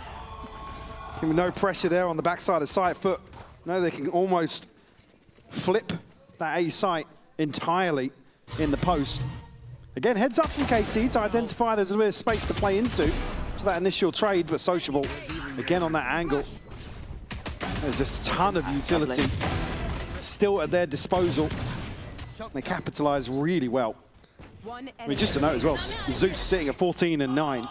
We're looking very comfortable in some of these situations because when you talk about some of these duelist swaps, it's in terms of the play style, right, is the thing that really kind of stands out. But looking very comfortable in terms of playing positionally very different. Not front of the pack, almost being the one to play in other teammates as well, alongside some of his util. So for me already here, ticking the box for Zeus. And starting off on the defending side of it too, that's already what he's managed to achieve. Let's see how he looks on that attacking side. A bit more freedom to play with, a little bit more opportunity. But as you said, more, I don't say creating space, it's such a boring phrase, but you are kind of complementing SOP. You're trying to build in towards sites. And there's obviously a very different role and duty, but not quite hitting numerically. A lot of reaction to this. That's 4 players here. Sociable, lovely on the second, and is a quick clean up. Sop, just making sure. Sop. Calm it down, Sop. So Getsu going to make the best of a bad situation, but that's about it. Oh, Zeus here going to be able to farm up some progress. Yep. To get the plant as well. Probably send his... I was going to say, send himself forward here to probably go hunting. Again, a kill or a death. Going to benefit him. And crucial for him to potentially get progress towards his ultimate for this first buy round. Will only be an orb away if he can find this one. Oh, he's pathing correctly so far. I don't know how far he goes down B, though. Oh, well, def it is. Yes, That's fine. One off. That's pretty good. And they get the trade in the end. So found, no matter what, actually Crostally getting that, who's now pretty much halfway. Maximizing out of that. You're kind of happy it went down that way to a degree. 7-7, and quickly the scoreboard closes up. That's my concern here. We haven't seen Arvez or Levin. I mean, Levin had that great round towards B where I think he got like 3 kills at the front of B site, but my concern is that that repetition, that finding value over and over again, not quite the same. So into the bonus. Might have a little check-in on FUT in just a second's time, but still so scary in these scenarios. Looks like FUT might actually just bulldoze onto the B site here. I mean, if you look at the minimap, they're going to have a ton of time to find this plant with this push down A long from KC.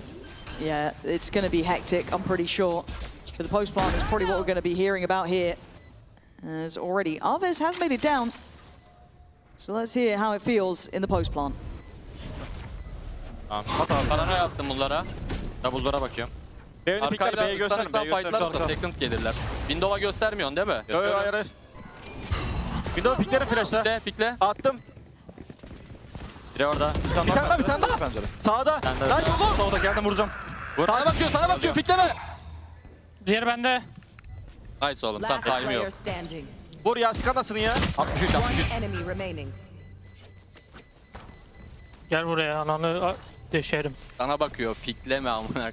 Anlamadım ki ben şu an. Nice kill bro, nice. Ooo, nereye? What happened o ne lan? Amına kodum yarım saat beni. Nice kill. That was good. That was good. I like that. Good Again, comms. pretty, fairly composed. I don't know what they're saying, chill. but super composed. I think I heard be clear. Be clear, window. Window. Yeah. I'm glad we were on the same page with that. Super, I mean, where it gets a little hectic in that round, nobody's kind of frantic in the comms, really clear and concise. Even here with Dosia doing the best he can. It's all but a consolation here. KC unfortunately left trailing in the second half. FUT already finding the third. Now at the benefit of Zeus not burning up that ultimate. And Sociable SOP pretty close by. Crostally also, you already mentioned that as well. Just 2 away from the Hunter's Fury. He's done very well in that. Oh, you're not meant to get that one, but Narrate, fortunately, standing guard, close enough by to... Oh my god. 40 HP he gets away with. Better than 0. Look at Dosia! What? Dosia! How are you behind them? I think me and FUT have the same questions, but he's right there. This guy has been a shining light. What is that? SOP! You couldn't see him, SOP. You couldn't see him. Now, you don't have the spike, so what you're going to do beyond this, I do not know. I mean, he does have 50 seconds to play with, though. He's got a ton of time to completely wrap around here. He does.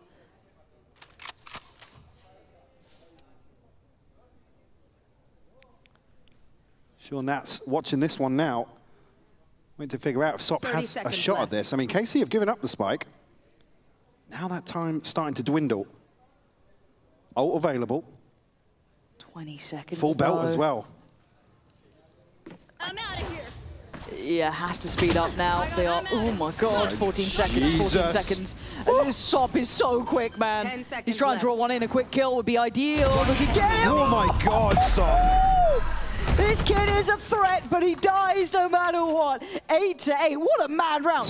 Docia's kills into what we just saw coming out from Sop. Was there no util there? I mean, how, did he TP past something? I don't know. He's just here so quickly. I mean, look at the clock. This is ahead of the minute mark. Yeah, come on. What is this? Oh, he did. It's even worse that he knew it was there. It wasn't just a blind shot. Sop nearly pulling off a miracle. Go, go, go. There. Unfortunately, it's just not to be. Sop able to get ahead of the C's now.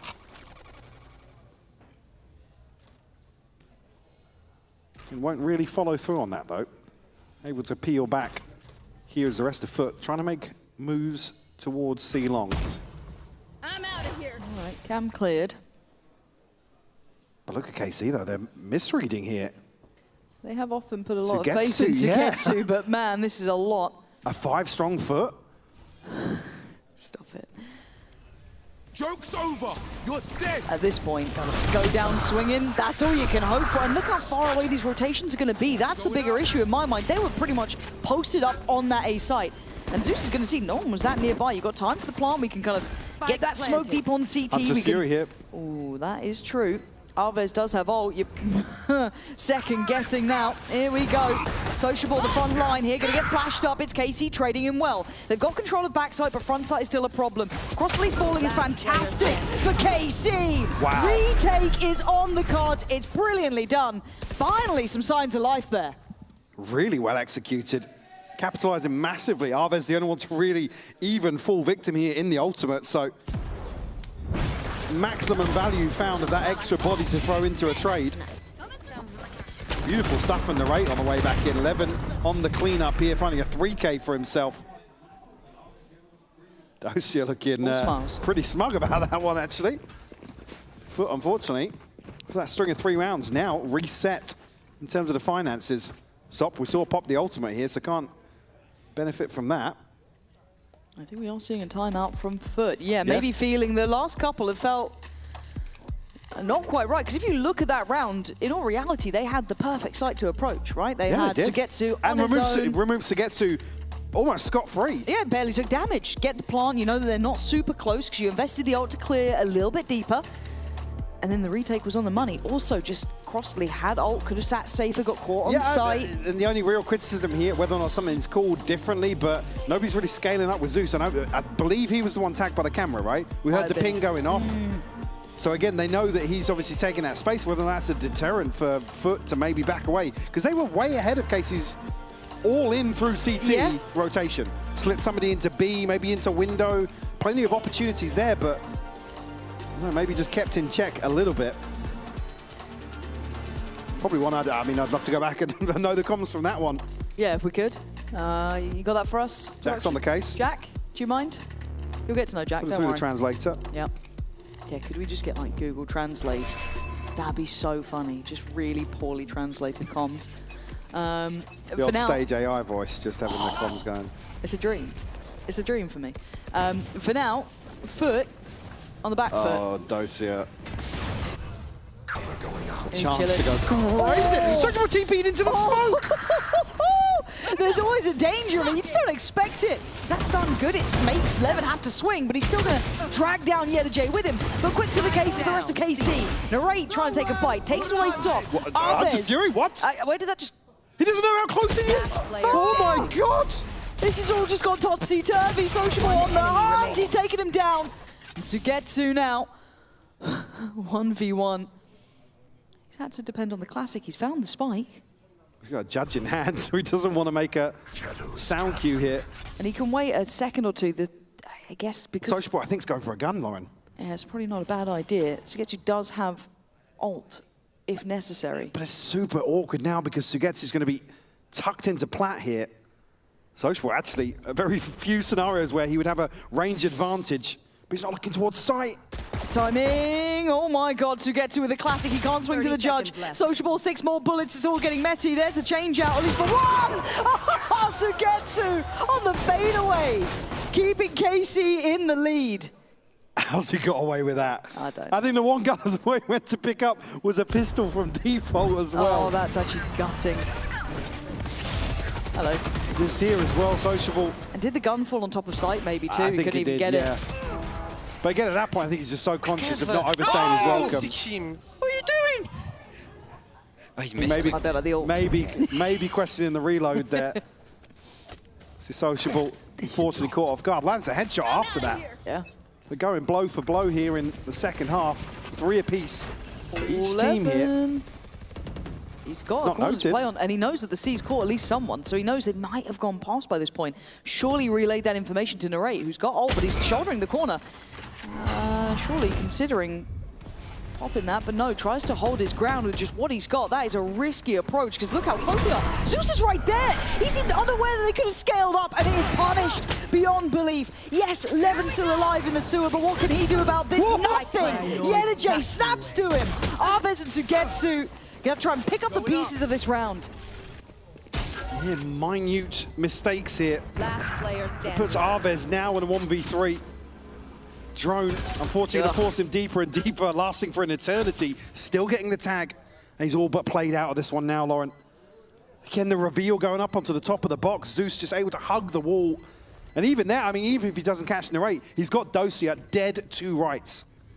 Just that little bit of scale issue with it, just not expecting them that close. I thought the penny might have dropped there for Narrate to consider someone could have gotten closer, but as I said, small mistakes can Toying with the idea of the ult as well. Yeah. It's almost like, yeah, it feels a little awkward to just throw that out. Off of limited contact, maybe, because I guess you don't have confirmation even with the cross coming in from Levin, right? Seeing that someone's made it through. It's such a fine margin for Zeus to find this space, Here it is. Look what he does with it. Unbelievable. Finding the second on 1 HP to That's wild as well. Because Levin got the first kill with the operator and thinks, well, I mean, yeah, cool, I'm going for this now. Yep. Yesterday, just what, second or third bullet out mid-slide will catch him. No, money's far from great, actually, for KC. In my head, I think they had a little bit more to play with, but you can see a Guardians come out on a judge. I mean, it's a judge and a Neon, so it's not the end of the world, but... It's a full bite. Not wrong. So, Now, if he wins this, this is ridiculous. this is the case that Riot point to and go, yeah, it's balanced. It's fine. It's fine. Operator wins. You can just clear corners. Return on with the- investment, much better. Yeah. What's the problem, guys? Okay, this could be nicely timed. Nope. Oh, it's good. The judge is great. Yeah. Good gun. Well played. We love that. Levin there, gonna find both. As Crostally and Yenajay, they were maybe hoping for a little bit more room to maybe build up here to be a little bit more creative with it, but sadly outgunned and outnumbered for themselves, so this would be a very uphill battle. The 2v4 you shouldn't lose if you don't make mistakes, and they don't. They're well timed. Yenajay, stop it. There we go. Narrates on the case. All good. Bailout round for KC, though. As you noted, the finance is not there. It's almost given a little bit of a boost here. I mean, it's not going to look fantastic regardless coming out of that. A ton of damage done. And even the utility use is here to force at least Levin out of that corner. Unfortunately, it is a judge, so they're way too close to really contest that. Go, go, go. Certainly some gaps here in the buy, and you look at what's left in the bank behind this for KC. Certainly not teed up to close this out just yet. Oh, Arvez. Change of pace coming out. KC willing to brawl on this. 4 players on the A side of the map as well. I think Trump might have identified that with his pace heading in towards that C site, clearing some of the util. Don't quite know where Sugetsu's gone to, so still has to be a little bit diligent. Okay, the difference here being you want to see FUT try and take some space, capitalize on this free, uncontested plant. Run it back here for Arvez as well. Oh, the timing. Instantly denied, but traded. Yeah, it's almost unfortunate, but Swap was there this time to actually back him up towards that fight on CT. Quick re-engagement. Levin is absolutely hitting today. KC coming alive. Up to 12 now. Another beautifully executed retake here towards the C site. I mean, once it gets started, Lauren, there's just no stopping it. Even here with FUT digging a little deeper. Their body's in the right place for FUT, but KC way sharper. Most notably, Levin. Of course, Miles. They're chill. But for Levin, this has got to feel like such a relief. Dozier's done really well. He's on that quiet 23 kills, which is mad. But Levin's been such a highlight on some of these retakes, as I think Cairo said it was kind of wicked sick, is I think what he said for it. And I tend to agree. Absolutely. But the buy, sadly now for FUT, is going to be lacking to try and make a stand in what could be one of the final rounds here, at least on map 1. The judge reigns supreme again. Zeus trying to make the best of a bad scenario. Flash is fine, but again, you're not going to get too far. You may just note there's a whole lot of bodies there. Yeah, at least have some damage done, but you're not going to be able to scale up towards site here. And Levin looking to take some of those opportunities away from FUT if they decide to peel away from this A site. Dosia is poised here. Paranoia, Narrate lucky to not catch a tag there. And how do you progress forward here? Do you commit? It looks like they kind of want to, right? This is them going for it, and you just can't get past the judge. Holding more than just the line, giving them everything they need in this one. And it's a formality to fall for Sociable as Carmine Core actually wrapping things up with a bow here, 13-9. And that second half looked great. Levin firing on all cylinders. Your Dozier doing brilliant stuff. I mean, exceptional work. And I think we're actually going to hear from Narrate ourselves. Of course, I do have Narrate here. Sorry, I almost bumped into you there, but it was such a back and forth map here. You guys were so close. What was the thing at the end that pushed you guys over and able to close out the map over FUT? I think, to be honest, Haven's our best map right now, so I think we just have a little bit more experience than them on it. So, and we know how the comp plays. Like, Casey had been playing this comp for many years, so I think we just have experience diff. So then how do you feel going into the next map if Haven's your best one? It's definitely going to be harder, but I mean, FUT are a very good team, so we're going to have to, you know, stay calm, stay collected, and keep playing our game.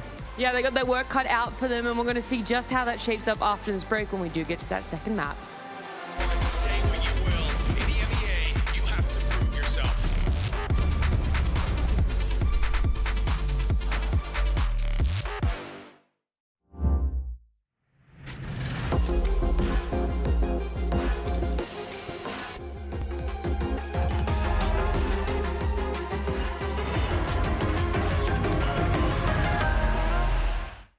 Hey! Hey, Tom. Alberto was looking for you, by the way. Really? Yeah, you better get there Okay, quick. I'll go check.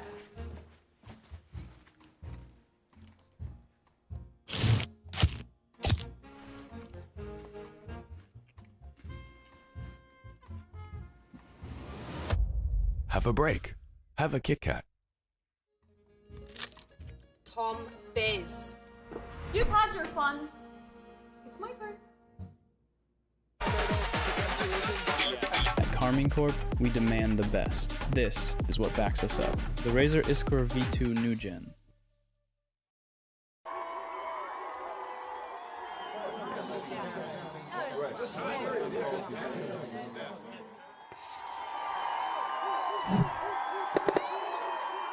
Red Bull gives you wings.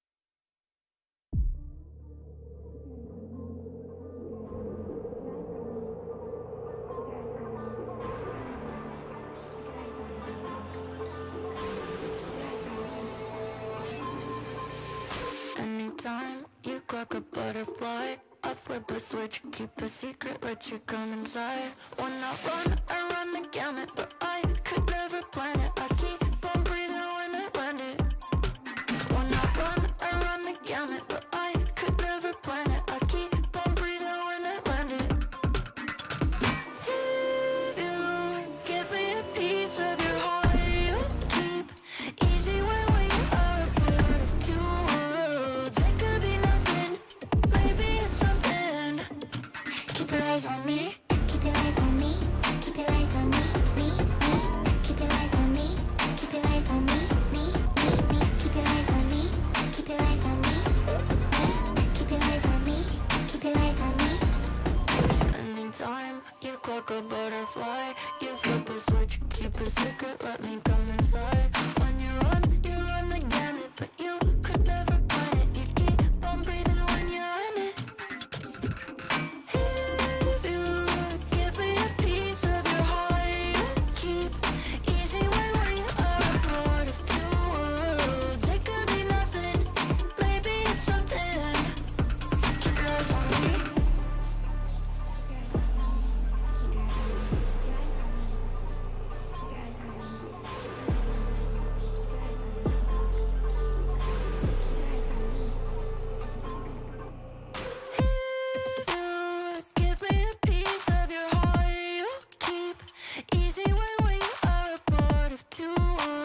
what was the thinking behind moving Zeus from Jet to Phoenix on Haven? To be honest, with Phoenix, we can have more tasking through the map, and also retake is strong.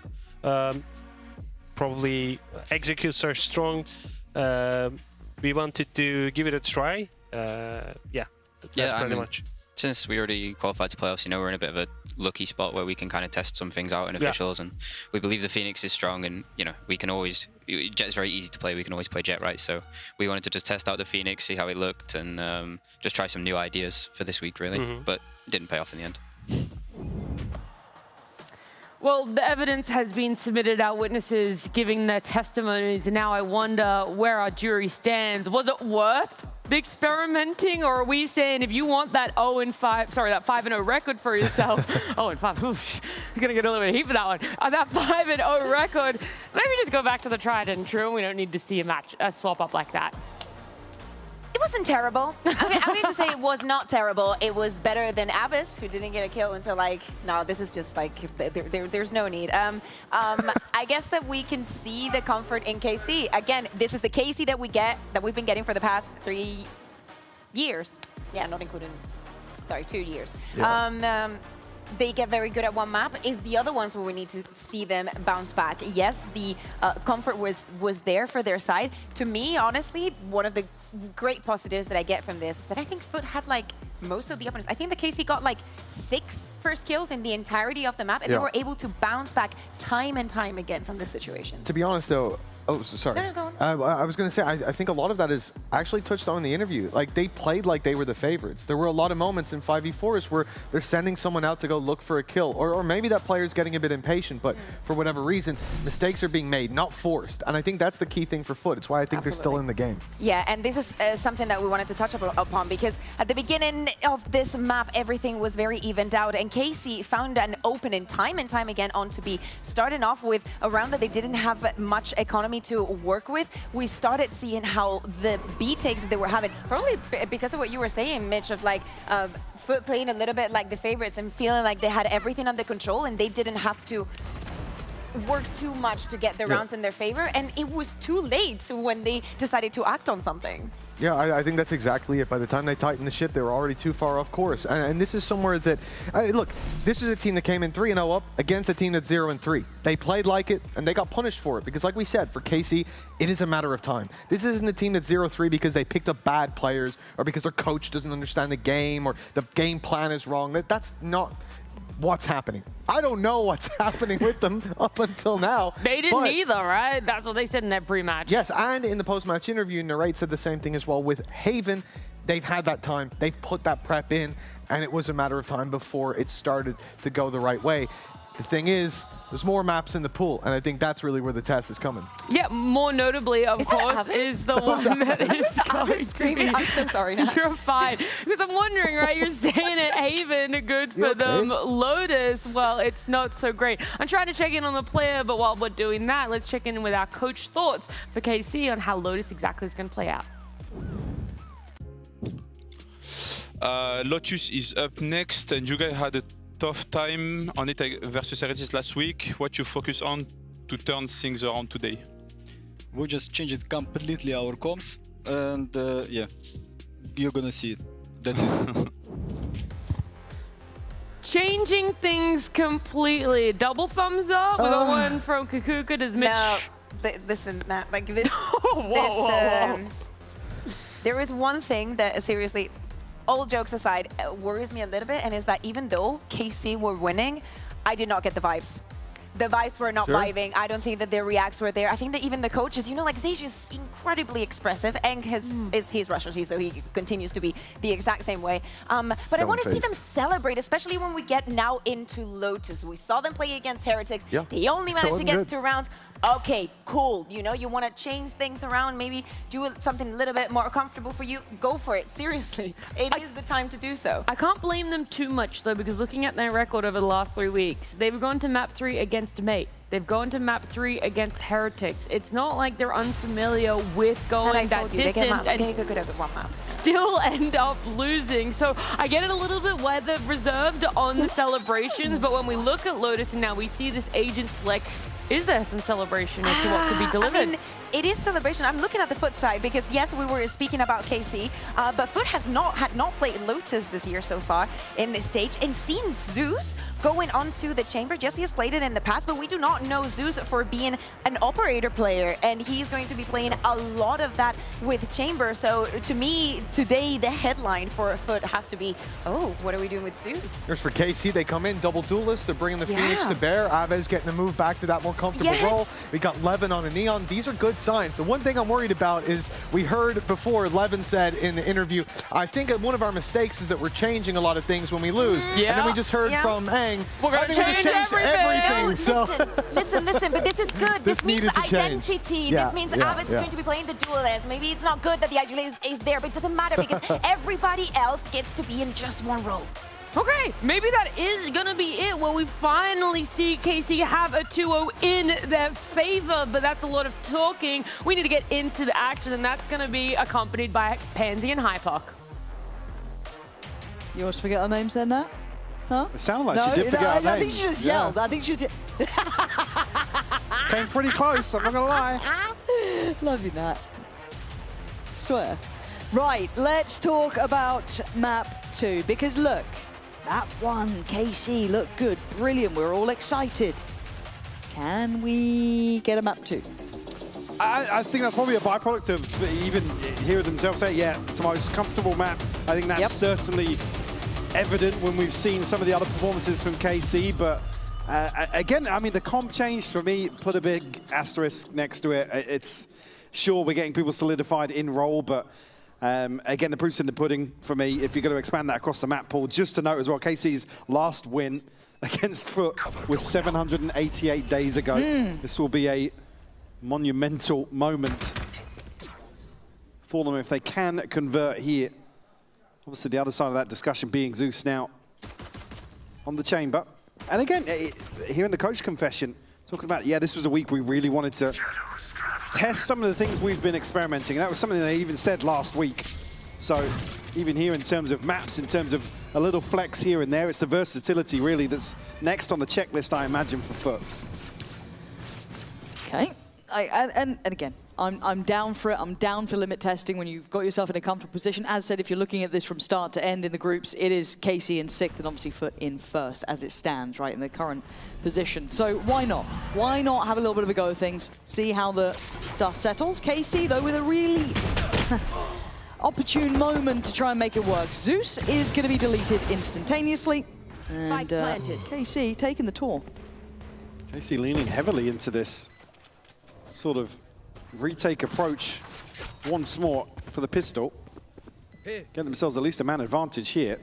They have to break back into the C site now.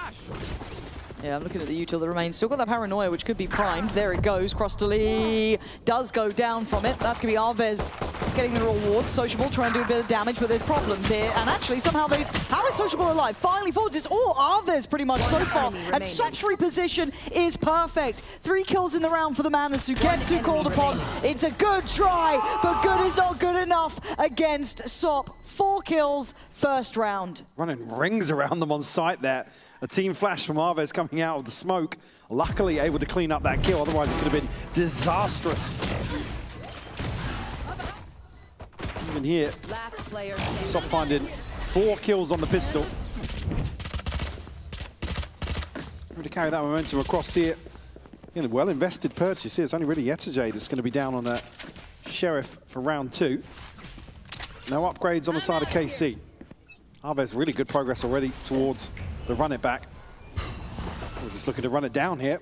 Wouldn't blame them either. Get another orb. I guess whichever way you get it. At this point, you get it at least. Beyond that, though, anyone else made any progress? I guess Sugetsu has 2. So that's kind of it. Beyond that, though, obviously on the other side for FUT, you've got Sop halfway there. So if he can continue on this target-rich environment, you'd be loving it. Probably just tucked in here for KC. Sop's going to be the one to retrieve the orb. We'll open the door here, at least keep KC interested. KC. Bit of a mouthful sometimes, isn't it? Zeus going to be inserted deep towards A. Scope in hand for him. Chance to potentially farm. No one's really made a step yet No, from no. KC. They are frozen in place. Even really, I mean, the second one for Zeus, another great ultimate to farm up early on in a half. Left. At least get a sound cue here. There we go. One. Oh, there is more. And he gets away There's with more. it. He shoots a body and he's still got time. Yep. That's good. Levin's just like, don't give him the ace. I don't want to give him it. I'll go Anybody elsewhere. else? Anybody else? Do you know what? I like the spike. If I can pick that one, that'd be great. Speaking of progress, though, that's fantastic. You've got a problem on two fronts, or I guess a good reward on either. Zeus obviously sitting now much closer to ult, and so is Sop. So you've got kind of both of them progressing nicely for KC. I think we knew how this one was going to go. And Levin just looking to get closer to that spike, or anyone but Zeus or Sop really would be ideal. And Sociable will give him the, I guess, the death he wanted. Zone flawless here, 4 FUT. Comfortable start to Lotus, their pick, of course. For KC to maybe string something together in round 3. Prevent this snowball from getting fully underway. I don't think we're going to see too much in terms of these early rounds for FUT in terms of what's cooked up, but certainly looking for Zeus to be comfortable once more. We already noted versatility for me is certainly something I've got my eye on. You take into account the performance alongside Sop he's had these opening weeks in EMEA. I like it as future-proofing, right? The ability to show a little bit of versatility is never a bad thing. There's flash and ooh, it's messy, but it's worked out well enough with Levin. On just that blow-for-blow punch, that was stunning timing from him. Where the hell did Levin come from? Absolutely ridiculous here. Even with Aves slightly missing the flash out the door. So quick to provide support. Yeah, another very pacey piece from KC that just looks so well drilled. Like I said, leaning heavily on this previously on Haven. There. Looking a lot more decisive in some of these plays. Zeus now op in hand for him. If you can find some value here, Evan will be noted. On the other side, actually, Zeus noted also. No shot from the op yet, so that's at least one thing that's kept a little underhand, but if anyone jump spotted deeper from rubble, they would be in trouble. Hated that. Didn't mean it. Don't look at me. Don't look at me. You snapped to me, man. That's foul from you. No, it's fine. Everything's fine and good. We're about the minute mark, so gonna have to start a little bit more of a close look towards one of these two sides of the map. Not able to fully clear rubble, so looking like Mound will be at least where they decide to kind of plant the flag here as a starting point. Dosing out. Cover going out. Have his hands full. Players outside this smoke now, door to be open, just to maybe divert attention ever so slightly, but Narrate being so safe on site, I don't think he's really going to give too much away. He's pretty much in a one and done, though. Yeah. Ooh. Ah. 30 one and done. A none and done. The classic. Yeah, that's a pretty rough way to go. So down to 4. Spike planted. Pretty split up here, so Getsu could easily get overwhelmed. Oh, but over-delivers. Taking away Sociable as well. Come off, 11. How are you getting a follow-up there? This guy is red hot in this series. 3 in the round. After the entry, just looked like it was so easy towards that B side. I mean, Narrate sat here waiting for a smoke probably before contact here, so completely caught off guard. There's Sugetsu to find 2 crucial kills of the Sop and Sociable, and again, Levin's looking so crispy. And some of these re-hits from KC. FUT almost looking a little confused as to how that one's passed them by. Ultimate's to invest here, too, to offset potentially a lighter purchase or lack thereof. Full shield for Sop and Zeus. Levin on the other side now, picking up an operator. Certainly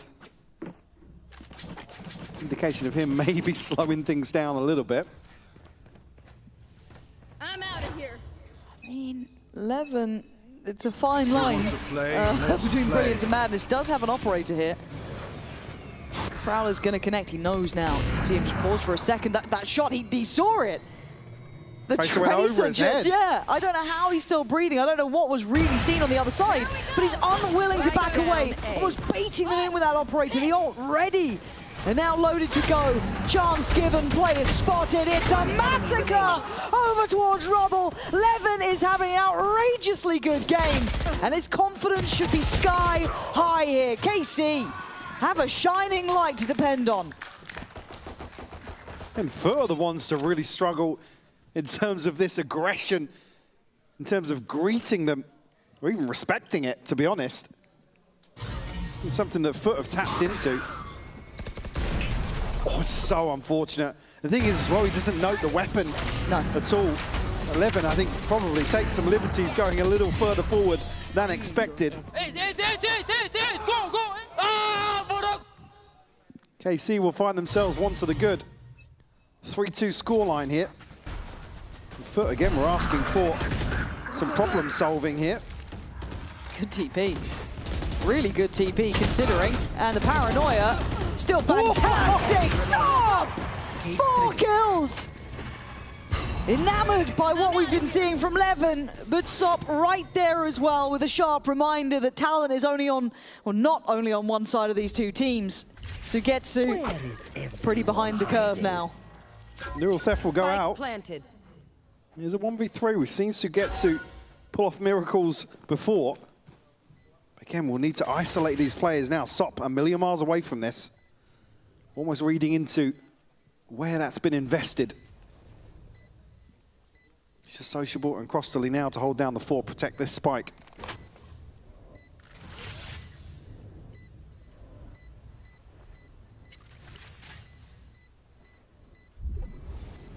Really get an opportunity there with the smoke. Has to probably give this one up now, almost wanting to deny any momentum to springboard off an ace under the belt of Sop.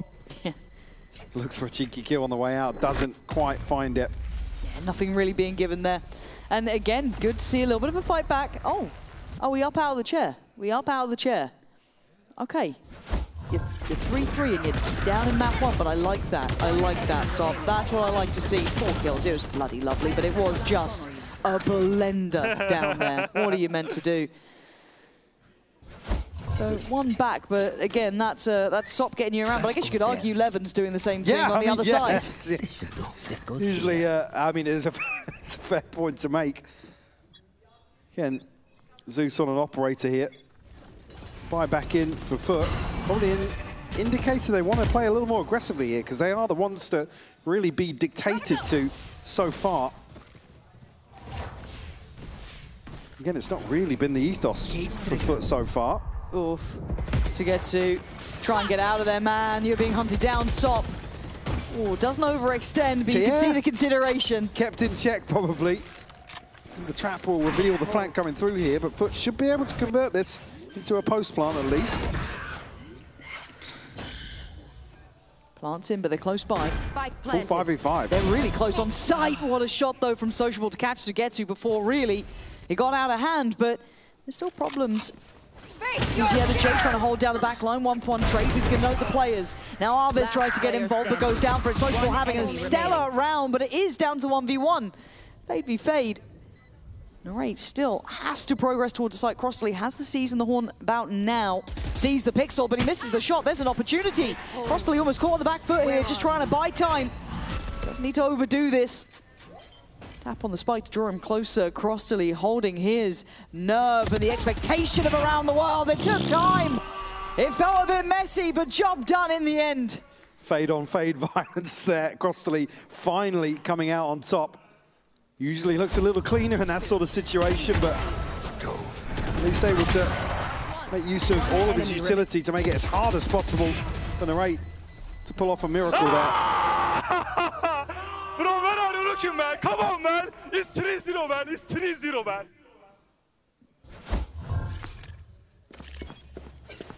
4-3, the scoreline.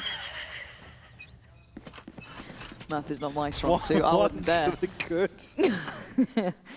And Sop on the verge. Maybe that's the 1v1 score. Yeah, or potentially their overall record thus far.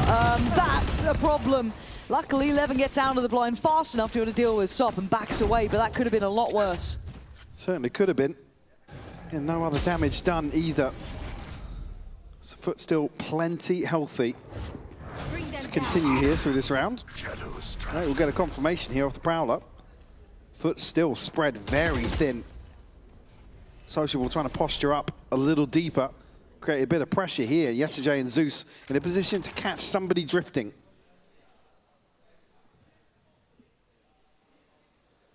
Yetajay could be on some god timing here, but there's no indication to continue working, but he's having a look. Of course he'll have a look.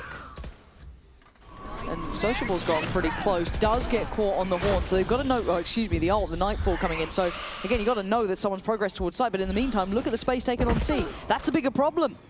They're still losing some bodies on that B cross. This is not looking good for KC. 30 seconds left. I think now probably figuring out what's going on the side of KC. Dosia has to win this, and he does. He's a danger man, his old Doja. 5 bullets, though, ain't much to play with. And Zeus, sharp enough to get the job done. It's Sugetsu now. Knows at least where one is. The Crossley just tucked into the corner, going to make it hard to pry him out of it without being spotted on the cross by Zeus. Sugetsu's caution, not going to work out. Nice round from FUT there, kind of won and lost on that lovely, I don't even say lurk really from Yetajay, but it's just intuition to kind of slowly progress that side of the map. I think especially once Sociable doesn't get any sort of contact, pretty deep into B as well. It makes it really awkward for Zeus and Yetajay to really make a decision there. Yep. Do they gamble kind of walking into a crossfire potentially on one of the extremities? Certainly toes the line perfectly. That default paying off for FUT. Very aggressive probe sent forwards and a little more traditional in terms of what we've seen FUT executing here in stage 1. It feels like they're just trying to punish Sugetsu at the moment. It does feel like that, yeah. I mean, on Haver is the same thing. Figuring out when he was solo on C. Doja over here as well, at least. So you've got some help. We've got help on the C side. We're okay. It's not just one of us. I'm sure this will be fine. Prowler not going to go towards the right side, so maybe sticking in this little bit of a high-low, but no commitment yet from FUT. Elsewhere, no win in terms of map control for FUT, but Yetajay looking to maybe have a look into B here. Dosia going to catch Sop. Take Outside that. the smoke, yeah, for a freebie. And now look at the stack here, yeah. Maybe starting to read into this punishment that was coming through, but FUT going to decide to cancel on that. Now starting to dwindle in numbers. It's going to be very hard to even take this B site. You're looking at maybe Yetajay making an overplay almost or something to give him a win con in this. Spots a pixel. We'll go for the ult here. So that's plant in. And I don't believe that covers the spike, though. I'm also looking towards what Sociable's up to. He can't make, well, he can make it through C, I guess, with a TP. Yeah, going to get himself going, but they've still got to deny them on the scale up here. So you're hoping the C's comes into effect. You're hoping the ult actually helps out. That's a big Lovely C's. Doesn't really connect to any of the players on the other side, but now Levin's done a similar thing. Crossley and Sociable doing wonders on the side. You got to look towards that back line, that flank coming into play. Doja outdoes them all. So messy from FUT here. Getting Yetajay backing out of the pit. Like I said here, to not cover the spike as well. Maybe relying on somebody going a little aggressive outside of it, but a beautiful C's. Unfortunately, the spray just not landing at all on any of the players caught in that. 3 players there, not a single one. Yeah, decay from the C's and the pit on top of that. They were so low. God, Doja doing work though, man. Because I really did think potentially Sociable coming around that longer route could have maybe made a bigger difference, but absolutely not. Timeout coming in for FUT, and I mean, this doesn't look like the FUT we've seen so far. We have kind of discussed the fact they are trying out maybe new maps to a degree, new agents coming in, a couple of different things. So one thing that is consistent is how dangerous Sop can be. Beyond that, though, you're looking at obviously the change-ups with Zeus here a little bit and kind of everything around it. So it's certainly going to remove a little bit of their comfort. Yeah, I mean, these two alongside each other, just some rounds that they just look like they're walking on water in terms of the comfort, in terms of the pace they're able to just nail time and time again. Has looked fantastic so far. No different today. Obviously, Haven, a loss, sure, but they still packed a punch. Absolutely. And two of the probably biggest tools for FUT in terms of their run, at least through stage 1. You obviously stop sitting at 10 and 6. Zeus here on the chamber, flexing over. And again, I think as well the discussion around Jet, now probably a discussion around chamber. It is a good sign for me. Again, you want to maximize value in terms of these the live games, right? Yes. Against an opponent that's, going to be sweating for a win. Yeah. This is they're going to try. This is the. I don't think it's like. anything. I don't look at it from the angle of, oh, it's disrespectful here for saying, oh, we can experiment. It's only KC. Actually, probably one of the best tests you can get is against a team that's desperate to get something on the board. Yeah, there's pulling out all the stops here for KC because they need this, right? They're sat at 0-3. They are at the bottom of their group side, so you're going to get a high quality test, and there's no better practice than officials. And I think it's a good way to get some real tangibles in the future if it's something you further want to explore. But for now, Arviz, speaking of investing, going straight through. Lovely flash and a great shot on Sop. It's quick work for KC. Sociable really the only one to punch back thus far, but the spike down and a quick check from KC. They're pulling, as said, no punches. And that's one thing as well, the discussion around Arviz on the Phoenix, and he's not necessarily always putting up massive numbers. There's been big questions around him. At least today, KC trading so well off his ultimates. Again, a big difference for me. Saw it a number of times on Haven.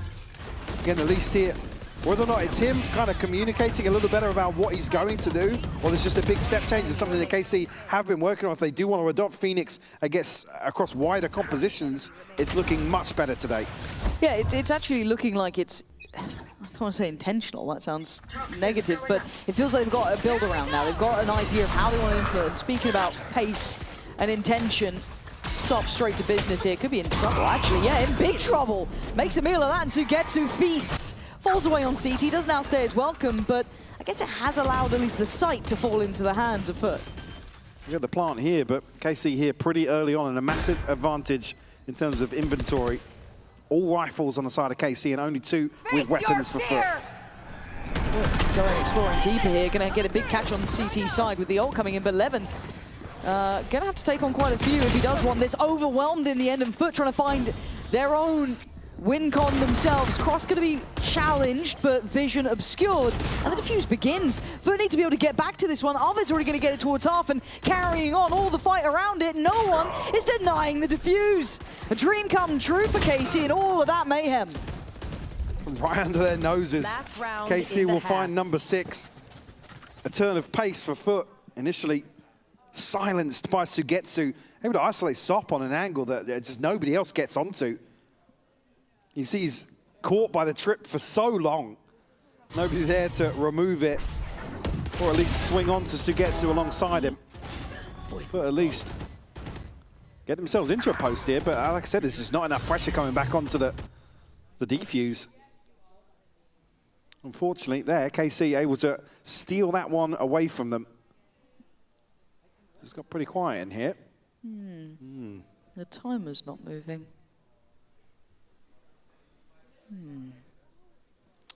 What do you think? I mean, they've been fairly active. Maybe somebody's just headset moment. Yeah, headset moment.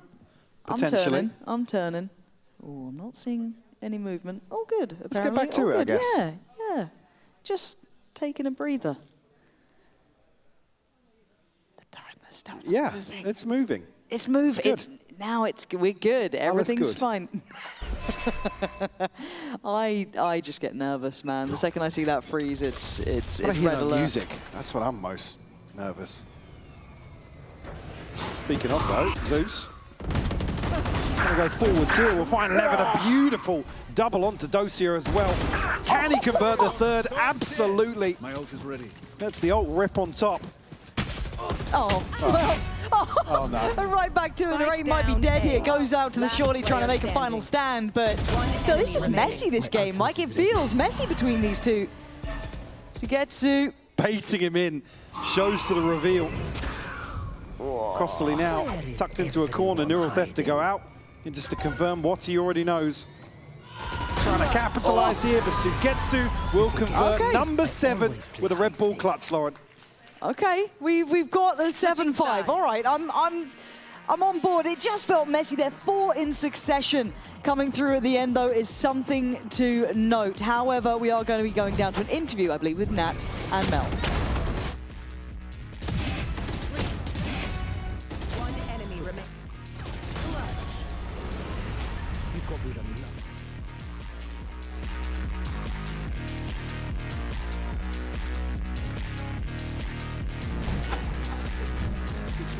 Some of you guys at home might be wondering, Nat and Mel, who's Mel? Well, I'm here to tell you, FUT's #1 fan right now. She's in the building. Mel, how long have you been a fan of FUT? Ever since I found out about the esports games here in Berlin, I first joined the Red Bull events, and ever since I've been a big FUT fan. Do you have a favorite player? Is there someone that you enjoy watching above the rest? I would say Yedej. I've also met him personally as well. He's a really nice person. He has a really nice personality. He's a really good player, but I love each one of them. Honestly, I can't really pick one, but yeah, Yedu has a special place in my heart.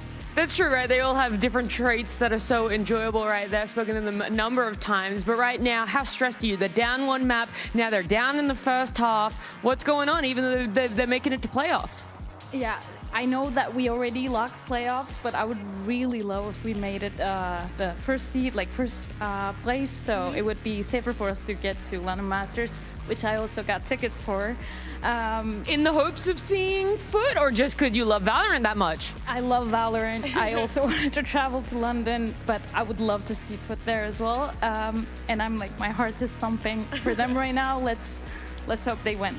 Yeah, let's hope they win. Of course, you guys can also have a little bit of fun. And London, that's not to come up anytime soon, though. Right now, we have to see who exactly is going to be taking the second map.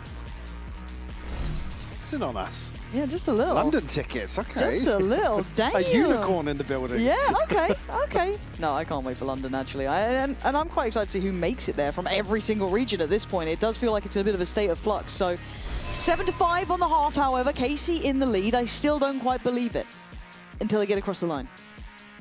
Yeah, I mean, KC here on the brink, especially with things looking so messy, you could kind of attribute some of that to, yeah, we're testing things on the side of FUT, but some of it looks a little complacent, a little disrespectful, and KC capitalizing on those rounds massively. Yeah, for sure. I mean, you don't, again, take this with a pinch of salt, you don't want to be a team that loses to KC, right? As rough as that sounds, yeah. Again, that's the sentiment of the region right now. Yeah, and well, Levin gonna fall straight away. Crostally on the case, got the follow-up too. It's Arvez to go down next and FUT maintain the site control.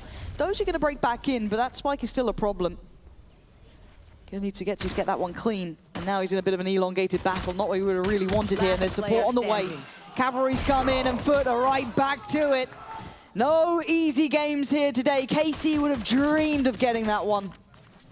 Almost with access onto site pretty easily, but again, gets a little weird. Crostally able to at least convert here on the first to Levin.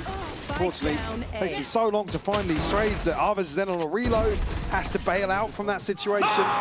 Let's go! FUT able to take control of the pistol. Yeah, FUT looking like they've had a bit of a wake-up call here, but they have to keep it up. KC still obviously in the lead, but this round coming in with pretty much nothing. It's just classics. And it's just who gets to farm, really. Stop in the right place for it. Sociable. Be careful there. Did get a boatload of damage put towards him, down to 62. Finds a ton of damage in return, though. Yeah, and now it's just going to be farming time for Sop. Going to get 2 and full, so ult progress looking solid. And Yedej quietly making it towards site. Got to be cautious, but again, happy to take a bit of an aggressive approach to that. Narrate down at 17 HP. Getting the one upgrade found, really. Showing the scope. Now Sugetsu trying to make it as difficult as possible, or at least bait out a little heavier presence here, as Narrate will be able to at least find a consolation in the plant. A couple of extra credits here for the next round. Probably going to be a bit of a shock to FUT, but a 1v4 classic in hand, 17 HP. What do you reckon? Oh, it's a big moment here. Narrate, 1v4, 17 HP. Spike planted. He's going to hear the steps. Ice cold under pressure. Horn there. Great initial shot, to be fair to him. Oh, a ton of headshots. Went for it, man. Went for it. Can't do much about it. There was 4 players, so Diffuse going to come through. FUT going to keep 4 alive as well, and good ult progress towards Sop there. And I think Zeus even capitalizing a touch on it too. Really well invested. I mean, a couple of SMGs to bring in here, but again, always with the chamber and the composition, you do have a little bit of a buffer. Fortunately, he's not able to do much damage outside of that. Outlier to that being Arbez, just missing 2 orbs now towards another ultimate. Certainly the upper hand in terms of weaponry for KC. But now I've tied things up, Lauren. Yeah, it looks quite direct in approach, at least at the beginning for KC, so I do wonder if that continues. Sugetsu once again going to be put on the chopping block, and I think we're going to have a check-in this time with KC. In a couple of seconds, Sugetsu needs to be really careful to play this just right, not outstay. Welcome, Yedeche going wild. KC, I hope you've got a plan in mind. Playing 1v1. Careful, water can be. They went back to you. I'm playing off angle in CT. Okay. Come double hold water. Can we? Or not? Wait. You should just peek it on timing. We shouldn't double hold. Okay. Let's peek a 6. Come on. I wanna push. I'm holding CT. I wanna push. Chamber CT. Okay, I cannot. I'm cancel. More? I think. Omen unknown. Catch them. I will go behind you. Yeah, come off. Yeah, I'm coming. Pick. 3, 2. Then go. Smoke maybe. One enemy How much light? remaining. Left, how much light? Wait, I'm gonna go in. Let's go! Guys, it's in. Guys, say it. Lovely conversations there in that post plan as well, kind of going through the options. Do we double face towards water? No. Narrate actually taking a stronger voice in those sort of scenarios. They're taking the reins in that situation. Again, a lot cleaner, I guess, in terms of execution here of what we hear going on behind the scenes. It will be KC's first conversion here in the second half. Going to be fairly comfortable in terms of the buy back in, but on the other side of things, Zeus already an operator in hand for him. Sop just 2 away from an ultimate Crossley alongside that as well. So good progress across the board here for FUT, the opening stretch of rounds. Camera removed early here, and Arvez poised to go forwards. Already baited out rotation here with Levin going so deep. Yedeche will catch it though. Looks a little lost in the sauce there, if anything, a bit too far. So then you look towards what Yedeche can do, and I think he's read the situation correctly. Fall back a little bit, hold that CT side. Try and spam him, maybe catch Arvez, who is going to continue, but does get very little for it. At least we'll force FUT to reconsider contesting this plant. Invested here will at least get 1 tag. And KC looking to contact out this smoke. Crossley finds 3. All 3 of them, Narrate left alive. You can't bank on that. It looked like they had all their ducks in a row. Gonna send down the ult on CT. No, 2-3 players. No, it doesn't matter. They were so ready. Crossley over-delivering on the swing through waterfall. They thought they had the easy fight. They were wrong. The correction onto Arvez is just beautiful. And again, he needed everything there. KC make the right decision in terms of, like you said, the information off the back of the investment. Unfortunately, Crossley just planted, punching up outside that smoke. Yeah, the one concern now is, though, this is 3-1 on the side swap, right? You get, I get a little concerned on that. Because I also just don't think that KC have that confidence behind them, that when things start going wrong, it feels even heavier, right? They're not in a... We can be very honest and quite open about this. They're not in a good position because, again, look how sparse this has been and for how long it's been a drought of making it to those internationals with Eng at the helm. You speak about the confidence behind KC as well, and somebody that hasn't really sold me. Again, a lot of the times it's like, hey, I don't know what's going on. Yeah. And that's always really worrying to see when a coach as experienced as Eng, and again, with his sort of journey through Valorant, that's really worrying to hear somebody like that reflect on a roster that has a ton of potential and just say, I don't know what's working. And I think it kind of echoes through the various iterations of the roster, and that's why I think we look towards the coaching and go, okay, it can't just be the 1 or 2 players. We've got to look holistically at it now. With this sort of track record, you'd hate to be a common denominator for that sort of equation, and unfortunately, Eng is that. Yeah.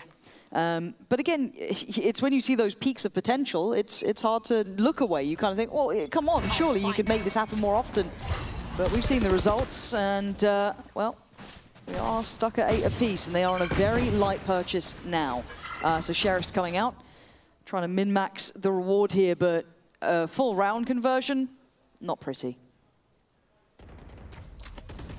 At least here, I mean, you can get maybe some progress for Levin or Arvez. See a massive disadvantage here. FUT not overstepping the mark. Haven't sent anything forwards here on the defensive side.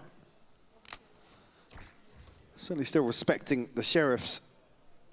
They've heard ring out early on in this round. Zeus potentially to be tested on this angle. Should have them dead to rights. Sightline's cut though. Oh, well that. Let's give him one away. Yeah, that. You got my attention, Casey. Give me one more, and I'm on board. Yeah, the J. They saw the spike get passed back. Yeah, they did. Okay, does this change things? TP gets pulled into effect. This is lovely work coming out. Sugetsu 30 seconds left. gonna follow up on Sociable, and they should have a plant here. Somehow. And they've got a man advantage as well. Haven't got an upgrade just yet, so it's still just the Sheriffs to make this work. But I quite like it. Again, trying to play retake with that operator, not too easy. Levin on a, I'd say a one and done, but he does go down. Doesn't even do some damage on it, which is a bit unfortunate. Doesn't get the catch on the Prowler either, so Dosia let off the leash a little. Gonna hear all these steps. That could be 1, 2, heard. It's called out, and no one has checked. This could be a huge... Oh, what a turn! How have you turned around on that? Sugetsu needs nothing less than an ace, and he knows the defuse is being sat. Forced in the end to swing. What is that from Crossley? Did they just go... Oh, wait, again, the awareness had to be there that they didn't clear with the ultimate. Dosia teed up to deny this first tap on the spike. Crossley just flips around. Finds a crucial kill. And Dosia's good, man. Like, you know he's good for those normally, but the intuition to turn on that, just considering it. Oof. Not done yet. That's 4-1 now. KC back on a bye, though. Really pinning hopes to stopping this momentum. On the side of FUT, Stop looking to go forwards on the back of Paranoia though. Prowler will force him a little deeper. Yeah, but he's got backup again. Yeah, it's never alone here. FUT fighting together. Oh, that's brutal. That's Sugetsu. What are you going to do now? What would you do? What would you do? I mean.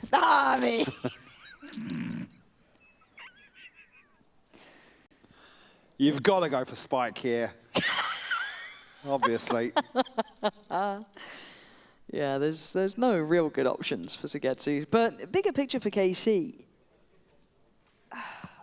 Go on. I don't want to open up the line of conversation. No, go on. All right, go on. This puts you on the Me, spot. no, you can't say it. What would you do in KC's position, right? You've tried various players, you've tried various rosters, you've tried a lot of things, and you've just not had consistent success. What are you looking at now? Because I think we're majority looking at coaching, right? I think that's where we are, at least as 30 seconds left. Commentators and, you know, I want to say fans as well to an extent, but do you see anywhere else that there is opportunity? I still think this roster can work. Like, I honestly do. Again, there's a lot of changes that have happened. Obviously, bringing Narrate back in here, obviously there's going to be a transition period. We've heard... I mean, just a glimmer. We've had, what, the 2 rounds for the listenings where obviously they've come under fire in terms of what the hell's going on. Yeah. It's just hard to sit here and say give them more time because they've had time. They've had so much time. Would you want to see Narrate as an IGL? Give me a moment. How do you feel about that? Because that's obviously a common thread that we started with when we saw KC come out with this. We didn't quite know where it was going to land. I don't think I've got a good understanding internally of kind of the overall ethos here. Yeah. Again, we're in a week here where Eng's saying, yeah, we're changing comps again. For an IGL, that's got to be obviously an inexperienced IGL alongside that. That's true. It's got to be very, very tough to maintain. I still have faith. When I look at the names, yeah. For me, the biggest question would have been Dosia coming into this. He's already hit the ground running for me. Yeah, he's sick. I think this roster can succeed. Let's see if they can now. Got to say, map 1 and a little bit of map 2, Levin's had an absolute blinder of a performance. Hard to say that he has to do more. I don't think you can put much towards him in that regard. He's been on the money. Going to be once again watched here with a half buy, really. Sugetsu, the one with the rifle. Levin, obviously, with the bucky. But with a chance to get 11, it looks likely to. There. Well, they could potentially manipulate some of these rotations once more. Zeus left on an island to anchor with this operator. It will be noted from the previous round for sure. Get a good look at that angle. Is he rewarded for his patience? And plenty of bodies on the side of KC. He's going to filter through tree here. Yeah, there's a time limit, he can hold this. Oh, he's so rewarded. Nearly got two there. Yeah, I thought he might have actually been lined up and crossed to lead. But Bucky is foul. Then we're going to pop the ult and then just chuck the gun away to his teammate because he's doing well enough on his own with his ult here. He's oh, come on, show me that one. Zeus, quick as lightning, what a shocker, but Narrate behind the curve can do nothing but die. Show me it from Zeus's side. I'm really hoping this is one where it's just like the calmest shot ever. Yeah, just boom. The miss and the switch was beautiful. If there's any question of comfort here on the chamber, certainly not on display here. Oh, that was, yeah, that's quite nice. Quite nice. Nice! Unfortunately, what's not nice is this 6-1 scoreline in the second half. KC can put themselves in a solid position here to close out. Zaysh looking like he's at the end of his tether here. And this is the harsh part, because I feel for Casey in a way, because the amount of times we'll talk to them and they'll talk about, you know, how well it goes in pracs and these sort of things, and then it comes to, you know, live server performance. Yeah, I mean, I've always been somebody that takes that with a pinch of salt. Again, it's always dependent on who you're scrimming. Like, yes. What are they looking to they're achieve? trying to yeah, do, exactly. And, that's a rough one to really take good context from. Yeah. I still do. Which, again, we had the conversation today. We're outside. Zaysh walks past. He's like, "Yeah, we got it this week." And it's like full confidence. And I think as well, spoken to him enough times where he's not going to pour his heart out to me, but again, every week you see them coming in feeling confident. And it's got to be brutal, man. It has to be. It's the walking away afterwards when you've come in with, you know, something in mind and then it's not quite lined up. And again, you have a really good map 1. Map 2, a little bit back and forth in the first half, but then that second half comes and it feels like reality is coming back into the building. You have none of that faith behind you that, don't worry guys, we can pull it off when things get tough. And you've got Arvez finding it harder to find impact on that attacking side. Maybe on that Phoenix, just not quite having the same level of impact, but then you've got Levin by his side. Show me something here, Arvez. That is brilliant. That's what we wanted, what KC needed. And Sop? Oh, Arvez didn't spot him. Oh, you're nasty with it, Sop. But Arvez is aware there's a chance of it. Brilliant. Do you know what? Did he maybe see him on the camera reset there? Must have. After the ult Must have. expired. He had to have done. There's no way you hold that otherwise, but called into action, and he answers. Zeus, Sociable, and Yedajay at a disadvantage now. A 5v3 here. KC desperate to convert this opportunity. Zeus, though, might just catch them. Drifting back out the door, he absolutely does. I'm terrified. The confidence on Zeus to go for the jumping op shot, but Arvez on 3, leading by example now.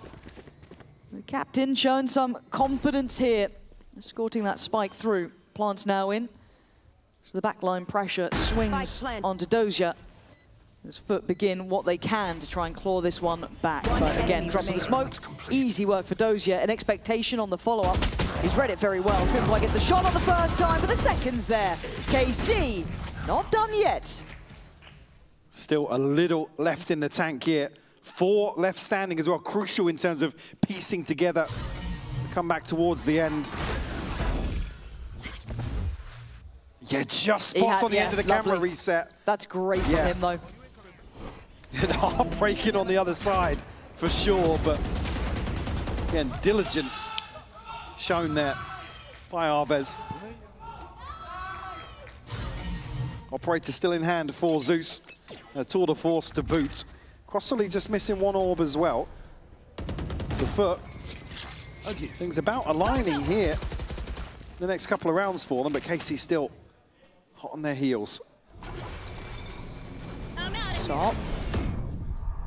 Yeah, has to get out of there. The paranoia just not really what he wanted, but Levin reset as well. So a little bit of an attempt towards B to draw the eye, but it is going towards Zeus with this operator.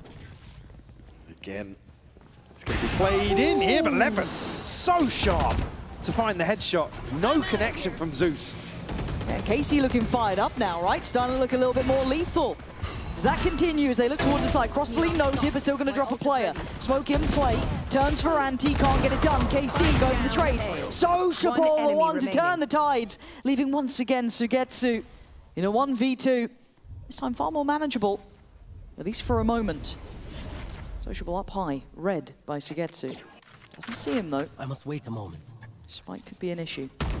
Has to deal with the camera, yeah. Sociable forced off the angle now. 30 seconds left. Yesterday finally here, stacked up.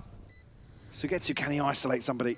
He's hoping. Oh, it's not clean, but he's alive, 30 HP. Can't deal with Sociable. Just drifting back onto the angle. Unfortunately, caught there by Sociable's reposition. That will be number 12 for FUT. A third map on the cards now. Another chance. Bind, potentially. It was close though, a 1v2 in the end, and a great start actually. It was just those trades on site, and Sociable just over-delivering on this. Yeah. Maybe thinking they had the site finally, he'd be a little bit further away. Obviously not to be. And I think there's quite a few ults coming in as well. Oh my god. Sigh of relief between Bambino and Vlad. You're right, yeah, we're talking about how close they were to things aligning for this ult cycle. It'll be with FUT fine 12. On the other side, Dosia and Narrate, Arves just 2 away. Sugetsu 1 away from a neural theft. We can find a kill in a lurk here potentially. Could open up some possibilities in terms of information for KC. It's looking fairly all in here. Cross the lead once more. Has to be the anchor. He's been good for like 1 or 2, to be fair. Does he feel enough pressure to consider the ult? I think he might do now. Does he even get out of sight? No, he's standing his ground. Pops the ult in reply, only going to know 1, so he knows that tree is not the main scale-up point, but still, they're pivoting. Yeah, they are off and about. I think that's been considered now. 1 kill for Arves here will give him ult in the post. That could be a huge swing factor for KC. They're actually playing in the cut here. Yeah, but vision gets denied, so what are you meant to do? He gets close to the wall, but they could all but get in front of it, and the trades just come in just instantaneous seconds down to a 2v2. Levin staying confident, and there's a reason why. Play extended, not done yet. There could be OT. There could be. Yeah, and KC certainly still trying to ride that wave in terms of momentum. Trading back and forth now in terms of rounds. Actually, the pivot back over towards B, just beautiful. Nice! Again, creating their own pressure here, and it's not as if it's an over-rotation or over-investment from FUT to throw bodies onto the site, but KC stick the landing here, double digits acquired. Oh. How long does Zeus stay here? No, not that long. Okay, just spots a little and then backs away. But good information because they still have that utility on B. They still have the 2 players on the A site, but then does put it in the hands of Zeus and Yedajay. And you can see the purchase. It's frenzies, it's bits and bobs. It's not much. For KC, this is not one you expect to lose. You're dead. I think Arves as well want to probably figure out what's going on, but Levin unfortunately can't capitalize off that. No, not like this! 4 kills! Zeus is already up! Narrate's still alive, he doesn't care! Zeus is already on his feet! He does not give a damn!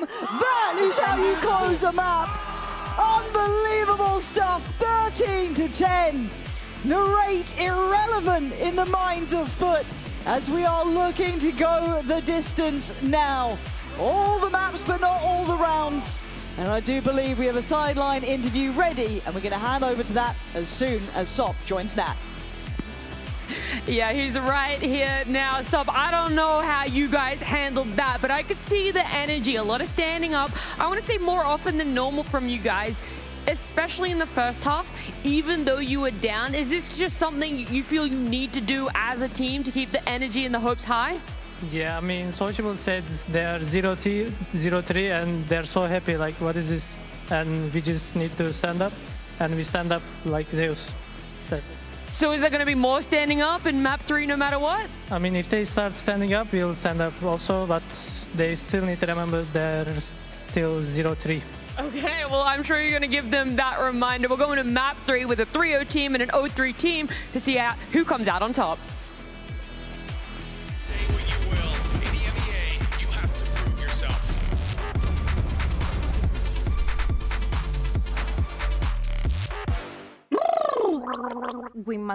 Women will what want.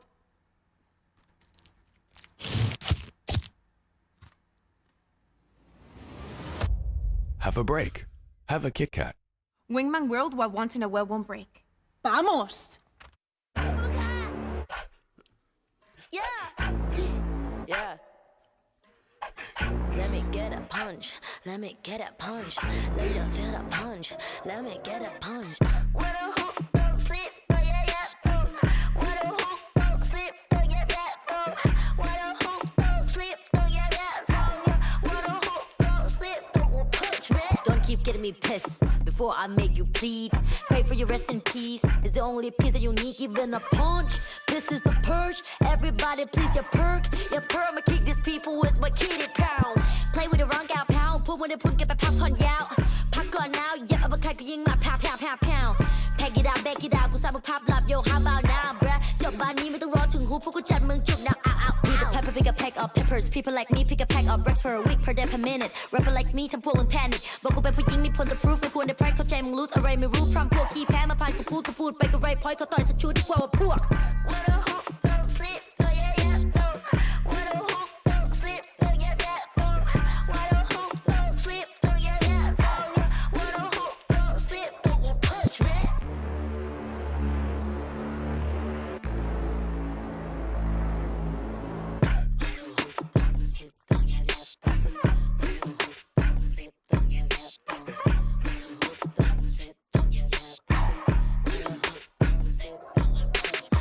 Problems are proved in one punch. All battles are beat in one punch. Put you to sleep with this one punch. ไม่สะเทือนกูสักนิดกูขอสกิดด้วย one punch. You win ที่กูโดนมามากกว่า one punch. วันนั้นที่กูช่วยกูสักคนมา one punch. One day, one life, one dream, one punch. If you have one shot, better have one punch. Eminem said, Millie Rabbit, I'm the world short. You just catfish. Kevin said, พ่อแม่คือความจริง Separate from the competition. ผลลัพธ์คือ I'm the best, right? What a hoop, don't sleep, oh yeah yeah. What a hoop, don't sleep, oh yeah yeah.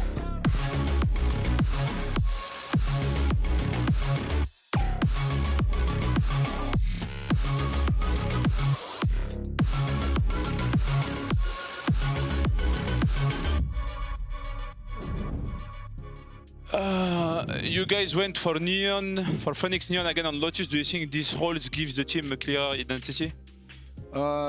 Yeah, kinda. We were one of the team, I feel like, last year and this year who started playing Phoenix Euro a lot. And yeah, right now for the last games, we feel like it's our identity on many maps. So we're just gonna push it, try to practice it as much as possible and be better with this composition. Yeah. The change-ups that they said they were going to make, He's like, I'm so sorry, but he's like, oh, we were actually one of the teams that were doing this. And we're like, oh yeah, we know. The question is, why did you swap around what was already working, what everybody else was picking up? That was the question. Right, because at the end of map 1, they say we're going to completely change it up.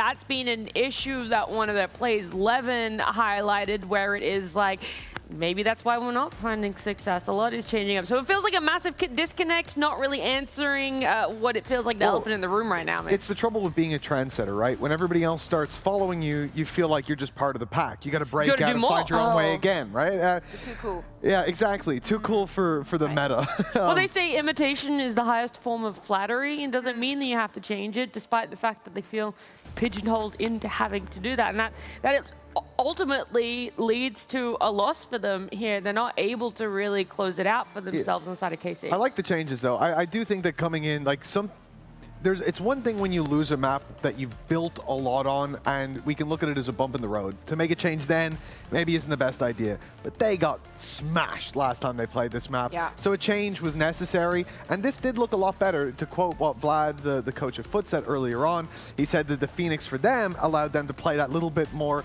aggressive, to actually fight for some map control. And I think we saw that work in favor of KC here with that change. One of the things that I really liked was the head-to-head between the Neons, because Sop, like some of the shots that he's having today are out of this world, like individually shining. But on the other side, so many rounds also were won by Levin. I really like the duel that we have between the Neons, because they were the ones bringing in the fast pace and all of this clashes. And I think that from both of the sides, I was very, very happy to see this one. First up, just to prevail that he is absolutely brilliant, but also for Levin, I think this is such a good prospect. Yeah, without a doubt. Levin is a guy that I think when he's at his ceiling can contest even the best duelists within our league. And so you need to see him hit that level.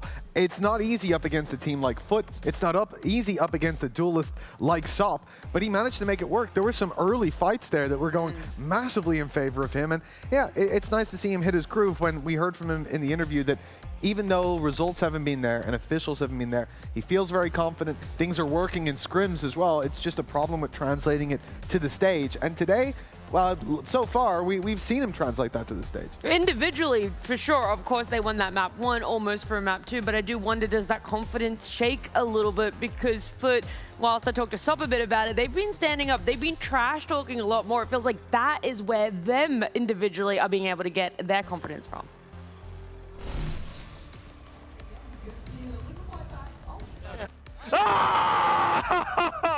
Bro, where are you looking, man? Come on, man. It's 3-0, man. It's 3-0, man.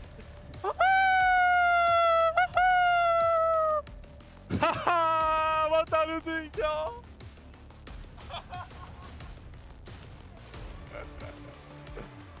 Zero three, bro. 0-3. 0-3, man. 0-3. Bye-bye. Bye-bye. No, 0-3. You are 0-3. You are 0-3. The amount of times I'm hearing 0-3, 3-0, map 3. Oh my goodness, the threes are haunting me right now, okay? Because I do wonder when we look at a map number 3, what's on the horizon? Like, where is this really going to go? Like, how do you pick each other up on either FUT or KC? Well, for FUT, it's easy. This is a map that they're immensely comfortable on. We heard from the rate over on KC that the reason that they won map 1 was individual comfort and experience on the map. Experience diff is how he put it.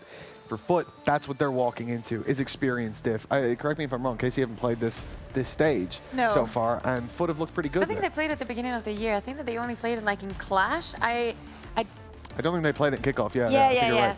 Right. So here's the thing, Nat. Do you remember how I was telling you at the beginning of the day? Oh yeah, KC, one map was good. Yeah. That map used to be bind at some point. You know, bring back the deadlock. That's all I'm saying. Wow. Well, Mitch isn't going to subscribe to that idea, Let's apparently. relax. I'm not a big Deadlock fan in general. I think there was a time where it was pretty good on bind. I think Deadlock is still playable and it's underused, and I think that a team like KC could use it. Sure. On bind. That is You're not convincing, You're entitled to that opinion. So. Yeah. What would be your opinion then? Where would you want to see this for KC? Because they need that win for themselves. FUT, of course, they want to be able to make a record and get first seed, but it's not the same as being able to lock in playoffs, right? Like, that's already there for FUT. KC need to continue it, because if they lose, then there's their playoffs lives in the hands of other teams. Yeah, exactly. I mean, this is do or die for the squad. I want to see them coming out comfortable. I'm hoping we're still going to see Aves playing a Phoenix. I think there's a lot of viability when it comes to this map in terms of, I mean, back in the day, we've got Kareem in the house somewhere, or at least he was. He's doing a Rubik's Cube. Bro, that aura? Yeah, we've got Kareem, so it makes sense that we roll back the days to Ballista, back when they used to run the... Back when they used to run the Phoenix, and Aves looks immensely comfortable there, but hey, we're going for more of a conventional comp, and I can't blame them for it. I would like if Narate's coming in, not only individually because he's always been good on the Gecko, but that's going to throw a little bit of a curveball in for some of that FUT utility. No surprises on the side of FUT for the composition. We know that after the changes that were done to Whaley, they did not shy away. Well, they did shy away from just using it and just moved on to the Neon and Race. Very comfortable for them. Narrate still has not locked, but wouldn't be the first time. Maybe a double initiator might set the difference.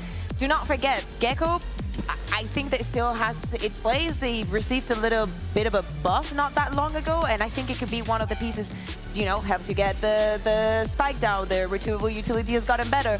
I still think that there is a piece, and honestly, that Gecko made KC go to the one international global event that they went to. So fair enough, Nare. At the same time, they're up against a FUT that's beaten Mates and Navi on this map pretty comfortably. Like, this is definitely going to be a chore. Sociable is a menace on this map. Sociable's a menace, and we talked about how strong the double duelist is. You've heard some coaches say you cannot play single duelist anymore. You're setting yourself up to fail. I guess we'll find out if that's what KC have done. Well, we're seeing Josia have that Rubik's Cube for himself, right? And so then I'm going to pose this question to Hybok and Pansy. What's easier for KC, winning a map 3 in this series or solving that Rubik's Cube? Nah, that's foul work. Nah, you can't do that to us, because we all know the answer. Michael. Well, you can't say it. We all know the answer, then go Michael. Well, I can and I have. Answer the question then. Looking forward to this performance here. But maybe KC can do something, prove me wrong. Yeah? I'm down to be proven wrong. Okay. How do you feel? I feel like we're coming into this heavily favours FUT. Heavily. Yeah, it feels like everything else was testing, right? Map 1, Zeus, map 2, cool. Zeus again ticking another box here for me. Again, if he can just find his footing on multiple agents, it's another tick in the box for me on their side for sure. Obviously, congrats to Zeus for reaching 1,000 lifetime kills in VCT EMEA. What a run it's been recently. Did I say on Lotus actually alone? I didn't even catch the back end of that. It disappeared there, but would have been the same regardless. Pretty much off to a pacey beginning, and I think FUT might want to send a message on this one. Already Dozier down, Zeus on the follow-up. It feels like, well, KC are barely in the service to get to with a bit of a surprise, and actually a fantastic catch. Hold on, maybe there's still something here. Levin in a 1v2, but he's on 30, what, 6 HP, so a little tougher to make work. They'll still have a boom bot, 1 kill will give him a paint shell. Again, the plant's going to come through, plenty of time for FUT to set up accordingly. Planted. And I don't think Levin's even going to have a say in the matter. It's a confident pistol round win here for FUT to kick off the 3rd map bind. And at this point, I need to see big things from KC, really, because I think FUT are coming out swinging now. The first 2 maps, kind of the experimental phase, just going through the, I don't know, the viability of these newer agents, kind of testing things out a little bit, kind of, I don't say enjoying themselves. Enjoying themselves implies that, you know, they're messing around almost, but there's a little bit more freedom here. I think they're going to button up a lot more, and it's back to business. So yeah, obviously the round 2 to be the test of that. Levin tagged, but it's not full. Unfortunately, Sop on the other side there to catch him before he can get to a second orb. It's FUT now. Bodies stacked up B long. On the other side, speaking of, KC lying in wait to maybe find a cheeky couple of kills here. Does FUT look to follow up on this dog?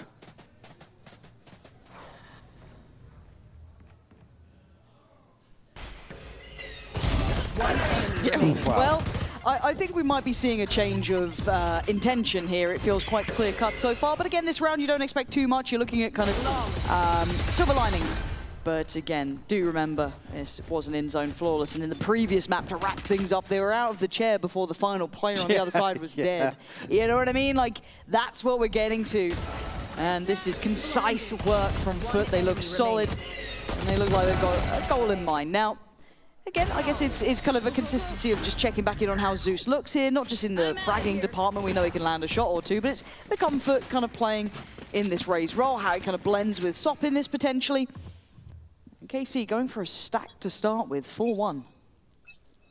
Again, very well invested round 3 for FUT. Here, Levin will find the first, the second as well. Can he find the third? He does. Come on. That is beautiful from Levin. Kind of played out of the previous round, but here, much more influential. He's hitting much healthier, 77 HP still, a touch of armor left remaining, and just punishing off the very word go. I'd love to see them explore that further, but you know that Levin's going to give you a round or two like that. This guy is talented. even in the lost maps, he's still able to operate. And so now 1 away from ult, that's very much on the cards for him incredibly quickly. Yetajay and Crossley still a chance to do some damage. Yeah, well, Shigetsu lucky to be alive after that, but might just fall to a snake bite. And that's going to give the plant across to Yetajay. And a heal. A chance once more. 2 left standing in a post plant. Crossley looking to go forwards, but everything from KC will be coming from the other side of the map. Yeah, and that util kit on Narrate is really nice. Actually, Dizzy didn't spot Crossley. So he gets to spot some of these players kind of pouring on through, but the Pain Shell going to force him off of the, I guess, ideal angle. High flash. Yetajay doesn't see them drop, so the call not going to be there, and Yetajay goes down. So it's Crossley with too much to handle. KC with some brilliance from Levin. Going to be happy with that one, as Wingman will steal the defuse. Even though already showstopper in hand for him. You know, big tool at their disposal early on in this half. 2-1 scoreline. Obviously, FUT come in well invested here, but Levin with 3 to open up the round. Not much you can do to find a response there. Bro, I am Jedi. He's Jedi, I guess. Thoughts? That can imply maybe Zeus or Sopper Sith. We'll have to check in with Mitch. I know he's really in on that, so we'll have a little check-in. I'm sure he could do a whole segment on breaking that down. Actually, I shouldn't encourage him. I'm sorry. I've actually nuked the post-show now. Heavy lean again towards this 4-1. A for KC. It's just 1 player in the form of Sugetsu. To offset this and a showstopper to go deep in here. Not going to find anything. Yetajay going to throw out Snakebite just to slow things down if KC decide to follow on through this pressure. It's a very unorthodox round now. I think they're aware of Sugetsu's potential to be here. And then also FUT are aware of the flank, so it's a little bit topsy-turvy, but by all rights, KC coming out of top, at least in the fragging department, but the spike is down and they still need to clear back through here. Fully smoked. So a bit of a weird retake to play from. Yetajay's secured long, so they know it's not from there. Now with this Pain Shell, they should be on red alert. They've got to know where they're coming from. A couple of smokes to play into and play out of, but a good trade. FUT still in the driving seat. And very unorthodox from KC, leaning heavily into these, maybe trap plays outside the TP. Maybe expecting FUT to be spread and have something probing towards A. Again, similar to how Levin was able to farm up a few kills previously. Yeah, not given the same opportunity. On the back of that, Sop and Crossley, both ultimates in hand now. Zeus just 1 away from the showstopper. In a good position here for FUT to really stabilize in this opening 5 rounds. Toxins going up. This is obviously still with weapons in hand. It's only Sugetsu that's really struggling here. Speaking of struggling, but Arvez actually finds a kill on the back of that, but a ton of damage done. Look at Dosia's HP and Arvez down at 5. Yeah, Dosia can get healed, but obviously for Arvez, he's kind of stuck where he's at. So very vulnerable, but still breathing, so a gun in the game. Decent amount of kit. Knocked him. And cross delete is going to find Arvez. That's going to be the Seekers going through. Found one. Now going to spot another on site. Just, oh! Yeah, that's a reward and a half. Dosia dead. And down to 3, Levin, Narrate, and Sugetsu. Still going to be trying to make things happen for themselves. Still man advantage here for FUT. And Sugetsu still down on the Sheriff, and Yetajay, look at him wrapping back behind this. The insurance policy, right? There's no way you check it this time. You're too focused on what's in front. And now what does Narrate and Sugetsu do? Try and deal with him. You can't, Yetajay! It's a stunner! 3 kills, perfect positioning. And as said, FUT look different here. Yeah. This is a different beast altogether. Looking way more composed now in terms of this aggressive approach to bind. Almost running away with this attacking half already. But how? Hookah. And a little bit of frustration or confusion shown side of Arvez here. Not much to take away from these opening rounds in terms of KC's early intention of these heavy stacks, one way or the other. Now, unfortunately, don't have the benefit of finances. Zaysh, the one to take the reins in this timeout. Yeah, and again, I'd always like to understand maybe the internal dynamics a little bit more when it comes to KC with who's kind of having those conversations in those moments as well. Like, when is it Eng? Is that more just kind of like structural, strategic sort of idea, or if it's more kind of adjustments and in the round itself, you kind of look more towards Zaysh potentially, but as it stands, the financial situation isn't going to get any better as we go on, because you're already seeing the suffering here. It's going to be Sheriffs coming out, lighter weaponry for KC. And on the other side, confidence building. You saw the bravado there as well from J, already preemptively shooting a body when the final player is still alive. This is kind of what you get with FUT. As I said, I like the fact that they're willing to test things out the first 2 maps, and then they've got Bind to lean back on for that third and final one, if necessary. In a position now, J just one away from a pip.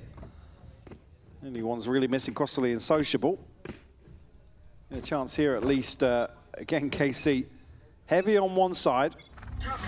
We're almost seeing plenty of instances of maybe something they've tried drilling in pracs or set piece-wise. Dosia will at least find the opener here. Another win out on short. It's getting sketchy. Okay, we're going to have a listen into all of this pandemonium. TP mi geldi la ben mi yanlış? Yok. Beyler buraya kapalı kuruyorum. Yeşile kuruyorum. 3 tane smoke attım. Sonra heal'ı atacağım. Short giderse silah alır. Tamam, short'u ben alacağım. Tamam, ben lamba geçiyorum ya. Shower'a da dikkat. Okan git shower'ı al. Short bende. Heaven dikkat şu. Heaven'a öyle. Smoke varmış, evet tamam. Ben short'u alacağım bu arada. Tamam. Ben de backside'ı alayım bari ya. Bakıyorum backside geçişine. Short görmedim. Shower'a dikkat. Bakayım.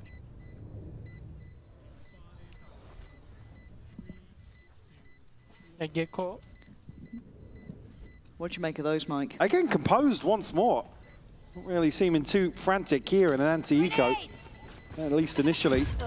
Maybe some pressure created by KC, especially with Dosia finding the opener, but unfortunately, not much else to say there. And you can even, I believe, hearing the information being relayed, the last 2 have TP'd. Again, in total control in terms of the information here, even with the showstopper miss, still got the safety net in place, being soppy here on the shorty. Talented young man. Looking pretty smug about it as well. I gotta say as well, as much as I know EMEA can be a rough region sometimes, you've got to enjoy some of the players we have coming up through this. Sop's been an absolute wonder. Dosia's been a treat to watch. Some of these younger players, or newer players, should I say, have been fantastic. You know, a lot of firepower, a lot of creativity. 11 had a miracle round from this position before, and he might have it again. 2 big impact kills, leaving FUT down to 3, and no security on the site. Paint shelter deny as well. Any plant on the back of that now, leaving Zeus inserted in towards Lamps. Levin will find a third, though. It's just J and Crossley to try and recover this. KC fighting back here. Commanding so much space when they go for those almost, I don't want to say dry hits, but very just simplistic approaches. Very, very good work from him. He's got to be happy with that one. The preemptive rotation putting a lot of faith in Dosia, who does have ult, so if things do go a little wonky. The flash here, I was going to say, should draw narrate back towards the A side of the map. Yeah. Timing just off, though. I think Dosia spotted. J looks a little unawares, I'm not sure. No, he absolutely knows. But still Dosia wins. Like a turret. Tucked into try box. And Crossley, he's been good, but I don't think he's been 1v5 20 seconds good. No, seen now by Narrate, and they need to keep buttoned up on this. You want to keep numbers up, and they do. Dosia confirms it, but really started by Levin there with some magical stuff from him. In zone flawless here for KC to fight back. Again, it's Levin to find value once more.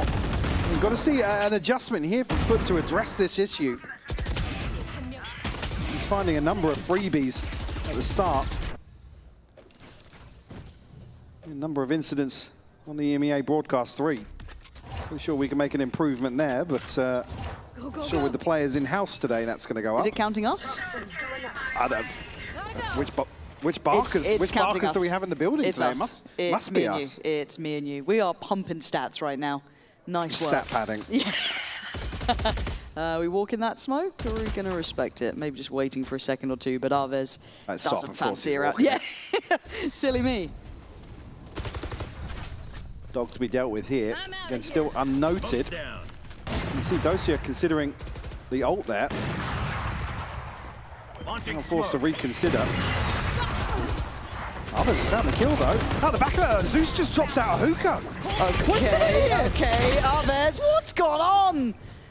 It's a bit of a mess to say the least, but a 3v2, Levin and Sugetsu wandering on over. And look at that sight. It don't look pretty. Where do you go? What do you do? I guess you try and make it count. It's not gonna work. Crossley ready. And FUT back to business. 3 alive. Ult's coming through as well. This is looking solid. Chance here for FUT to maybe stretch their legs. Certainly an opportunity to apply further pressure to the finances of KC.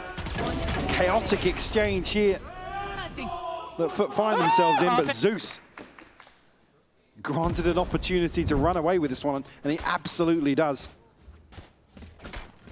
Crossley just one away from Seekers, 2 missing for the orbital strike here for Sociable.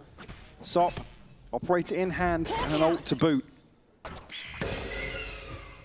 Arvez noted here, can't progress any further forwards. Again, look at the setup on the minimap. Crossley, there's nowhere to go. There's nowhere to hide, but Zeus has still got them 2 back. Valiorant and Levin then. So we are left at a 3v3, and you're looking on the B side, they're already making progress. The double swing's a bit audacious. They already have space towards B. Feels a bit risky here, and Sociable's caught some timing, but he might lose his teammate, yeah. Great volley from Dosia. Oh, and the flash to note the progress. That's brilliant. Again, this is one of those things that looks like they've just drilled this in Prax and they're happy to run these set pieces. See, I was just concerned when I saw Sugetsu making that progress out of B and they're double facing on short on A. Fight on 2 fronts is hard to handle, but actually they've done it well. And Sociable obviously has very few ideas about Sugetsu's whereabouts, so KC, when they have, as you said, those right ideas in mind for how to handle those approaches towards A, it's good. It looks awkward, right? You can look at the minimap and stuff, it's just like whether it's a read or we just, it's almost like strat roulette, right? You're in the right place at the right time, then it's a great opportunity to really rehearse some of these things, and fortunately, FUT caught off guard a number of times in some of these setups. Was able to brute force their way in elsewhere, but again, I think back to maybe week 1 and 2 where you're thinking, or asking the question, want to see what KC are working on. At least here, this is probably one of the most apparent examples of what they have been really, really looking towards, I guess, tightening up in terms of their play style in general. Yeah, I think you're right. There's a lot of tangibles here, but seeing these ults, it's another tester, and there's no way out for Sociable. But Yetajay saves them somehow, flies through the site, and just bails them out of what could have been a disaster, leaving Narei, Arvez, and Sugetsu to piece this together, but the site for now is shut. Chance maybe to fight back in, but man advantage to FUT. They can play the trades here. Let's say again in an awkward angle, actually drops off here. Look at Sugetsu down short. Yeah, first target to get pressured. He succeeds though. Nice work there. Lovely shot from Arvez. Hold on, this is still game on, but FUT have had enough. A glimmer of hope crushed in the end. Zeus considering putting that down on Sop. Again, both popping the ultimates just to secure number 7. And KC still signs of life in a lot of situations here. Again, it's Yetajay unchecked in that smoke as the showstopper invested towards Sociable, who pretty much just stood there to tank, relying solely on Yetajay's ability to slip through that smoke. Go, go, go! Again, gaps in this purchase. Levin down on a Guardian. Here is FUT going to contact in. Zeus is going to kill. Dosia, unbelievable. Arvez as well. We understand this. I thought the timing was wrong. I thought they were going to get absolutely absolutely overwhelmed with the dog coming in, the pre-fire on it. No, they actually managed to keep players up to the good. Social and Yedijay to go through this, but confidence, apparently the name of the game. KC just taking fight after fight. They know he's near here. One's not enough. KC not out of it. 4 kills. Sorry, 4 rounds. I'd say echoes of Haven in terms of some of these death ball approaches here, particularly on the defense, looking really good for KC. You see on the timeline, back and forth exchange in terms of rounds. And Arvez and Dosia holding their own in hookah. Nice! Let's go! And if they can kind of rely on this in the second half, we might just have a very interesting culmination of this series. 11 again, testing this spot, forced off by the flash. Yeah, they're trying to learn on the fly, aren't they? But they're trying to see if they can make a way through. And I guess a judge is something that will help. And there's no safety, nowhere to sit and feel secure. Doja getting chipped up here, but he's still alive. Bailed out by Levin. And again, this is just getting messy here. Fights on several fronts, leaving it down to a 2v2. The refight from Levin felt a bit beyond the pale there, but still, plant to be had, and Getsu left to deal with it all. Spike planted. Plant will come through, and comfortable in terms of time here, 4 foot. Crossley tagged up down to 27, but does heal Yetijay back up. Sugetsu. A ton of work to do here to prevent a big advantage for FUT coming out of this first half of Bind. It's been a close affair. Don't be fooled by the scoreline regardless. Little snake bite in hand, but you can hear already the time starting to force his hand. Yeah, he's going to need a freebie. That's brilliant. Bit of time to play with Crossley. Flashing in. Sugetsu, I think the time... yeah, the time's gone. Unfortunately, I feel like he navigated the situation really well, just the timing. Not going to allow for it. Again, 8-4, half here for FUT. Closely contested for sure. KC, signs of life, and I think ultimately the benefit of momentum coming into the second half, scoreline aside.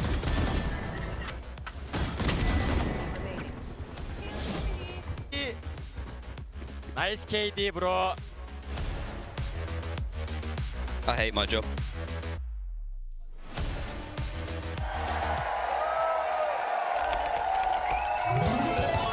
Red Bull gives you wings.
Eight to 4.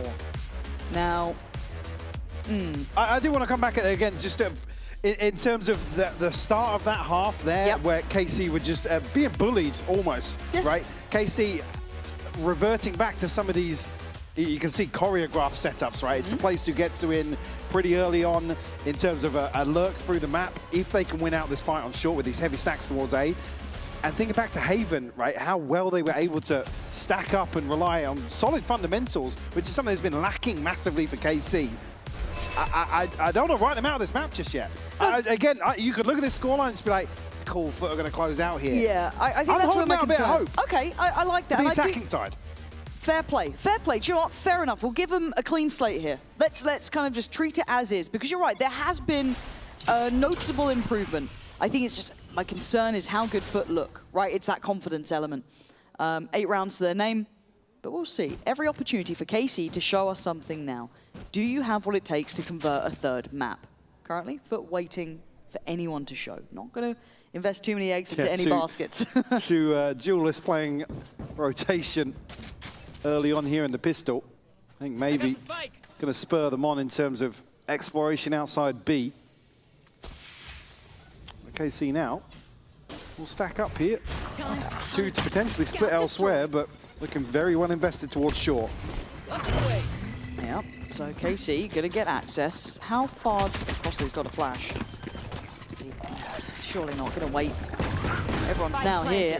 And another smoke to slip towards, clears out kind of in front of Tribox, but Levin takes a look and takes down 2 bodies. FUT's Curiosity getting them killed, as Sop, Zeus and Sociable are looking for a pixel out of place, but no one's really showing. It's all behind the smokes, it's all in very nice post-plant positions.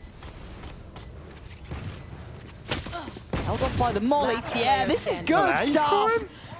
Go on, let him have it. Find him. Arviz. Arviz is being a good teammate. Levin's on the way. Pain Shell goes in. I mean, he was being a good teammate. He considered being a good teammate. He gave him the chance. Like, look, if your Pain Shell misses, man, like, I'm just going to get it. But an in-zone flawless. And what a key time to get it too. 5 alive confidence. Levin's in the building. And we are getting one, round closer to that scoreboard. Sitting at 16 and 9 again, take nothing away from his performance across the board today. Excellent. Guys, I need more energy, please. Arviz begging them to live up to the occasion. And they should, right? Like, that's something you need to get pumped up behind, because you saw Levin on map 2, even in the fact that KC lost it, he was giving it as well. He was getting fired up, pumped up, get the energy back in the room. A bit of belief is something that KC could do with, and that's something hopeful to get to. There we go. Start to see a bit more from the KC side. Able to control FUT, trying to make some riskier moves, but orb collected, so small silver lining for FUT. But again, if you're KC, you don't really care about silver linings right now. You want rounds. And if they can keep this clean, again, you come out the first half at an 8-4 deficit. Certainly 5 alive going into a bonus would be beautiful. In terms of the opportunity to tie things up early on. Right now to through here, Levin to plant. We'll get him one closer to the showstopper. Already past halfway now. Getting farmed up very quickly in that first half. I don't think anybody from FUT wants to give away any further progress, but Levin's going to be on the hunt. He's having a look. He's having a walk. Why wouldn't you? So close to that ult, so key, even in loss of life. Now the issue is Sociable left over here. There's 2 to TP into showers. Yeah. To die to the spike here. Oh, there's one more. He's clean with it today. Does he get time to cross over? He was thinking about it. Yeah. 2 away from ult. Very, very good for him. But has that heavy shield as well, so would love to keep that through. And for FUT, gonna give away what they can, but a small step in the right direction again for KC now. 6 to 8. Like I said, a clean start to the half in terms of the finances. Bit of a cushion already starting to develop. FUT now, rifles in hand. Let's see what they've got to say about the situation. This first fire round again. This is the tough one. Yeah, slight advantage. Again, there's only one to punish from the scope of Sugetsu. Arviz down on a Bulldog. Certainly looking for Levin to continue on this sort of path. And if you've got someone shining like this, you build around him, you let him work. I think we're going to have the treat of hearing that KC side coming in now.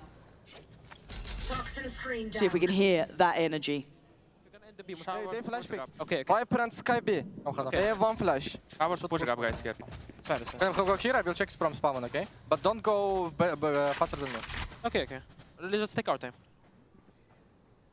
Okay. Jump check here. Jump check them. No. Check. After check. Let's pushing. Yeah. Base push. 2. Yeah. You Yes, push come. Yeah. Yeah, Flash. Where was he? Backside? I don't know. He was backside. He saw you for sure.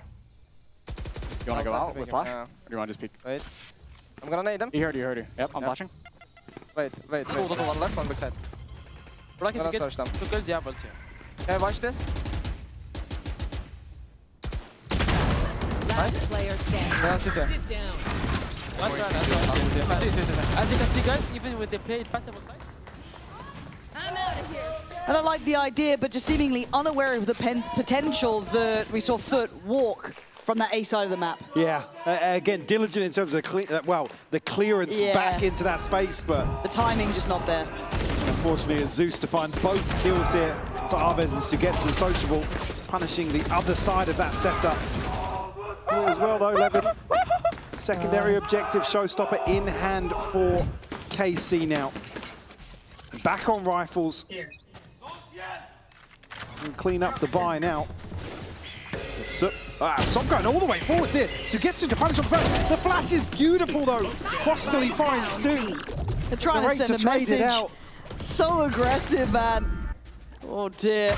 And now as the dust settles, yes, they have the B site, but they have no idea of what's coming their way. Mike, there's going to be an issue real quick here. Spike plant. Social still a million miles away from this. Have to TP back through now, will be noted. 11 on the other side of this. These other two players for KC slipping into elbow. Oh, and he's so sharp. That's Levin, who's been the X factor really for KC. And the Ray and Sugetsu trying to work together here. Poison's off. A lot to handle. Grenade! Oh my god, that's a hard position to play from. FUT so heads up about it. And their confidence just not being quelled by any means, no matter how it starts. It looks like they get to determine the end. Double digits found. We'll have to see how the buy will settle here. Like butter. It's absolute audacity from Sop as crossed the lead to actually convert that early attempt down B long. Here, I think Levin will be able to scrape together something. Let's see a timeout called here by KC. Lots to consider because they lose this. FUT's on 11. Again, the funds start to come into question there. It just feels so possible. It feels doable. And again, mostly Zesh leading that conversation. Just need to see them come together on the same page, and I'd like to see a bit more energy with them too, Mike. I mean, you hear Arvez earlier on just trying to rile everybody up. Probably what you want from a leader in KC, to be honest. I just don't want it to feel like it's impossible for them. I want them to feel that reality that, hell, if we can put up something in this round, something good in this round, it is not over. It's not even close to over. For FUT, though, that confidence just feels ingrained in them by now. They have it in droves. No matter the odds, no matter the map, no matter the rounds, this split, they have been exceptionally good at that. Here, though, KC obviously haven't had those highs to recall and depend upon. And it's still going to be a broken purchase. Arvez the one to suffer through this. Down on that Guardian, light shields. But Levin, can he give them a little bit more hope now? Aguas, keep your guard up. Lots to consider, obviously. FUT really looking to now stabilize up to 10 rounds and a chance to all but convert here in round 17. It could be a really difficult situation for KC to dig themselves out of. That window, that margin of error is removed. Very tentative in terms of the approach here. Look towards short, FUT stacked as 3. Sop ready to explode on the back of contact. Okay, so they've cleared showers and they've now kind of shown where Levin is, right? That's one thing noted. KC going to be looking elsewhere now, regrouping together. It's Sop who stands in their way. And then up top, you got to keep in mind Zeus is here as well. A close check on the dog. Narrate going to try and set in motion with Dizzy. That maybe next couple of steps towards the side, but slow down again. Levin's not going to get that springboard in either. This is tense stuff here. FUT holding well on the front lines, and really you're seeing the KC given very little. Fortunately, Sociable still in a position to get back towards B site here and provide some support to Crostally. Look good in terms of anchoring. The Molly's going to go down. The cross is being watched as well. Crostally there, he is putting on a show. The flash doesn't really make much odds as FUT just hold it down. Man, they were all walled to deal with. You saw it on A, you saw those attempts, right? The Dizzy going in, the dog coming out. They had everything to set it up, but they just couldn't get past Sop. They couldn't get past Zeus, and then they tried to go the other side. Crostaly's there. Who again, just so many times this evening, and again throughout stage one, has looked phenomenal in terms of finding multi-kills on the extremity, just anchoring sites. Crucial for him. Seeker's in hand now. Again, his ult cycle looking healthy. As I said, that one, not necessarily do or die, but it puts KC in such a rough position now. A broken buy, and FUT a chance to find number 12. Like I said, that margin slipping further and further out of KC's reach. And it still feels like KC don't quite have an answer to the stacked up short approach. So willing to shoulder this. So the only aspect that's different is the fact that they're maybe testing the waters further on B, but Crossley's been solid.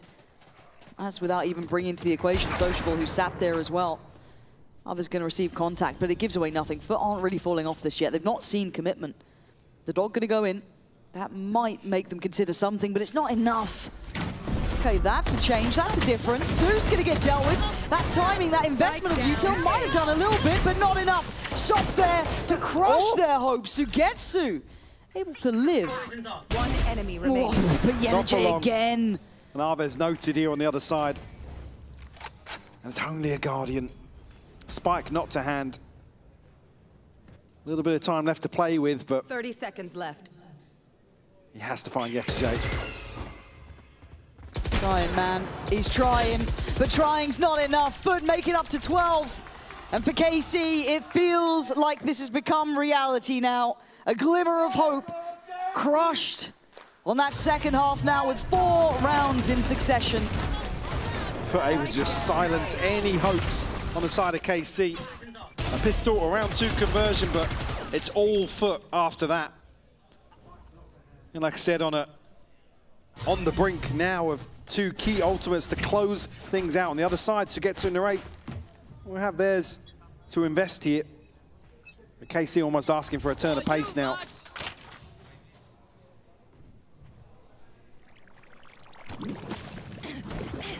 Okay, Crossley going to be forced away initially. And you said it, turn of pace potentially. Do they commit on this? It would be going through smokes. It would be risky. They have ults to try and maybe ease their woes here. Clear's close, but Levin cautious on the step out. He's got Arvez by his side. The captain in control with the plant as well. Gonna get the Seekers off this, and a blind shot rewarded for Narrate. Hope yet given to the KC side. Just Zeus and Sociable left to try and do some damage here. Keep KC in check, but it's Dosia to find Sociable. Narrate to clean up Zeus, and in-zone flawless here to give KC number 7. Let's be honest though, a ton more work to do to chip away at the economy of FUT. What was Crossley looking at there, Bob? Yeah,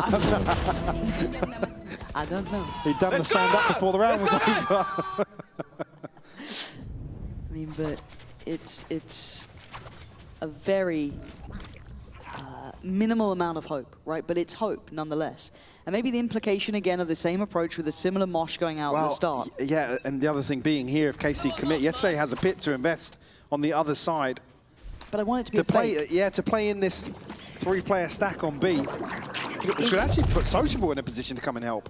Yeah, I would say just it being a slightly different lineup for the mosh, it doesn't change everything, but it's at least kept them interested, right? And there's no deep check yet towards that B-long side. So they have the weaker side to approach. They've just got to stick the land in. Levin going to try and help things out. Send forward, clears close on the site. Plant should be up next. I think that should be good. No, denied actually. So second time of asking the molly there to make it difficult. Yenergy going to invest ult. And the pit spreads towards showers though, so still playing in the potential here for KC. At least reinforced default. Dosia slips into the smoke, finds stop. Yeah, the pause on the pre-take's fantastic, actually. Just taking a second here. They pulled a lot of rotations, and they might be considering a rotation, but look who stands in their way. Zeus is here, and he has an ult. That's dangerous. He's doing the dance with Dosia, who still takes him down. A 1-for-1 trade, and success to be had by Arvez. Putting life on the line, but he's now going to know too. Where do they go now? We have to hightail it to B. Levin here going to try and 30 seconds left. hang around. I think actually Sociable going to get an AWP. He will get the ult off that. But does he get caught in transition? He's conscious there's a player lurking. Levin should have been dead to rights, and he does. Yeah, but Narrate has to hold himself accountable. He does. A really difficult first half for Narrate, but success there, holding it. And Casey not out of it yet. 8 rounds. 4 more to find. Again, FUT not going to feel the pinch yet in terms of the purchase. We'll have an opportunity to catch their breath here with a timeout. First one to be called. Vlad consoling Bambino. Nice ulti, bro.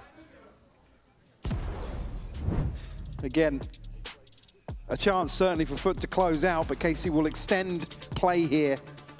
Map 3. It could be OT. Could be OT. All the maps, all the rounds. Do you know what? If they've got it in them, show me it. If this is what it takes, if this is what it, you need to be able to push. But I have a horrible concern that KC shows signs of life as almost a death rattle at times. It's that nothing to lose, let's get in there. You let's love a death rattle. No, You really Mike, do. no. No, you do. No. And again, yes, I know they're not quite out, even if they do lose this one in the form of KC, if we're talking from that side. But then none of it's in their hands, right? It's completely up in the air, banking on everyone else, and it's just not what you want to be seeing, right? Not at all. FUT on the other side of things, again, you want to close out strong. Yeah. In terms of this week, it being one to experiment and try new things for sure. Again, got the wind in their sails in terms of the bigger picture. Certainly hearing from Yetterjay earlier with what the other objective is. Oh, no Mosh at the beginning, so a little bit of a different look here. Still with the same level of commitment behind it, though. Boombot up towards B long, obviously going to catch nothing. We can already see where Crossley's playing, but there are 3 players on this side of the map. The potential here for a crunch on the back of the orbital strike. Again, Sop with the judge in hookah. Going to be able to hold down the fort there for sure. Looking to stall things out with another smoke. Just keep KC at bay with a spray. Perfect from Sociable. That might be all it takes out of all the players to catch. You kind of hope it's Levin, and then here comes the ult. Crossley waiting. It looks all so simple for FUT. The stars aligning and shining on the FUT side. Sugetsu and Dozier having to walk through the remains of their teammates to even get close to the spike. Does get yoinked there by Sugetsu. Able to get away here unscathed as well. It's just him and Dozier left to try and recover a 2v5 to keep KC in this map 3. 30 seconds left. 30 seconds, that fate feels leaning pretty heavily towards FUT here. You look at the positions, you look at the crossfire, it was stunning, and it's an in-zone flawless to end things. And I think KC know how that one ended there. I don't think they needed to be reminded by FUT, but it was a elongated affair, right? That took map 3, that took a longer amount of time, considering that was top of the group against bottom of the group. Yeah, I mean, look at it here, a map win. It took 23 rounds on Lotus for FUT to close out. Again, for me, for KC, I'm looking for little victories. Again, I think we've achieved one here today, and certainly showing some of the value of the prep, or I guess, examples of where they put time into, and some of those examples look really good. Yeah, and that's the thing. That's always the frustration, is that you can see when it works for KC, and it's just finding that consistency in it, finding that repetition. Obviously for FUT, as we've kind of highlighted here, maybe a day for them to experiment a bit further, try things out, get some real official tape on it. Which is the next, yes, certainly the next question if we are looking to playoffs and beyond, right? We do want to see the versatility and certainly future-proofing, another term that we've used a few times tonight. For me, it's just another positive for overall here in stage 1. Yeah, just looking fantastic.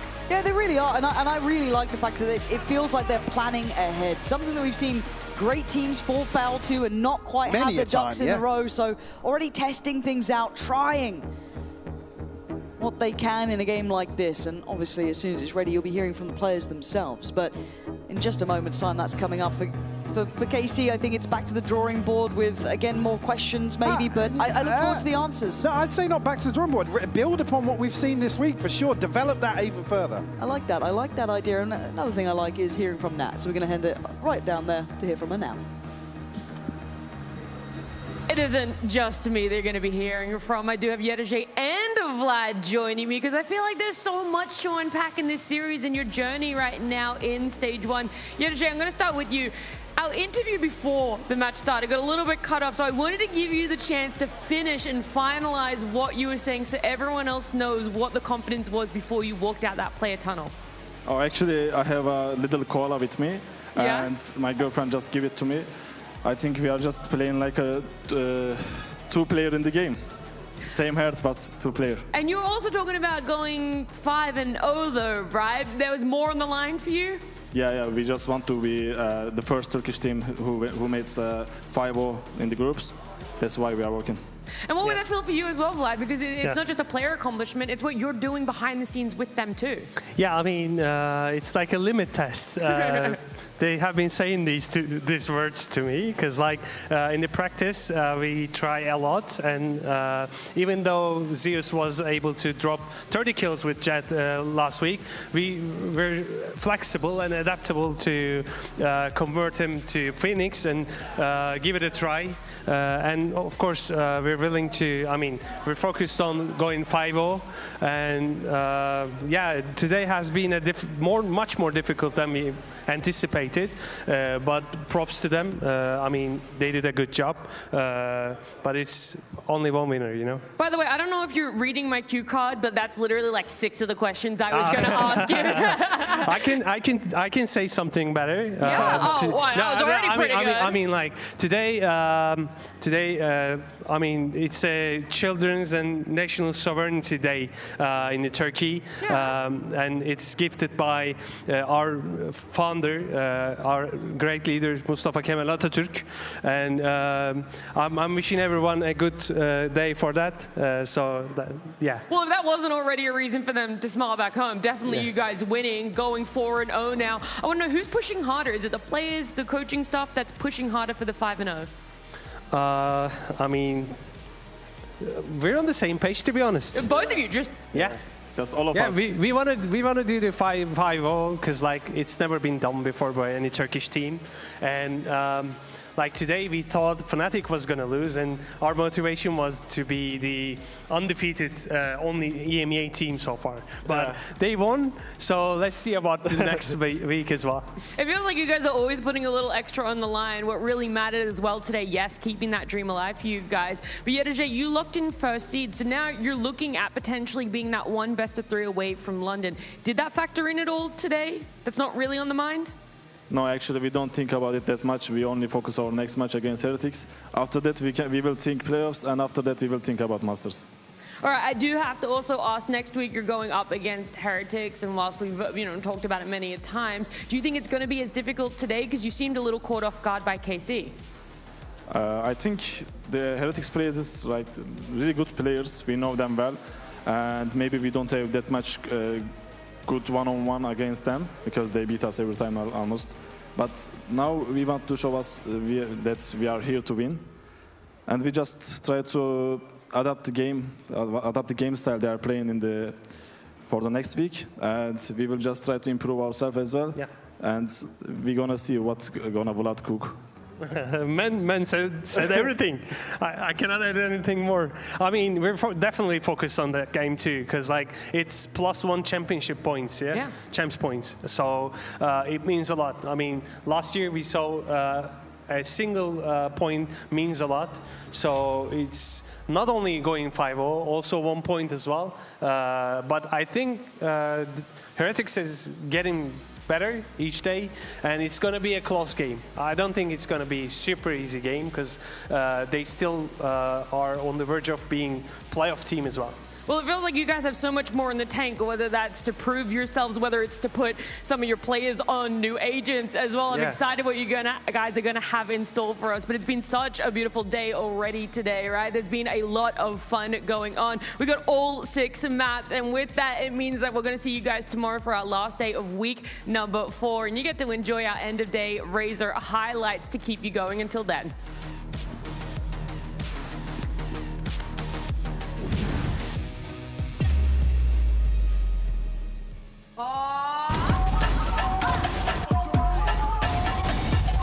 Come on, come on, come on, come on, Tertere Dio.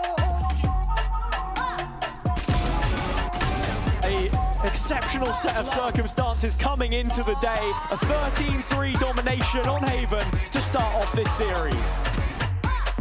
If that smoke can do it, so can you!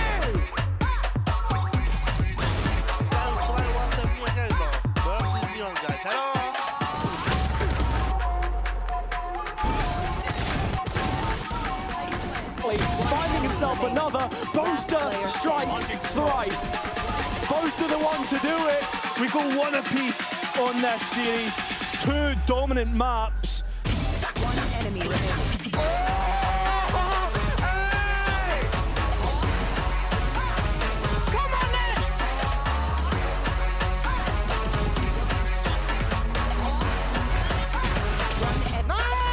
It's absolutely gorgeous, Valorant, let's be honest. We're riding the wave! All 5 for Alpha, and that 50th win for Fnatic in VCT EMEA.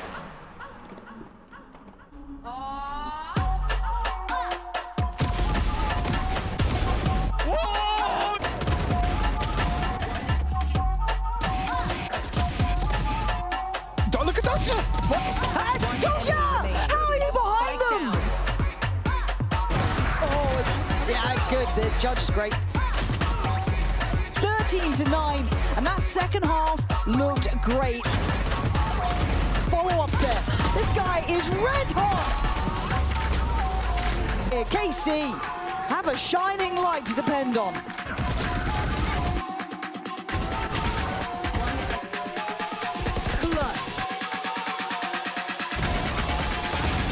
No, not like this! That is how you close a map.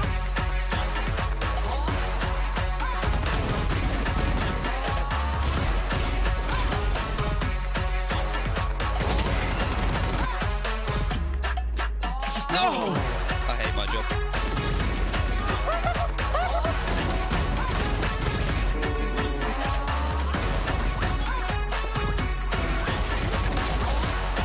It was stunning, and it's an in-zone flawless to end things.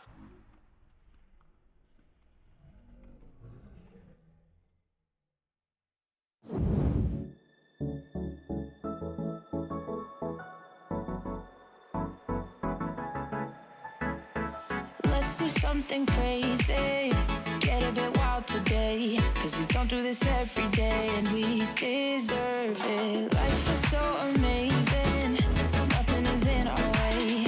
Baby, let's fly away. Do you feel it? Is your heart rushing the way my heart's rushing when you take it all in? Baby, this is where we come alive. Do you feel it? Take the world by storm, just you and I. Can't believe it took so long to realize what makes us come alive. Oh, what makes us come alive? Let's break some rules. No, we don't always have to be good. Don't always have to do things that we should. We'll feed the fire. Let's see it through and let go of what's holding us back. Just light it up and we'll burn through the past and take it higher. Is your heart rushing the way my heart's rushing when you take it all in? Baby, this is where we come alive. Do you feel it? Take the world by storm, just you and I. You and I. Can't believe it took so long to realize. This is where we come alive. Do you feel it? Take the world by storm, just you and I. Can't believe it took so long to realize what makes us. This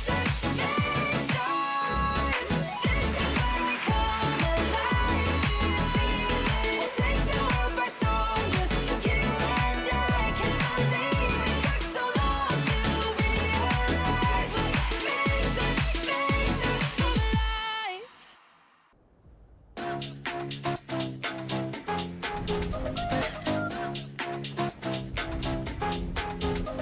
나의 속도가 돈이라면 벤 더 세게 괴롭혀봐 나를 rain on me 내 가슴에 전부 걸어 game